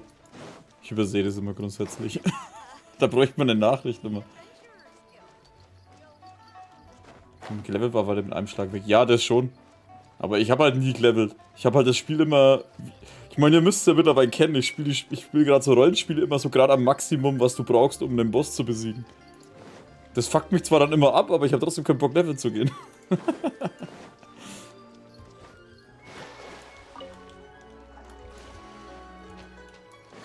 Über Wasser kann man nicht gehen, oder?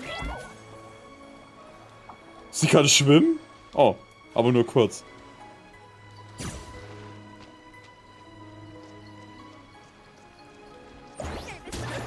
Ah, da kommt ein Paket raus. Ah, das sind diese Katzen. Ach so. Warte, ich kann die rumschieben?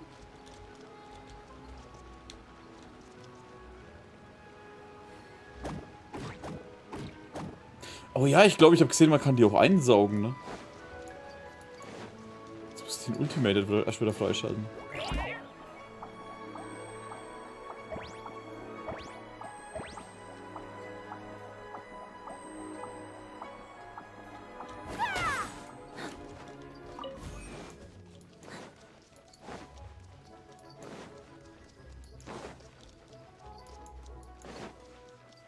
Falls der 10 damals nur gesucht hat, weil ich Kohle nicht für neue Spiele hatte. Ja, so ging es mir mit dem 8. damals auch.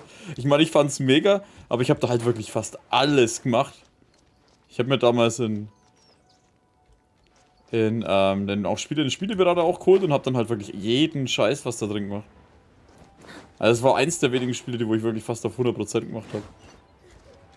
Ich glaube, das Einzige, was ich nicht gemacht habe, waren alle Waffen auf Maximum aufzuwerten, weil das so ätzend war.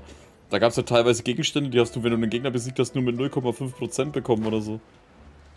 Yeah, it's Gacha time.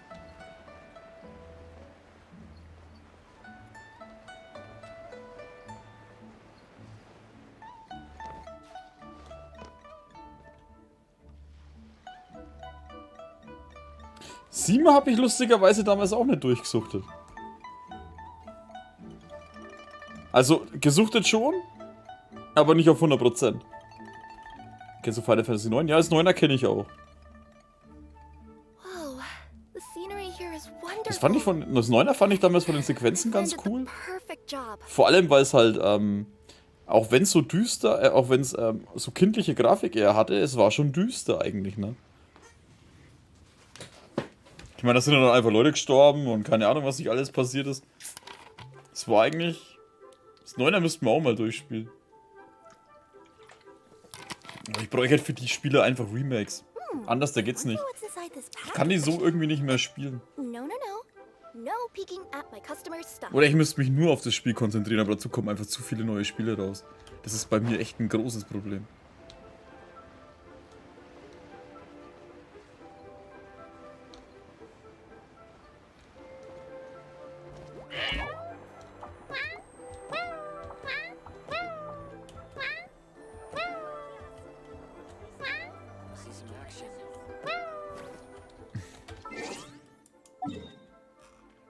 So. Dann schmeißen wir auch einen Banner gleich runter, weil wir müssen nicht vergessen.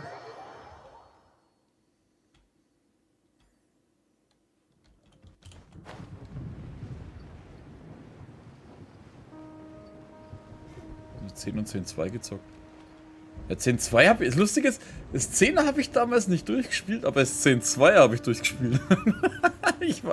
Das ist keine Ahnung. Wobei ich im 10.2 aber auch nie das richtige Ende hatte. Da war ich dann damals enttäuscht, dass es ja nur so ein schlechtes Ende gab.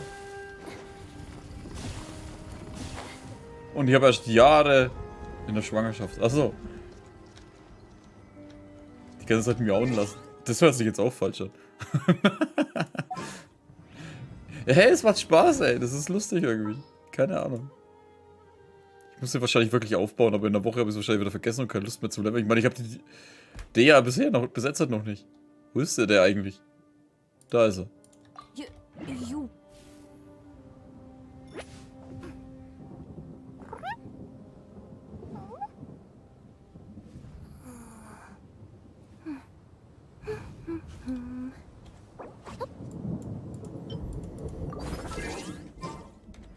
So, und...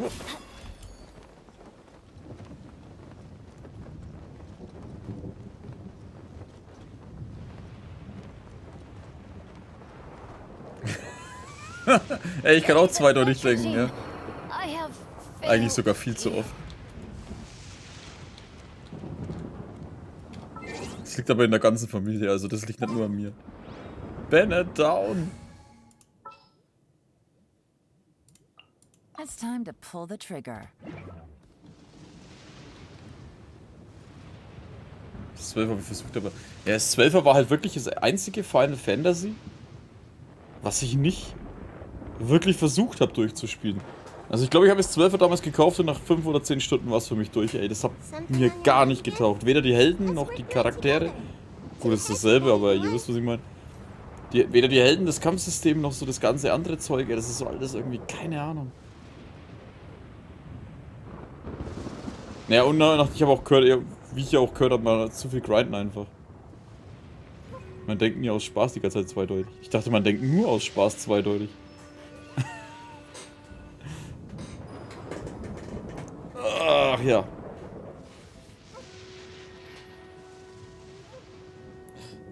Ich find's immer noch geil, dass es Schnellding gibt jetzt.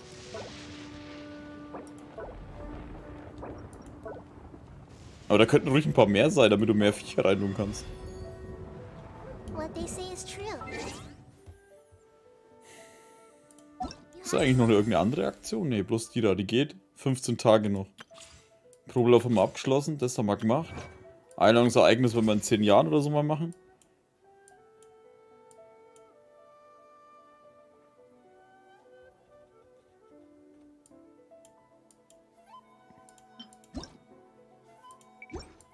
Ja, die Bilder sind schon geil. Irgendwas mit Karten war noch in der Taverne. Ja, aber das mit Karten interessiert mich ja gar nicht. Vielleicht irgendwann mal, aber für mich ist es zu langatmig. Schade, dass es nur für die PlayStation 3 gibt. Das 13er. Gab es denn auch eine Collection für die 4er?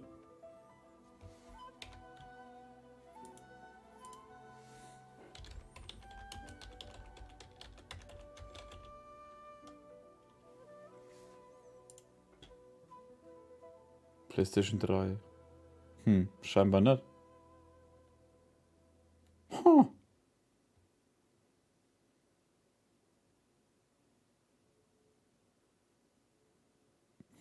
Ja, weil das 13er war halt bisher immer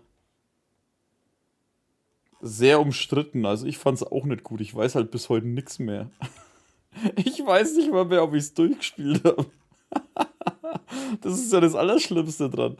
Ich habe damals Final Fantasy 13 gekauft, hab's dann gespielt, habe aber auch relativ schnell gemerkt, irgendwie gefällt's mir nicht. Hab's dann trotzdem irgendwann weitergespielt. Bin dann bis zu einem bestimmten Boss gekommen, bevor diese größere Oberwelt kommt. Was eigentlich auch nichts anderes ist, wie eine riesige Wiese mit einem Haufen Monstern.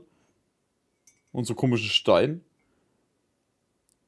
Und den Boss habe ich nicht geschafft, hab dann aufgehört zu spielen. Hab's dann Jahre später, habe ich es dann nochmal angefangen. Und ich bild mir ein, ich hab's durchgespielt. Aber ich weiß nichts mehr davon. Das ist so richtig so durchgezwungen und dann alles wieder vergessen. Alles wieder gelöscht aus dem Kopf. Das finde ich bis heute irgendwie witzig einfach, dass ich das komplett verdrängt habe. LP gemacht? Ja, ich habe ja angefangen ein bisschen zu spielen. Aber zum 13er selber nicht. Nee, das war ja 13 Lightning Returns, das war ja der 3. Teil.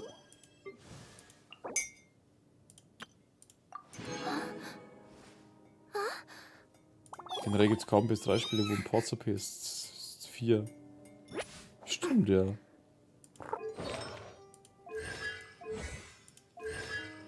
Sogar ihr Sternbild ist eine Box, Mann. Mit den Augen.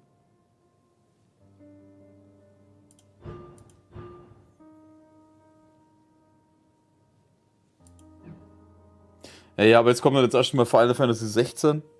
Da muss ich noch schauen, hole ich mir jetzt dann den PS5 oder nicht. Und spätestens Ende des Jahres brauche ich dann eine PlayStation 5, wenn dann irgendwann Final Fantasy 7 Teil 2 kommt. Vom Remake. Aber ich habe schon Bock auf 16er. kann es nicht spielen, Schnief. Ja. Echt? Final Fantasy VII Remake 2 soll Ende des Jahres oder Anfang nächstes Jahr kommen. Also das letzte Quartal. Geschäftsquartal 2023, was aber auch bis, glaube ich, März im 2024 geht. Also spätestens März nächstes Jahr sollte es eigentlich kommen.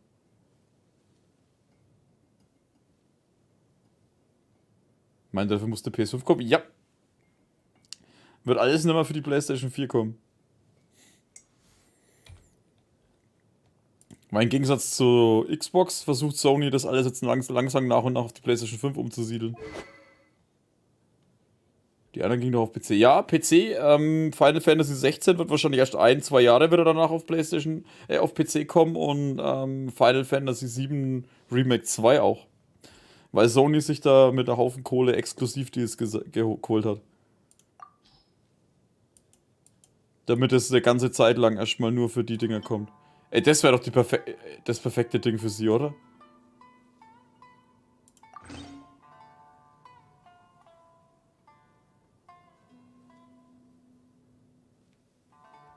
Mit Lesensoftware zu PlayStation sei es zu speziell und kompliziert. Ja, die PlayStation 3 hat eine komplett andere Architektur. Das ist das Problem. Die Xbox, die hat immer so ein bisschen mehr Richtung PC gearbeitet. Aber die PlayStation 3 und die PlayStation 2, die haben eine extrem komplizierte Architektur gehabt teilweise. Wobei die 2er, glaube ich, nicht so schlimm wie die 3er. Das Schirm ist eigentlich mega für Chichi. Ja, aber Chichi benutze ich nicht. Aber der würde gut zu ihr passen, einfach nur vom Style her.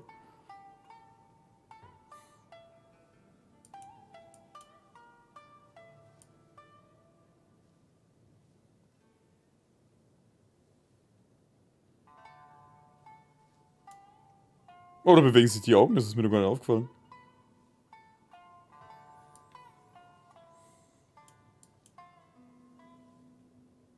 Ein ungewöhnlicher Ölpapierschirm, auch wenn man sich auf langen Reisen an Wind und Wetter gewöhnt, so kann es doch eine besondere Freude sein, den Regen unter diesem Schirm zu genießen. Aquamarin.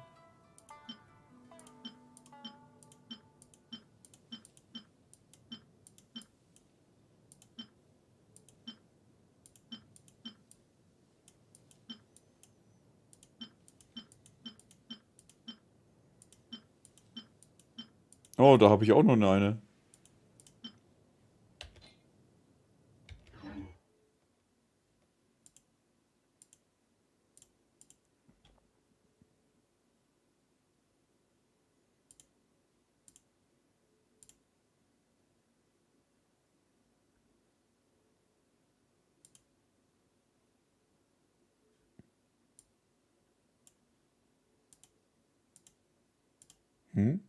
Schau mal, Banner bitte. Banner, Banner, Banner. Halt. Gebet. Da, einer von denen?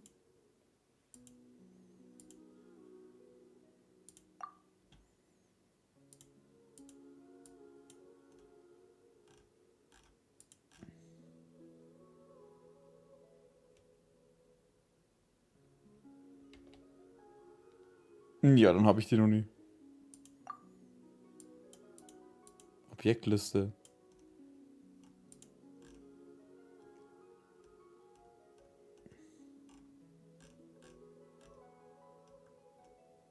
Drei Sterne-Objekte. Hey, wo sind denn die Vierer?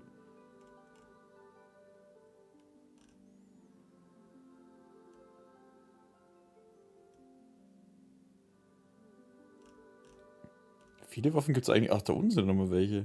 Regenschnitter da. Kommt bald Spider-Man 2 für die PS5. Ja, schaut ganz gut aus, aber Spider-Man interessiert mich irgendwie gar nicht. Also Spider-Man war ein cooles Spiel damals, aber irgendwie, weiß nicht, gerade so Open-World-Games, was so Spider-Man-mäßig gehen oder GTA sind momentan überhaupt nicht mein Ding. Keine Ahnung. Aber mal schauen.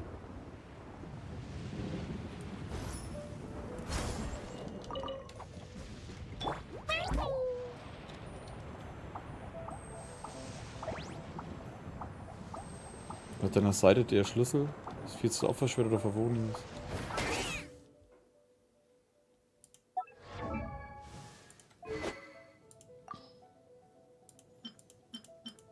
Schlüssel?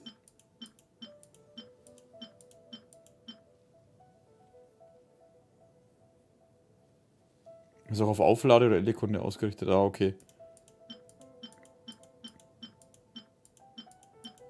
Ja, das Opferschwert. Oder das Verwunius-Schwert. Ich will aber den da haben, Alter. Der schaut viel cooler aus für einen Yokai-Schirm.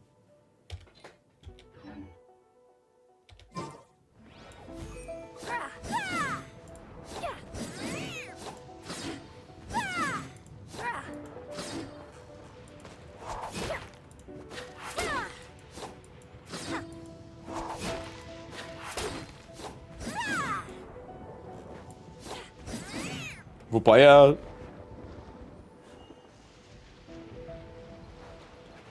Ehrlich ist das halt wieder mit der Figurenvorbestellung zu sehen. Die Preise sind aber ordentlich heftig. Ja, ich weiß.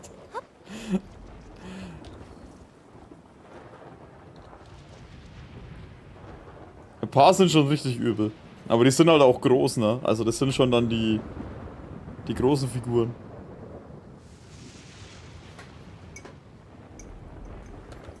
Und speziell halt noch dazu. Und jetzt stell dir mal vor, die sind halt aus Japan, ne? Die kosten wahrscheinlich in Deutschland nochmal 200 € mehr. Minimum. Minimum. Da muss ich mal ein Video wo wir am besten bestellen können, ja auch noch. Warum müssen Azulane-Figuren immer so heftig sein? Ja, ich mache ja demnächst nochmal ein Unboxing. Da habe ich mir... Warte mal.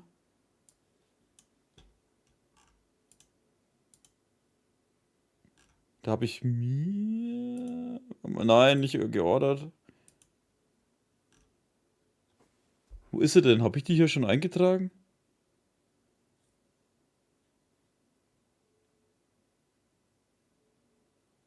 Ich finde sie gerade nicht. Wo ist sie denn? Bin ich jetzt bescheuert?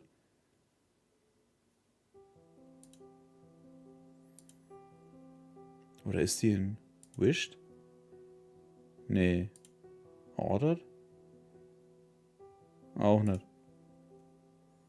Warte mal, gehen wir mal da drüber. Azulane. Alter, 484 Figuren, wollt ihr mich verarschen? Die finde ich doch da nie.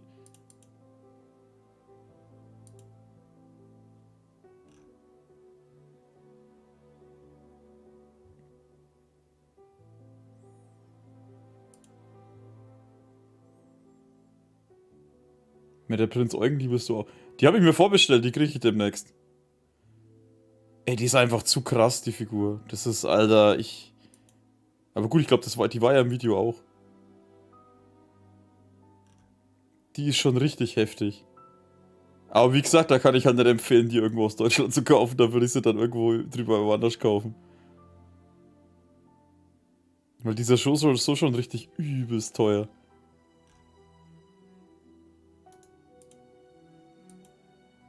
Wo ist denn die eine? Warte, ich muss mal nachschauen, wie die heißen.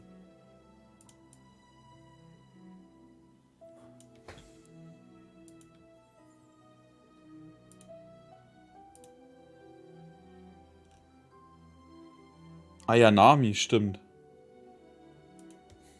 Ayanami. So fühlt man natürlich wieder... Hallo?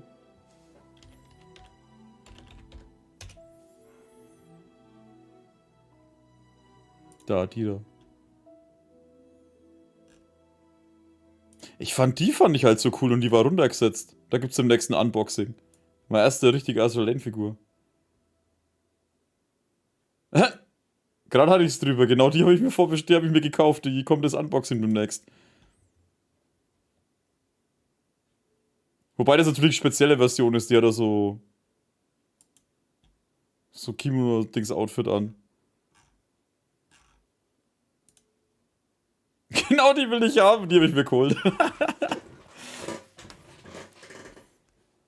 Also die gibt's glaube ich noch bei Amazon. Aber stimmt, du hast ja glaube ich keine Kreditkarte, ne? Da kommst dann die jetzt dann da nicht ran.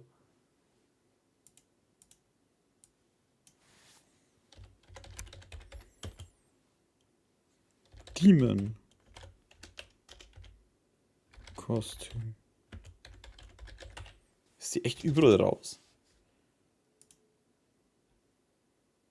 Ja, AliExpress, ja genau, darüber brauchen wir es. Waifu World, Alter, was ist denn das?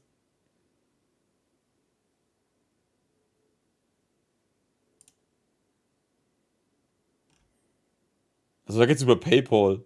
Aber Alter, 383 Euro, nein, niemals, niemals da kaufen, bloß nicht. Ich habe für die 160 gezahlt.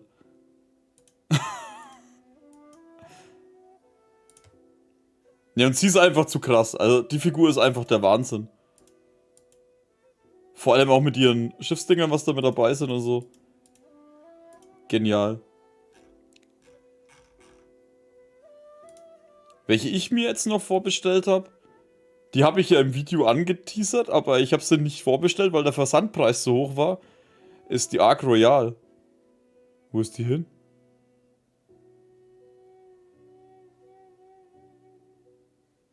Da. Ich habe ja im Video, habe ich ja gesagt gehabt, die habe ich mir nicht vorbestellt, weil der Versand zu teuer ist. Die selber kostet 35.000 Yen. Das sind so 200 oder sonst irgendwas sind das. Und der Versand alleine hat schon 150 gekostet. Irgendwann schaue ich auf Amazon, Versand 30 Euro. Vorbestellt, sofort. Gar nicht lange rumgedacht, einfach vorbestellt. Und dann habe ich auch gleich noch in die Figurengruppe, habe ich gleich gepostet, dass die momentan so günstig zu haben ist. Weil die ist der Wahnsinn, Alter. Die ist saugeil. Vor allem die Größe, ich weiß nicht, wo ich sie hinstelle, aber hey. Das sind Probleme für Zukunftsflorian.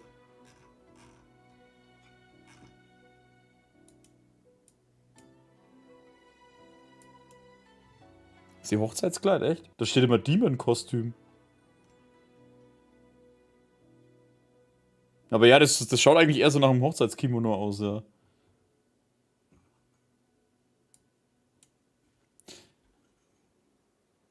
Gibt's auch auf, Army gibt's das auch.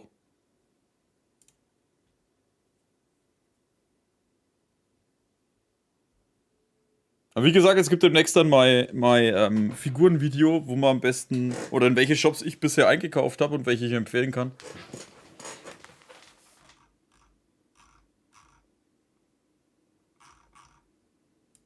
Die haben sie jetzt auch neulich gezeigt von Dress Up Darling.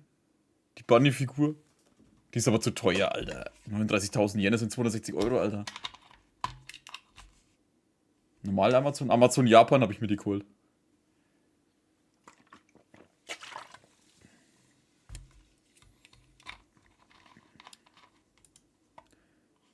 Treffen wir aus den Com-Channel denn leer? Hast du den? Ja, den habe ich leer gemacht. Weil mich das vor dem... Vielleicht hat er es gar nicht böse gemeint, aber das, was der Ding geschrieben hat, Alter, das hat mich so abgefuckt, Alter, dass ich den Channel leer gemacht habe.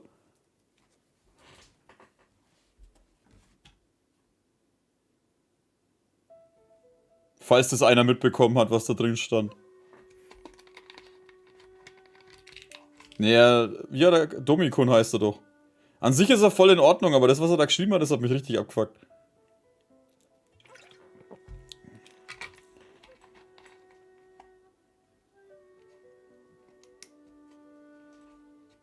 Ah. Ich habe so nicht lang genug gespielt, um das zu machen.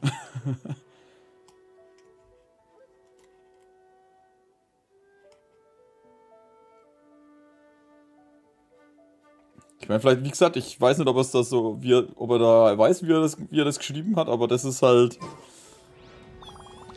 Deswegen hat er auf die Frage reagiert, ja. Das Ding ist halt, wie gesagt, ich glaube halt nicht, dass es so fies gemeint hat. Aber wenn du zu jemandem schreibst, manchmal tun mir die Augen weh, wie du spielst. Aber du kannst es halt wahrscheinlich nicht besser, deswegen kannst du wahrscheinlich auch nichts dafür. Sorry, aber das ist halt eine Aussage, die du nur triffst, Alter, wenn du jemanden für komplett dumm hältst. Und das hat mich richtig abgefuckt. Wie gesagt, ich glaube echt, dass er es nicht so gemeint hat, aber in dem Moment dachte ich mir, Alter, du hältst mich doch für saublöd, oder? Wenn jemand sagt, ich spiele schlecht, ist das für mich in Ordnung, aber wenn jemand mich dann komplett dumm hinstellt, Alter, das ist dann schon... Das hat mich in dem Moment richtig aufgeregt.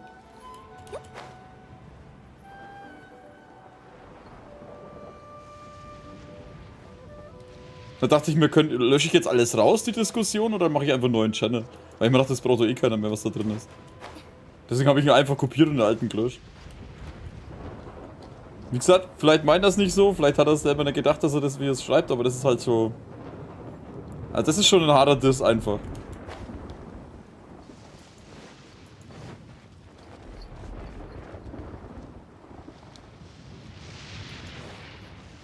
Ja, ich dachte nicht, dass das so eine große Sache ist. Ich dachte auch nicht, dass das irgendwem auffällt. Wenn ich ehrlich bin, weil die alten Sachen interessieren dann meistens eh keinen mehr. Sonst hätte ich schon was geschrieben. Hat auch ungefähr 4 Tage gedauert, bis das überhaupt wer geklickt hat.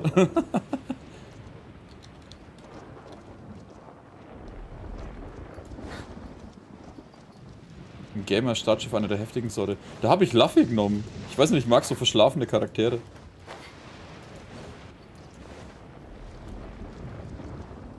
Oh ja, ich denke mir schon, hey, warum sehe ich dann immer Ding da? Also viel passiert heute nichts mehr.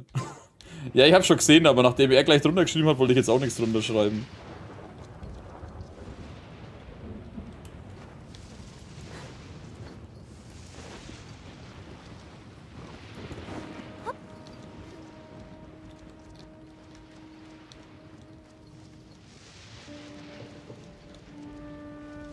Schlafen die DC-Leichen? Naja, viele schreiben ja eh nicht so viel.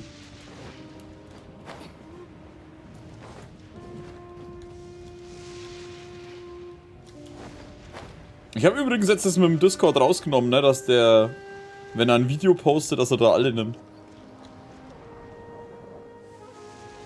Ich denke, ich weiß, wie er es meint, aber trotzdem nicht richtig wisst. Ja, eben, das ist ja das. Ich denke mal auch, dass er es nicht so gemeint hat, dass er es auch nicht so heftig gemeint hat. Aber so wie das halt ausgedrückt war, war es halt einfach nur, wie wenn ich jemanden einfach ins Gesicht spuck. Ich habe auch in der Arbeit jemanden gefragt, einen guten Kumpel. Habe gesagt, ja, wie würdest du darüber denken? Überreagiere ich da? Denke ich da zu viel? Und dann sagt er, nee, also wenn jemand sowas schreibt, hält er dich für komplett bescheuert. Das war so richtig einfach raus. Und dann denke ich mir, okay, da denke ich jetzt auch nicht anders da.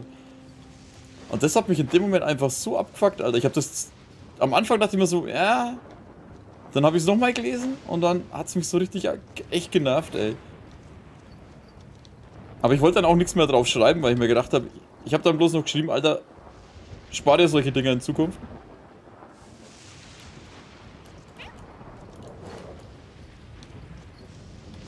Weil ich, wie gesagt, ich reagiere auf sowas normalerweise nicht so arg.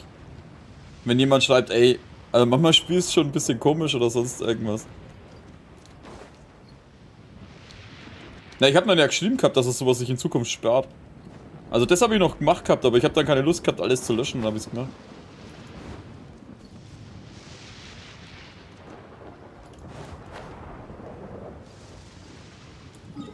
Ja, ich bin gut, dass ich da nicht allein dastehe mit der Meinung, weil manchmal überlege ich immer, ey, überreagiere ich da?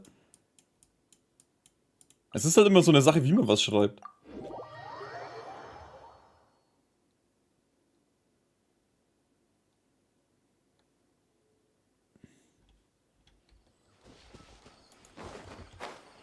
Weil ich habe ja dann geschrieben gehabt, wie ihr das jetzt meint. Nee, alles gut. Dann habe ich halt geschrieben gehabt, Alter, spar das sowas in Zukunft. Nix ist alles gut.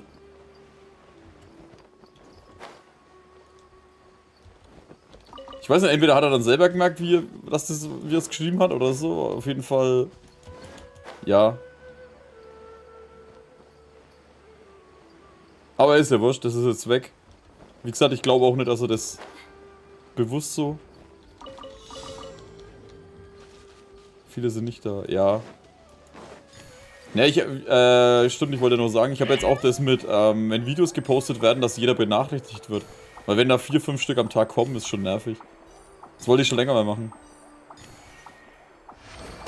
Nächstes Mal Projekt im Discord zeigen. Projekt?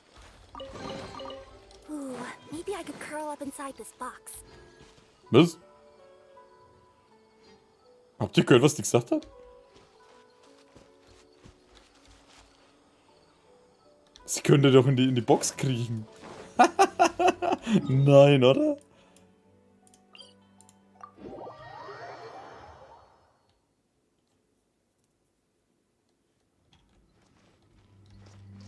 Das ist ja geil. Oh, jetzt bin ich im Untergrund. Mal wieder was gegönnt.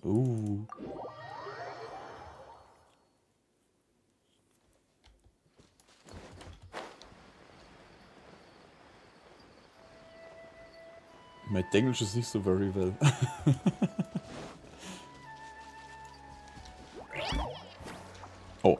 Hä, vorhin hat es doch funktioniert. War wahrscheinlich nicht tief genug. Na, das verrate ich erst morgen. Ja, dann haus morgen raus. Also in 5 Minuten oder wie?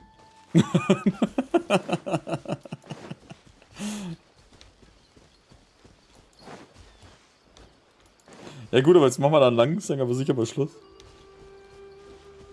Wann wolltest du morgen Zelda machen? Wahrscheinlich erst abends. 18 Uhr rum oder sowas. Oder mache ich es früher?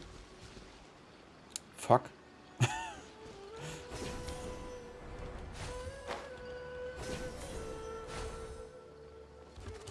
Wenn ich ausgepennt habe. Also in 5 Minuten, ne? Du brauchst doch keinen Schlaf, hab ich gemeint. Nö, 18 ist schon okay. Ja, mal schauen, auf irgendwas um 18 Uhr rum wahrscheinlich. 18 Uhr, vielleicht auch erst 19 Uhr. So meine übliche Zeit auf jeden Fall eher. Also morgen auf jeden Fall Zelda auf Twitch. Bin mit den Mädels morgen on Tour. Ja, meine Schwester kommt morgen zum Schnitzelfuttern. Die hat letzte Woche Geburtstag gehabt. Hat sie sich Schnitzel gewünscht. Die kann nichts anderes. Die können ganz einfach bloß Schnitzel essen.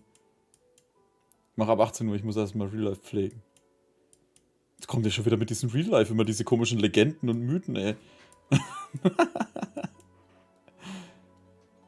Die Streamstunde bist du in LSP zusammen? Ja, das auch, ja. Die Zelda-Streams kommen als Let's Play raus, ja. Immer so Stundendinger.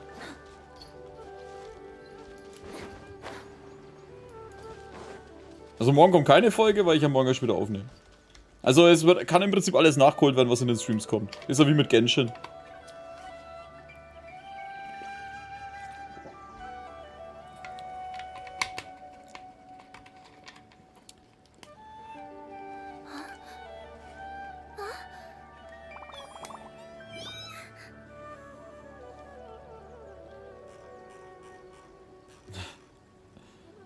Ja, ich muss jetzt endlich mal... Ich muss endlich auch mal wieder mehr Videos aufnehmen für meinen anderen Kanal. Jetzt habe ich heute endlich das erste Anime-Video mal wieder seit langem gebracht. Über Danger, also Danger is my heart. Ja, du zockst mehr als ich, ein paar mehr. Das ist auch nicht schwer, ich glaube jeder zockt mehr als du.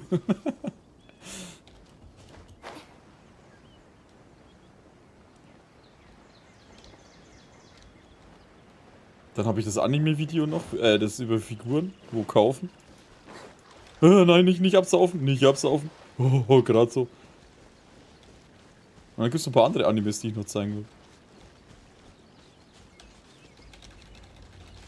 Kann man eigentlich so sich schütteln, dass das Wasser weggeht? Wahrscheinlich nicht, oder? 1, 2, 3, 4, 5, 6, 7, 8, 9, 10, 12 Sekunden. 1, 2, 3, 4, 5, 6, 7, 8. Ja, hätte mich jetzt auch gewundert, wenn es geht. Vielleicht, wenn ich Oma bin, habe ich genug Zeit. Ja, ich weiß, es gibt ja Leute, die haben echt viel zu tun und... Ja, ich kann nichts dafür, ich halt nicht. Dafür habe ich meinen Kanal, das ist mein zu tun.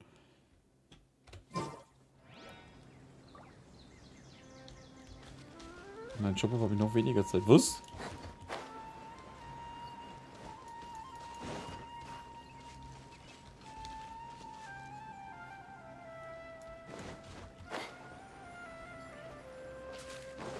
Er muss die Switch mit auf die Arbeit nehmen, dann muss er da zocken.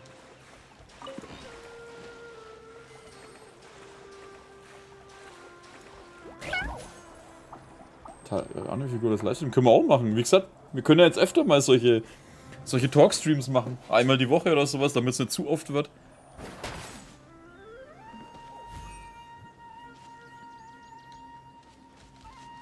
Das findest du gut, bist sehr nett.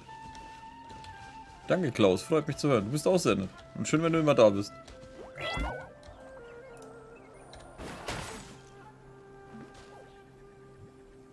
Die schaut auf ihre Schwänze. Ihre Katzenschwänze. Cattails.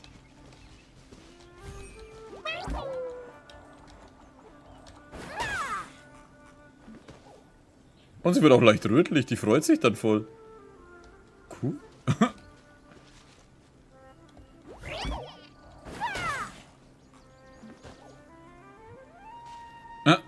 Okay.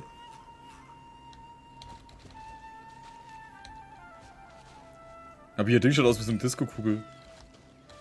Yokai.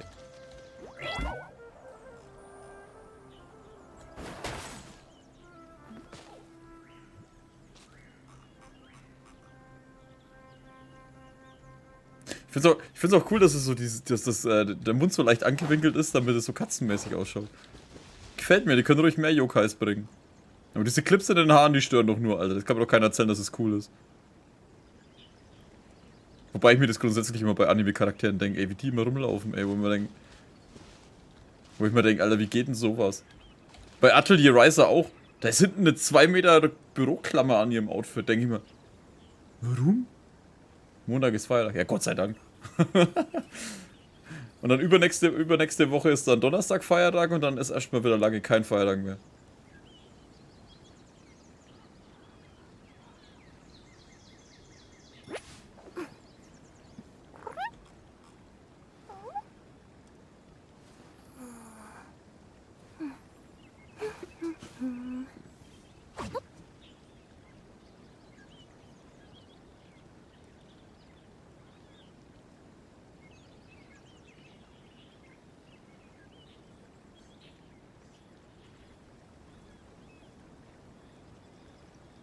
Kinder, Haushalt.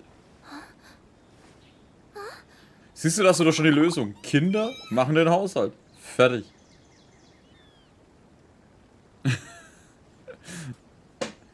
Für sowas habe ich gehört, gibt's Ketten. Und Kugeln. Für die Beine. Damit sie nicht wegkommen. Dann machen sie den Haushalt und fertig ist die Sache.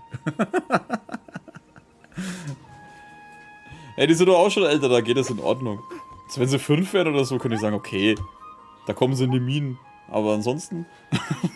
Entschuldigung. Das kann ich auch bloß sagen, weil ich selber keine habe.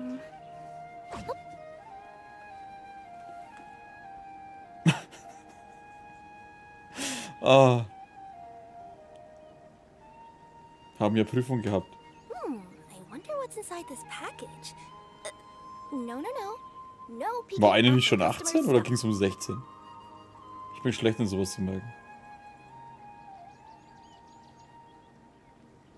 Wobei ich immer zugeben muss, ich habe auch immer nicht viel gemacht, also darf ich das eigentlich gar nicht sagen. Voll Azubi. Achso, hat sie so Teilzeit gehabt oder hat die das so ein Schulding gemacht?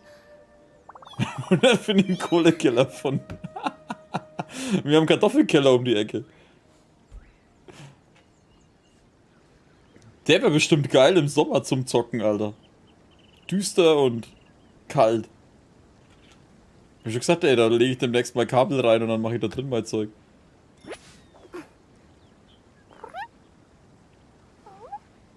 ...40-Stunden-Woche für 85 netto in der Ausbildung ist echt eine Frechheit.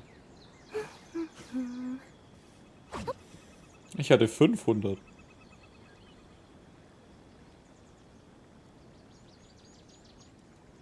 Aber für die heutige Zeit ist das natürlich für den Arsch. Also, man darf das halt nicht mehr vergleichen, ne? Ich habe damals in meiner Lehrzeit, das ist... ich will es nicht sagen, das ist 20 Jahre her. Ist mir eigentlich egal. Ich glaube, ich habe 500 bekommen. Im dritten Layer habe ich 650 gehabt oder so. Die hat auch früh ab 5 oder spät mit 11 Stunden arbeiten. Boah.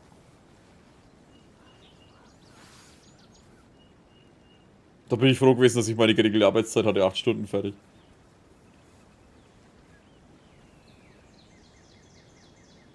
Whoa, the scenery here is wonderful.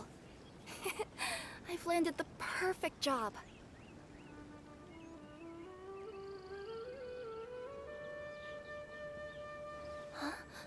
Aber dass Edeka da so wenig zahlt, ey, die zahlen ja eigentlich normalerweise, je nachdem, eigentlich relativ gut. Schmarotzer, ey. Selbst 520 Jobblocks muss 43 Stunden im Monat machen. Die Schleife schaut voll cool aus.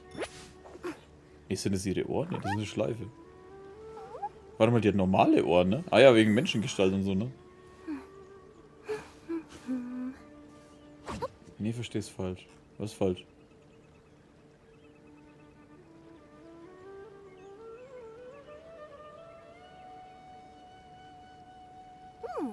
wonder what's inside this package. No. No peeking at my customers' stuff.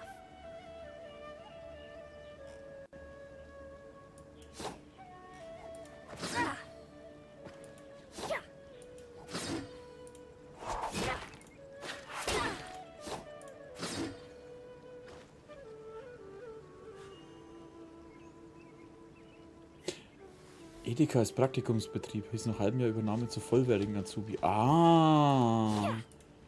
Ne, kenne ich nicht. Kenne ich sowas eigentlich gar nicht. Ich dachte immer, wenn, dann wird man eingestellt und hat halt Probezeit und fertig ist die Sache.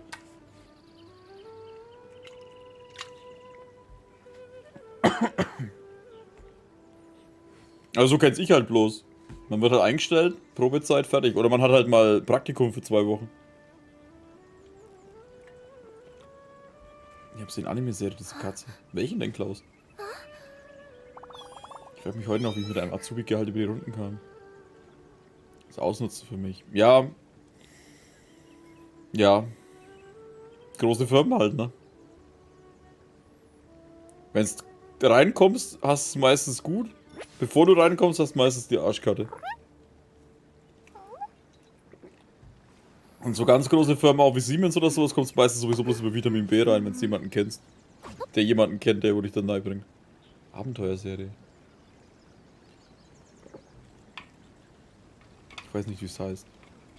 Ja, es sind immer die komplizierten japanischen Namen. Let me see. Okay, let's get going. The next location on my list is really far away. 3 Jahre? Mit einem normalen Lohn? Cool.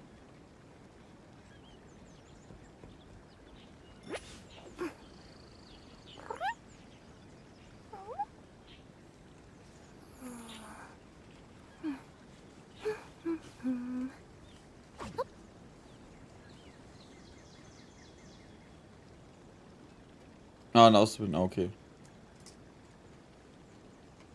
Ich fand's bis heute immer, ich habe damals in meiner Lehrzeit schon gesagt, Alter, eigentlich ist es totaler Beschiss, ey, wenn du als Lehrling nur einen Lehrlingslohn kriegst. Betreiber der Edeka-Filialen. Mal eben das Doppelte, ja. Weil, sagen wir doch ehrlich, klar, Lehrlinge sind zum Lernen da, aber oft werden Lehrlinge halt auch dafür benutzt, normale Arbeiten zu machen. Und das war bei mir damals auch der Fall. Ich habe in den ersten Monaten ein paar Sachen gezeigt bekommen und dann habe ich erstmal ein Vierteljahr eigentlich im Prinzip Produktion gearbeitet. Immer wieder dieselben Sachen, ab und zu mal was Neues, das war es auch dann schon. Das ist so oft eigentlich so, dass ich damals schon gesagt habe, eigentlich soll das ein Mindestgehalt auf jeden Fall kriegen. Und nicht irgendwie so ein Lehrlingsgehalt von 500 oder sonst irgendwas, das ist halt gar nichts. Für das, dass du denselben Scheiß halt magst, was andere machen. Und du rennst nebenbei noch in die Schule. Wobei wir damals Blockwochen hatten, also ich war dann immer eine Woche weg. Ich meine, dass du zum Lehrling nicht vollwertig bezahlst wie einen ganzen Arbeiter, ist mir schon klar, weil du hast ja auch eine Schule und das ganze Zeug. Aber er sollte halt schon irgendwie in die Nähe kommen von einem normalen Arbeiter. Das ist, also, sagen wir mal ehrlich, 1000 Minimum.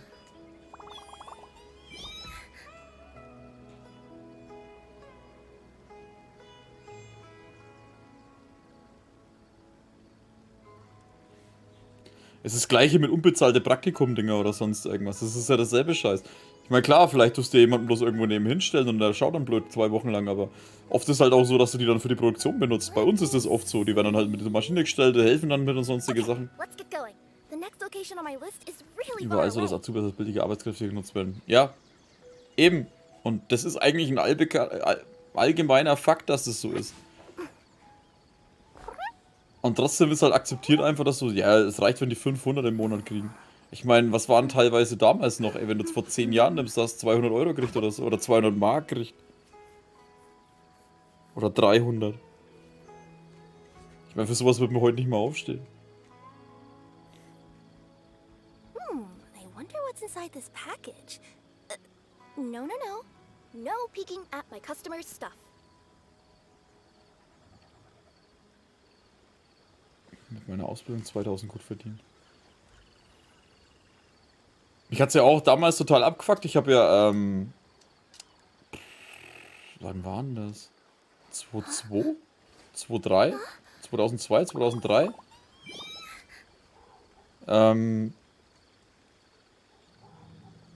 Also vorher schon, da habe ich in meiner Lehre angefangen. Da wäre damals, sag's mal, Ferienjob gemacht. Da kriegst du halt zwei Wochen, kriegst halt 300 Euro oder sonst irgendwas habe ich damals bekommen. Ich kann auch Azubis, da war jeder Euro zu viel. Da gibt's, ja gut, das gibt's öfter. Also das ist nicht nur bei Azubis so, es gibt auch genug Arbeiter, da ist jeder Euro zu viel. Und damals habe ich bei Ferienarbeit halt 200, 300 Euro bekommen für 2 Wochen Arbeit. Und jetzt halt kriegen sie halt ein volles Gehalt, ne? Also ein normales Arbeitergehalt. Ey, wie ich das gehört habe, dachte ich mir, da fühlt man sich halt gleich wieder total verarscht, auch wenn er schon 20 Jahre her ist.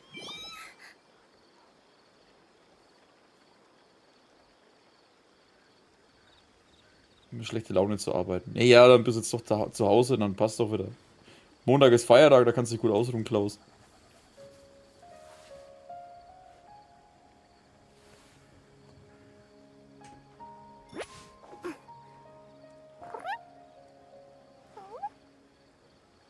War ja eine Ausbildung, die Umstellung von DM auf Euro. Ja, das war ja sowieso die größte Frechheit. Also die Umstellung von von Mark auf Euro war ja sowieso die größte Beschiss der Geschichte, Alter. Also, ja, das wird genau umgerechnet. 2 Mark sind 1 Euro. Plötzlich kosten die Sachen halt anstatt 2 Mark, kosten halt dann 1,50 Euro. Wichser. Tut mir leid, dass ich das sage, aber es waren alles Wichser. Die ganzen großen Firmen, alles Arschlöcher.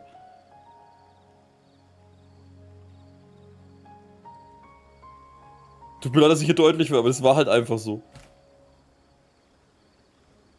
Meine Tante zum Beispiel, die haben ja einen eigenen Bäckereiladen, meine Tante und mein Onkel.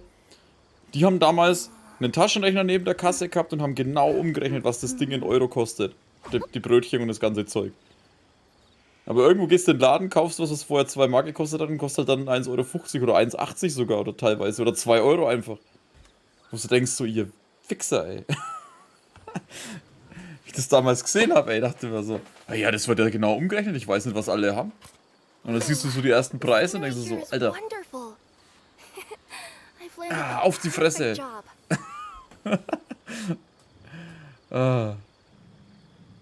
Ich komme mir gerade vor, wie so einer von diesen Hassbürgern, ey, oder ne, Wutbürger heißen die doch, oder? Aber es war halt einfach so. Die heutige Gegend kennt das gar nicht. Ja, das ist ja das. Ich meine, dass Sachen teurer geworden sind, vielleicht über 1 Euro, ist klar, aber das ist halt auch wieder weitergegeben worden. Und dann, sagen wir mal, der andere, der wo die beliefert, hat es 10% teurer gemacht, die haben dann das nochmal 20% teurer gemacht und der nächste hat es dann nochmal 30% teurer gemacht. Und am Ende war es halt dann einfach mal genauso doppelt so teuer wie vorher. Das ist so dieses Arschlochverhalten von großen Konzernen einfach. Was ja heute mit der Inflation genauso ist. Teilweise wurde das DM-Schild nur mit dem Schild 1:1 getauscht. Genau, das war halt teilweise auch so. Vielleicht 5 Cent weniger, damit es nicht ganz so auffällt, aber das war's dann auch schon. Ich gebe alle meine Herzen. Behalte eins, Klaus, du brauchst eins zum Leben. Aber danke für die Herzen.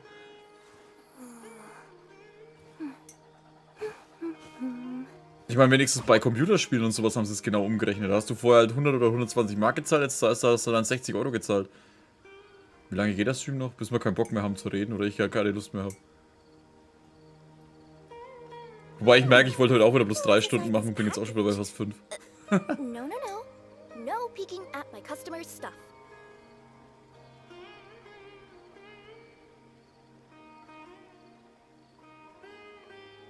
Brötchen 30 Cent. Ich habe damals auch für Leberkässemmel habe ich eine Mark 20 oder eine Mark 50 gezahlt mit einer Scheibe drauf. Heute zahlst du halt 3 Euro.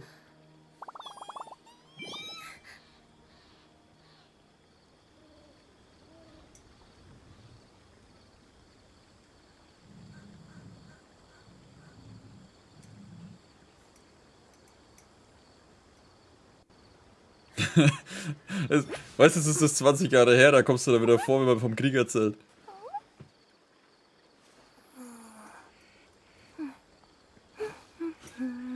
Ja, das Problem ist halt einfach, dass das klar ist, alles teurer geworden, aber das Problem ist halt, die Gehälter steigen halt nicht in demselben Sinn. Das ist halt ein großes Problem einfach. Man muss immer mehr zahlen, bekommt aber eigentlich bloß ein bisschen mehr. Ja, man wird nicht jünger. Ja, ich weiß. Deswegen kann ich jetzt dann auch mal das was da vom Held der Steine immer, wenn er immer sagt, er erzählt jetzt vom Krieg. wenn er alte Geschichten auspackt. Ich finde den Spruch immer so geil.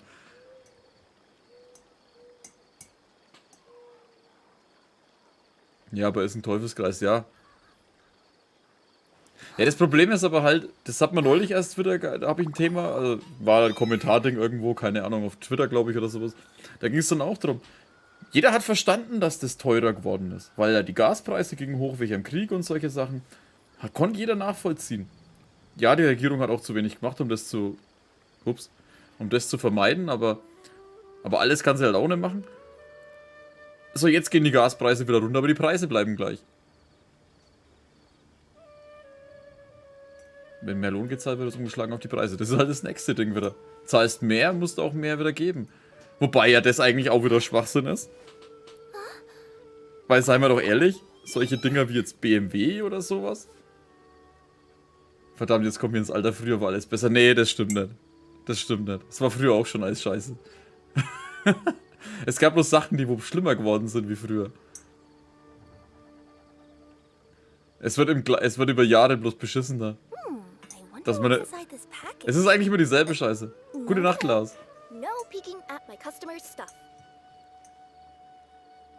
Man muss nur das Beste draus machen. Und einfach alles ignorieren und zum Kotzen finden.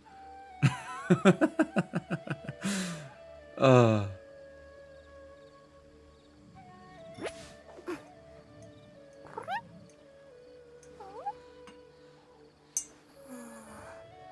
Ja, das ist ja das.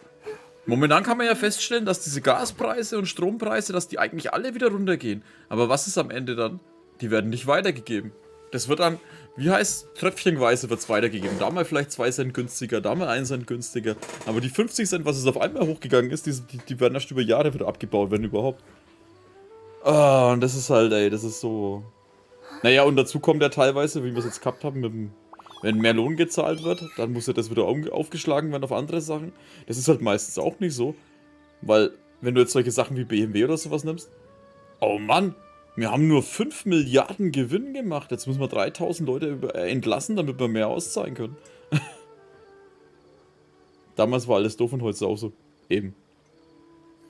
Deswegen ist auch halt dieses früher war immer alles besser eigentlich totaler Schwachsinn. Früher sind die Leute an irgendwelchen kleinen Krankheiten verreckt auch.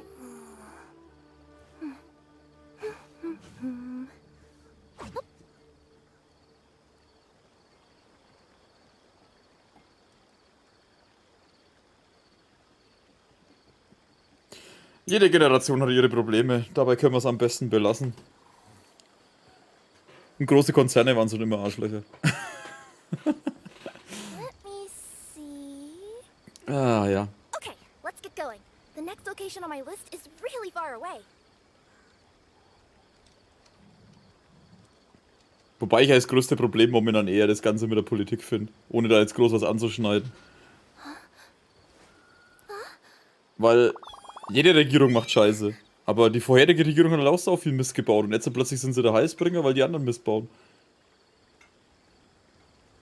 Und Leute lassen sich das halt einreden.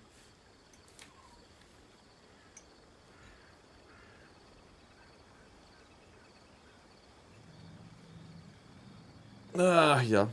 Wow, the scenery here is wonderful. Also was ist das Gescheitste, was man machen kann? Man ignoriert die Außenwelt und haut irgendwelchen Viechern in irgendwelchen Spielen aufs Maul. Oder man schaut Animes den ganzen Tag. Egal wie man es macht, ist es verkehrt, ja.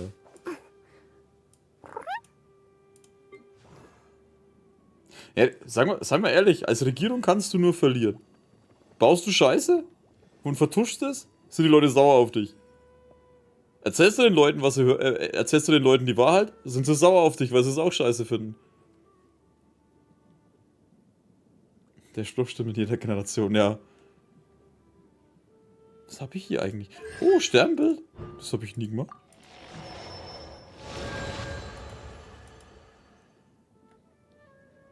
Bleib bloß weg mit den Wutbürgern, die nerven mich völlig. Ja, Alter, hör mir auf, ey. Ich meine, wir hatten es, glaube ich, letztes Mal auch schon drüber. Du musst die Grünen nicht mögen. Niemand muss die mögen. Die haben auch ihre Macken. Aber dann ist jetzt ja dies mit dem Habeck, nehmen wir jetzt einfach mal als Beispiel, war jetzt das Problem mit dem, nennen wir es mal das Gemauschel, dass ja da Bekannte eingestellt worden sind. Okay, ist schlecht. Kann ich nachvollziehen. Ist nicht in Ordnung. Ja, und dann kommt dann die CDU, CSU, wo die größten Meister da drin sind, Familienmitglieder einzustellen und versuchen die anzugreifen und sowas. Und alle Leute, stimmt, die haben recht, die bösen Grünen. Denke ich mal, Alter, die haben doch dieselbe Scheiße gemacht. Wollt ihr mich jetzt verarschen, dass jetzt das die Guten sind? Alter. Ey, die haben alle einen Batscher, ey. Naja, und wir hatten ja schon 20 Mal einen Blackout und Atomkraftwerke sind ja alle viel besser und keine Ahnung. Fremdschäden auf. Ich finde ja, Wutbürger sind ja eher lustig, Alter. Da war ja, was ich mal cool fand, war ein Video wo das damals mit den Flüchtlingen war. 2015 ging es ja, glaube ich, los. Ich glaube, das war 2016 oder 17. Da war ja auch ein Video, da war eine, die hat sich in einem Interview, die hat ein Bikini-Oberteil nur angehabt, Hotpants.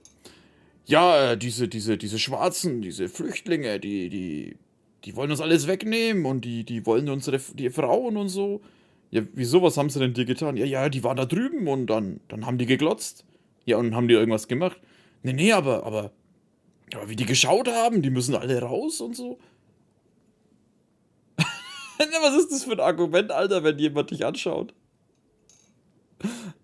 Ja, ne, ich meine jetzt das Video war von 2016 oder sowas. Weißt du, ja, das ist doch bloß, ich reg mich doch einfach nur auf, weil ich mich gerne aufreg. Oh, das sind immer so Themen, wo ich mir so denke, so, alter Leute.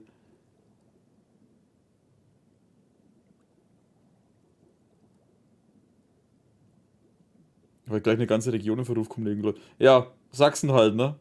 Ich weiß ganz genau, dass da viele gibt, die wo da nicht so sind, aber es gibt halt leider echt viele, die wo auch anders sind.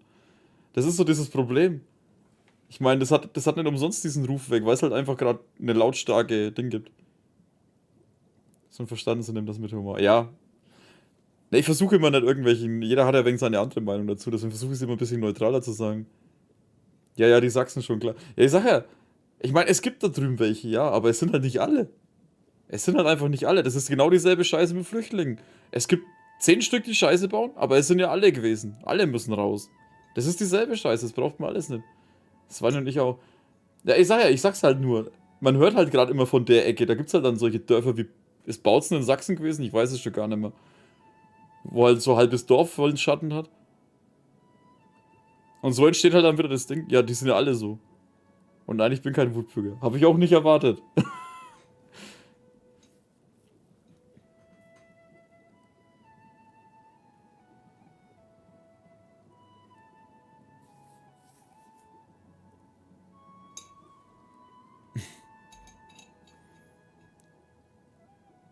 Dieses Verallgemeinern ist halt so ein Schwachsinn einfach.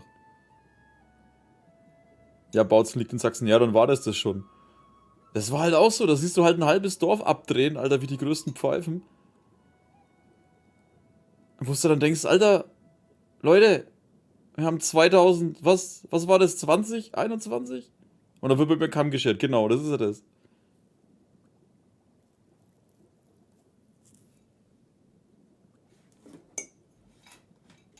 Vor allem dann auch so diese Sachen so, ja, Flüchtlinge müssen raus, ja, Wirtschaftsflüchtlinge müssen raus, ja, die Ausländer müssen raus. Und dann kommen die Leute, ja, würdest du gerne den Müll rausbringen? Müllabfuhr spielen? Würdest du gern Pfleger machen? Würdest du gern das machen? Ja, aber da ist es dann wieder in Ordnung, wenn dann die aus dem Ausland kommen und für uns die Drecksarbeit übernehmen. Ach.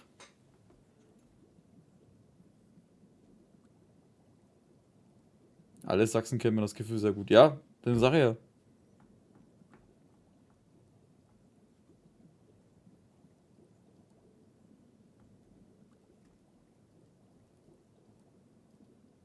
Ach ja.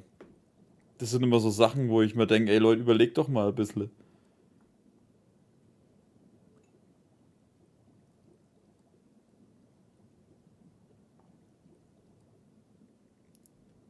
Ja, aber man muss halt dazu sagen, es gibt halt dann wieder viel solche Sachen, wo halt einfach jeden Scheiß dann auch glauben.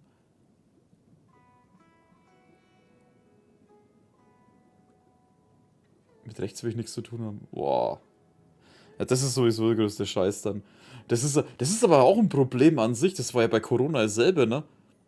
Da kam ja dann, ja, heißt ja, Corona kam ja aus China und solche Sachen. Oder ich meine, kam ja auch daher, da hat es ja angefangen.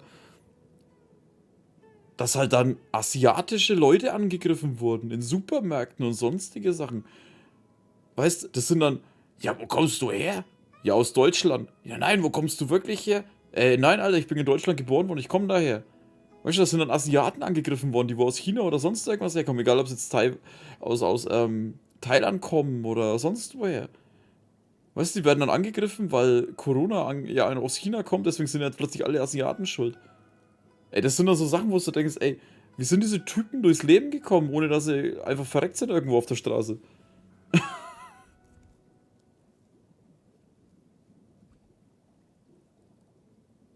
Wer selber legt, ist viel zu anstrengend für die meisten. Ja, und das sind dann die wo dann im Internet sagen, ja, du bist ein Schlafschaf. Das sind dann die Geisten. Du böses Schlafschaf, du hörst ja bloß auf die Regierung. Ich höre lieber auf diese Typen im Internet, denen ich Geld gebe, damit sie mehr machen. Auch mit den Russen hier in Deutschland. Ja, eben. Läden beschädigt und angefallen. Ja, das ist derselbe Schwachsinn. Wobei ich aber halt auch dazu sagen muss, ey, es gibt halt echt viele, die wohl eine echt schlimme Meinung haben. Also wenn ich so jetzt von meiner Mutter aus der Arbeit höre, die haben ja auch ein paar Russen, Alter, die sind halt voll für den Krieg, ne?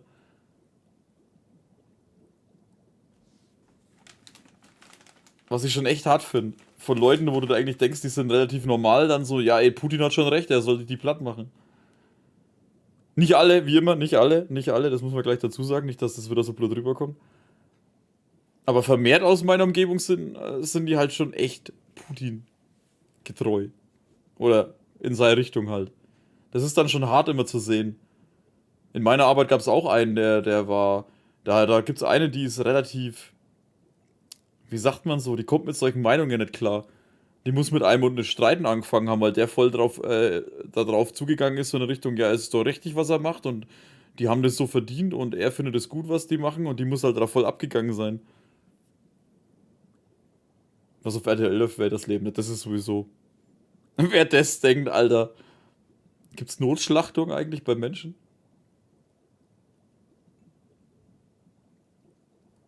Problem ist die Gesellschaft, die alles über den Kampf stellt, ja. Ach ja. Irgendwie landen wir am Ende immer bei Politik, Alter. Also die zweimal halt.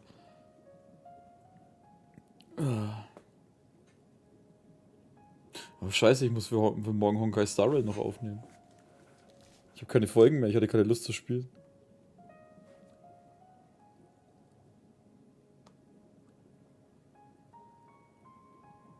Ey, eBay ist ja jetzt auch echt böse, ne? Wenn ich jetzt gerade so dabei bin. Ich habe ein paar Spiele auf eBay reingestellt zum Verkauf. Ja, hätte ich in Discord auch einsteigen können, aber ich habe keine Lust gehabt.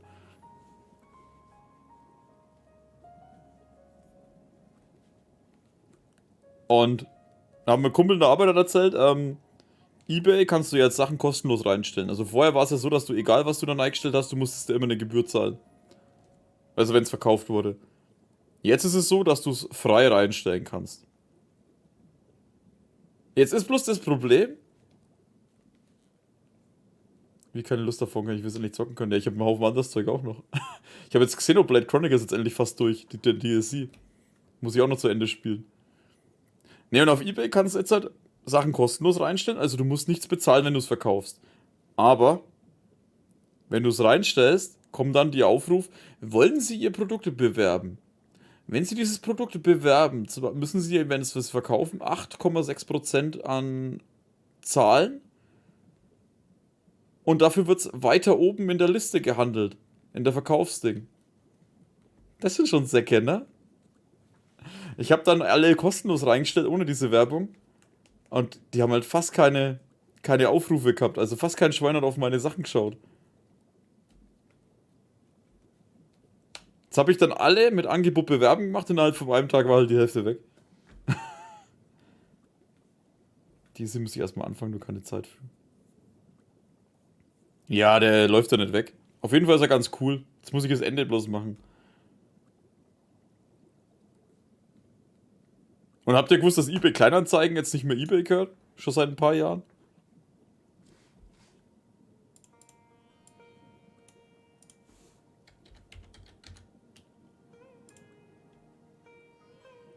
Da, die haben jetzt ein neues Logo auch. Die heißen jetzt nur noch Kleinanzeigen. Ich glaube, ne, war es eine indische Firma oder so, hat die gekauft?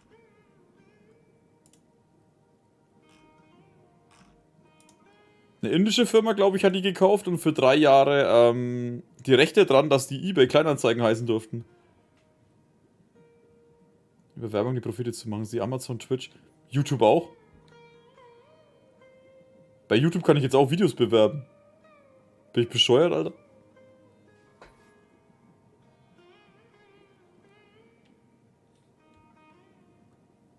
Ich zahle Geld, damit YouTube meine Videos bewirbt, damit ich mehr Geld kriege.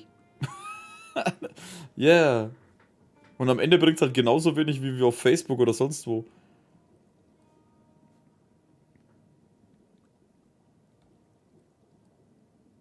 wobei ich ja die Werbung für... Was war denn das? War das Google oder irgendwas? Irgendein Werbeding war das. Zahlen Sie 400 Euro und bekommen Sie 400 Euro Werbeguthaben. Ich weiß, dass es gemeint ist, dass du zu den 400 Euro noch 400 kriegst, aber es hört sich halt an, wenn du einfach nur 400 kriegst.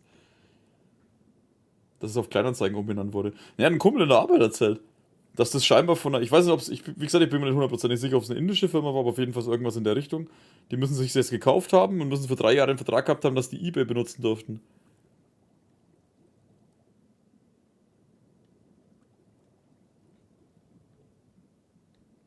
Auf ein anderes Video hinweisen, schadet ja nicht. Habe ich nicht sowas drin? Das letzte veröffentlichte Video oder so? Auf jeden Fall die Playlist ist immer drin.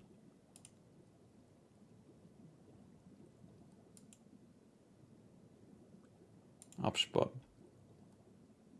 Ne, ich habe die Playlist bloß drin. Bei Fire Emblem Engage? Warum ist da Engage drin? Oh oh. Ups. Scheiße, ich muss meine Genshin-Videos durchschauen. Warum ist denn da der Playlist Genshin drin? Ding. Halt nein, Scheiße, das ist Zelda, geh weg. Ist wenigstens da Zelda drin? Ja.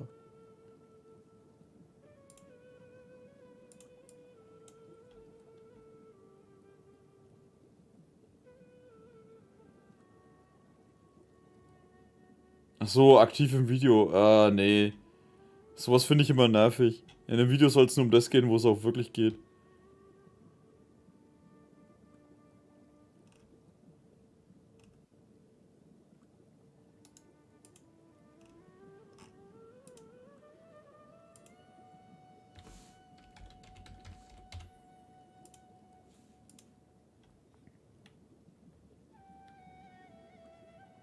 Wird gesperrt? Achso, nee, das ist nicht gesperrt, teilweise gesperrt, weil dann das Ende vor Atelier Reise ist wieder eine Musik mit drin, die ich nicht auch abspielen darf.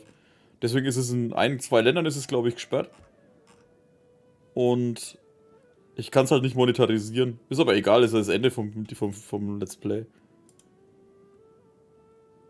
Warum ist da Engage drin, Alter?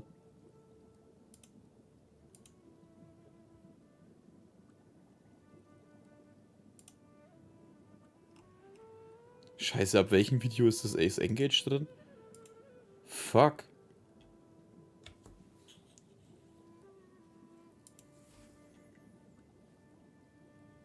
Da ist auch Engage drin. Shit.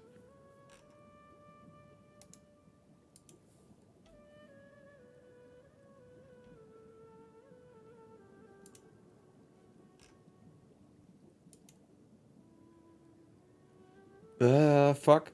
Warum ist das da überall drin?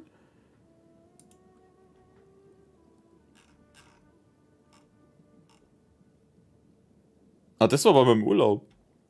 Da hat der Urlaub angefangen. Oder aufgehört. Sind beim Arbeiten zu. Eigentlich bloß, weil dass ich was vermurkst habe. Da schaut er gerade zu.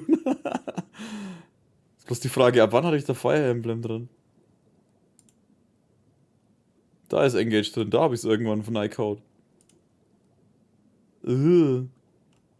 Alter, das sind 44.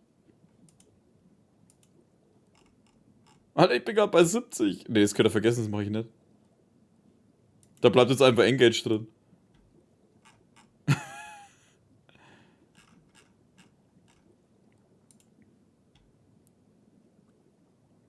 Ich ändere das bloß einfach bei den neuen.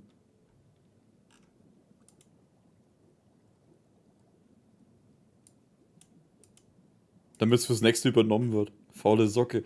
Alter, das sind 30 Videos oder so, was ich aufschlagen müsste und es ändern müsste. Mir hat schon mal gereicht, dass ich bei 100 Videos oder so, dass ich die Monetarisierung ändern musste. Weil da hat nämlich YouTube von der Monetarisierung was geändert. Und da wurden automatisch alle Videos, viele Videos, die ich hatte, wurde die Werbung zufällig geschalten. Das heißt, du kannst ja... Warte, ich zeig's euch mal. Ich gehe jetzt da halt drauf. Monetarisierung. Midroll. Monetarisierung verwalten. Dann gehe ich da drauf und dann wird automatisch... Werbeunterbrechungen werden reingeschmissen. Sollen wir mal einfach automatisch festlegen. Austauschen. Schau mal, wie viel Werbung da reingeklatscht wird. Alle 5 Minuten. 3 Minuten. 4 Minuten. 5 Minuten. 3 Minuten. Das ist automatisch von YouTube ausgewählt. Automatisch, Alter. Habt ihr einen Schatten? Deswegen muss ich das immer auch selber festlegen. Jetzt haben die das aber bei vielen Videos gemacht, oder einigen. Jetzt habe ich das austauschen müssen. Alter, war das ätzend. Ich habe 2 Stunden, glaube ich, nur Monetarisierungsdinger ausgetauscht. Und das Beste kam ja noch. Da war ich fast fertig damit und habe scheinbar ein paar Videos übersehen. Da kam gleich einer, Alter, du bist so schlimm, du bist so geldgeil, weil du so viele Werbung schaltest. Wie kannst du sowas machen, dass bei dir überhaupt wer zuschaut? Dann habe ich geschrieben, Alter, danke, dass du mich darauf hinweist, aber vor YouTube ist das gewesen, das war ein Fehler. Ich werde es gleich ändern. Ja, du lügst mich doch jetzt bloß an. Nur auf die Kohle bist du aus und keine Ahnung was.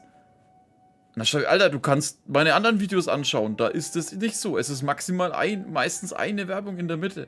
Und am Anfang und am Ende. Ja, noch nicht mehr geantwortet, denke ich mir, dämlicher Wichser.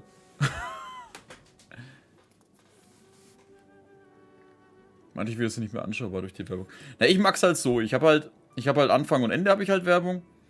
Und bei eigentlich jedem Video ist in der Mitte eine. Das sind ja meistens 25 bis 30 Minuten Videos, also so nach 15 Minuten ist halt mal eine Werbung oder so drin. Das ist so das Standardding. Tipp Adblock hilft. Wie sie mich jetzt hier fertig machen will, toll. Meine Einnahmequelle zerstören. Also nach meiner Meinung hilft da YouTube Premium. Ich habe da 3 Monate kostenlos bekommen und ich will ehrlich sagen, ich werde mein Abo, glaube ich, lassen. Weil YouTube Premium finde ich super. Hashtag No Werbung. Du kriegst keine Werbung mehr. Weder auf dem Handy noch auf dem Ding. Du kannst die Videos downloaden. Wichtig bloß, schaltet Vorschläge-Downloads aus. Das lädt dir dann einfach irgendwelche Videos runter, was sie dir vorgeschlagen haben. Dämliche App. Ich denke mir, was lädt der jetzt was runter? Ist der bescheuert? Und du kannst halt die Videos auch nachts einfach mal hören oder so nebenbei laufen lassen. Hörbücher sind da vor allem geil. Und du kannst natürlich auch die Musikding benutzen von YouTube. Also finde ich super. Hätte ich nicht gedacht. Habe ich nie genutzt, bis ich mal diese Werbeding gekriegt habe.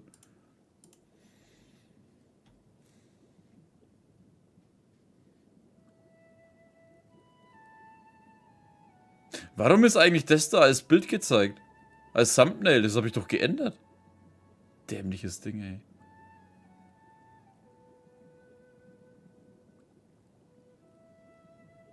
Nur so ein Mozza-Upload. Achso. Nee, war bloß ein Geschmarre jetzt von mir. Jeder, der meint, soll das Ding benutzen, wie er meint.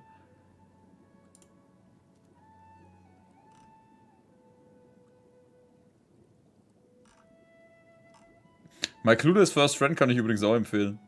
Falls das wer schauen will, habe ich glaube ich gestern aber auch schon gesagt.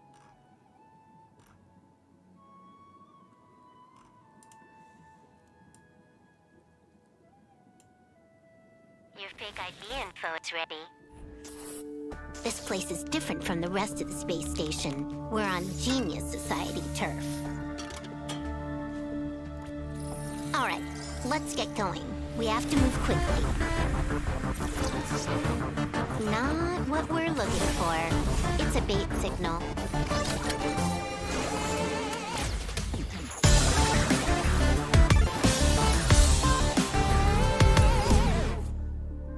You can challenge the space station.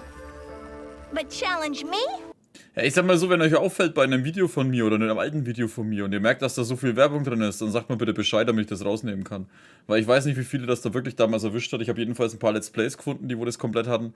Und da habe ich es dann halt geändert, dass halt in der Mitte keine Werbung mehr war, nur noch Anfang und Ende, weil sonst hätte ich das alles wieder ändern müssen. Und ich sage ja, das waren bestimmt 100 Videos, was ich da geändert habe. Und ein paar habe ich da scheinbar übersehen. Weil bei mir sind wirklich Minimum, also ungefähr eine Werbung in der Mitte drin. Und wenn das Video über 40 Minuten geht, sind halt 2 drin. Good luck. Welcome to Billabong's History and Culture Museum. As you can see, the interior looks brand new. Deswegen habe ich es jetzt geschaltet, nur für dich, Pablo. We're in a bit of a bind. Our exhibit was stolen.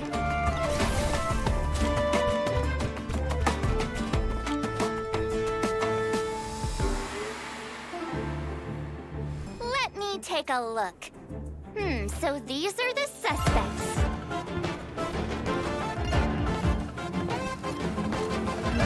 Let's settle this. Enough talk. Have it!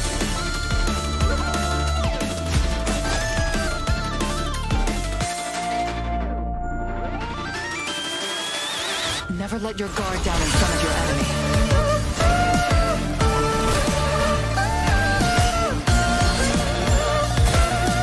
And now, young man, allow me to give you a dignified end.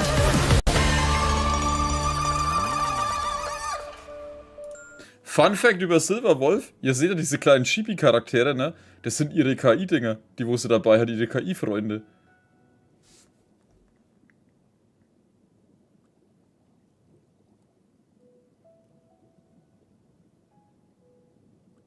Deswegen, wenn sie sagt irgendwas mit Angestellten oder sonst irgendwas, meint sie ihre KI-Freunde. Info geben, wenn es mir mal auffällt. Ja, also normalerweise soll das nicht sein bei neuen Videos. Also es waren wirklich nur alte, wo das dann noch waren. Das war damals, glaube ich, Yakuza 2 oder sowas und Yakuza 1, wo ich vor Ewigkeiten gespielt habe, die hat es halt betroffen. Teilweise solche wie Gronk oder Pan, oder Pandoria heißt sie ja eigentlich. Ey, die hat's halt richtig schlimm erwischt. Da waren ja, glaube ich, hunderte Videos, Alter, waren da, wo die überprüfen mussten. Ja, Silverwolf würde ich mir jetzt dann wahrscheinlich doch holen. Nachdem ich Kafka haben will, glaube ich, brauche ich Silverwolf auf. Die sind beide geil.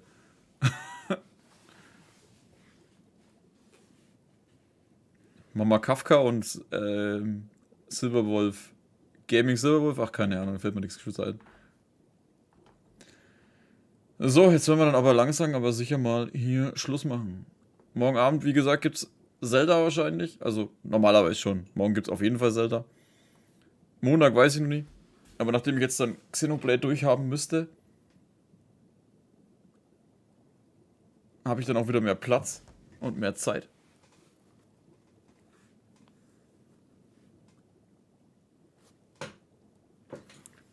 Und ja, war wieder mal so ein schönes Abschlussgespräch, was wieder mal 1,5 Stunden oder so ging, Minimum. Ja. Genau. Dann sehen wir uns eventuell dann morgen Abend. Eigentlich heute Abend, das ist ja schon wieder 0 Uhr irgendwas. Oder dann halt zum nächsten Genshin-Stream. Oder wann weiß ich was. Kurzes war ein Stündchen. Okay. Kam mir länger vor. Da ist die Zeit immer so schnell weg. Das letzte Mal waren es auch, ich glaube, 2 Stunden, was wir dann gelabert haben oder so. Glaube ich.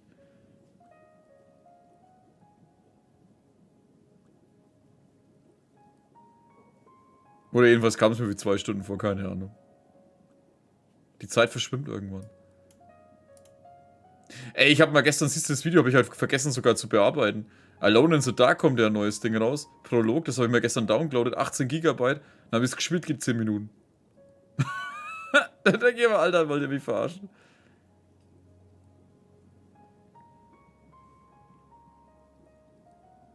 Da lade ich ein 18 GB Spiel runter, um dann 10 Minuten Prolog zu spielen. War ganz cool, der Prolog, aber ja. Ja, das ist ja nur der Prolog vor dem Spiel. Das ist ja bloß der Teaser. Das Originalspiel kommt ja im Oktober irgendwann raus. Aber ich dachte mir halt, Ey, ich meine, andere Spiele gehen halt auch mal eine halbe Stunde oder sonst irgendwas, aber das sind halt echt nur 10 Minuten gewesen. Du läufst mit einem Mädchen irgendwo hin, ein paar kleine Horrorpassagen kommen und dann passiert am Ende was, die Hauptcharaktere tauchen auf und Ende. Da dachte ich mir so, oh, jetzt kommen die Hauptcharaktere, jetzt kann ich mal was ausprobieren. Bestellen Sie das Spiel vor. Hä? Warte, was? Also ich werde das Video normalerweise morgen rausbringen, wenn ich es nicht vergesse wieder. Beim nächsten Genshin Stream bin ich leider nicht dabei. Böses Real Life. Okay. Das glaube ich dir jetzt einfach mal so, dass es das Real Life ist. Sag doch einfach, wenn du mich nicht mehr schauen wirst. Nix Schmarre. Sowas geht vor. Schön, dass ihr sonst immer da seid. Und wenn, dann sieht man sich ja vielleicht zu einem anderen Stream. War ein schönes Gespräch, war ein schöner Stream. Für die paar, die noch übrig geblieben sind oder zuhören. Und ich wünsche euch allen noch ein schönes Restwochenende. Oder verlängertes Wochenende. Und eine gute Nacht. Bleiben wir dabei. Macht's gut. Und bis zum anderen Mal. Servus.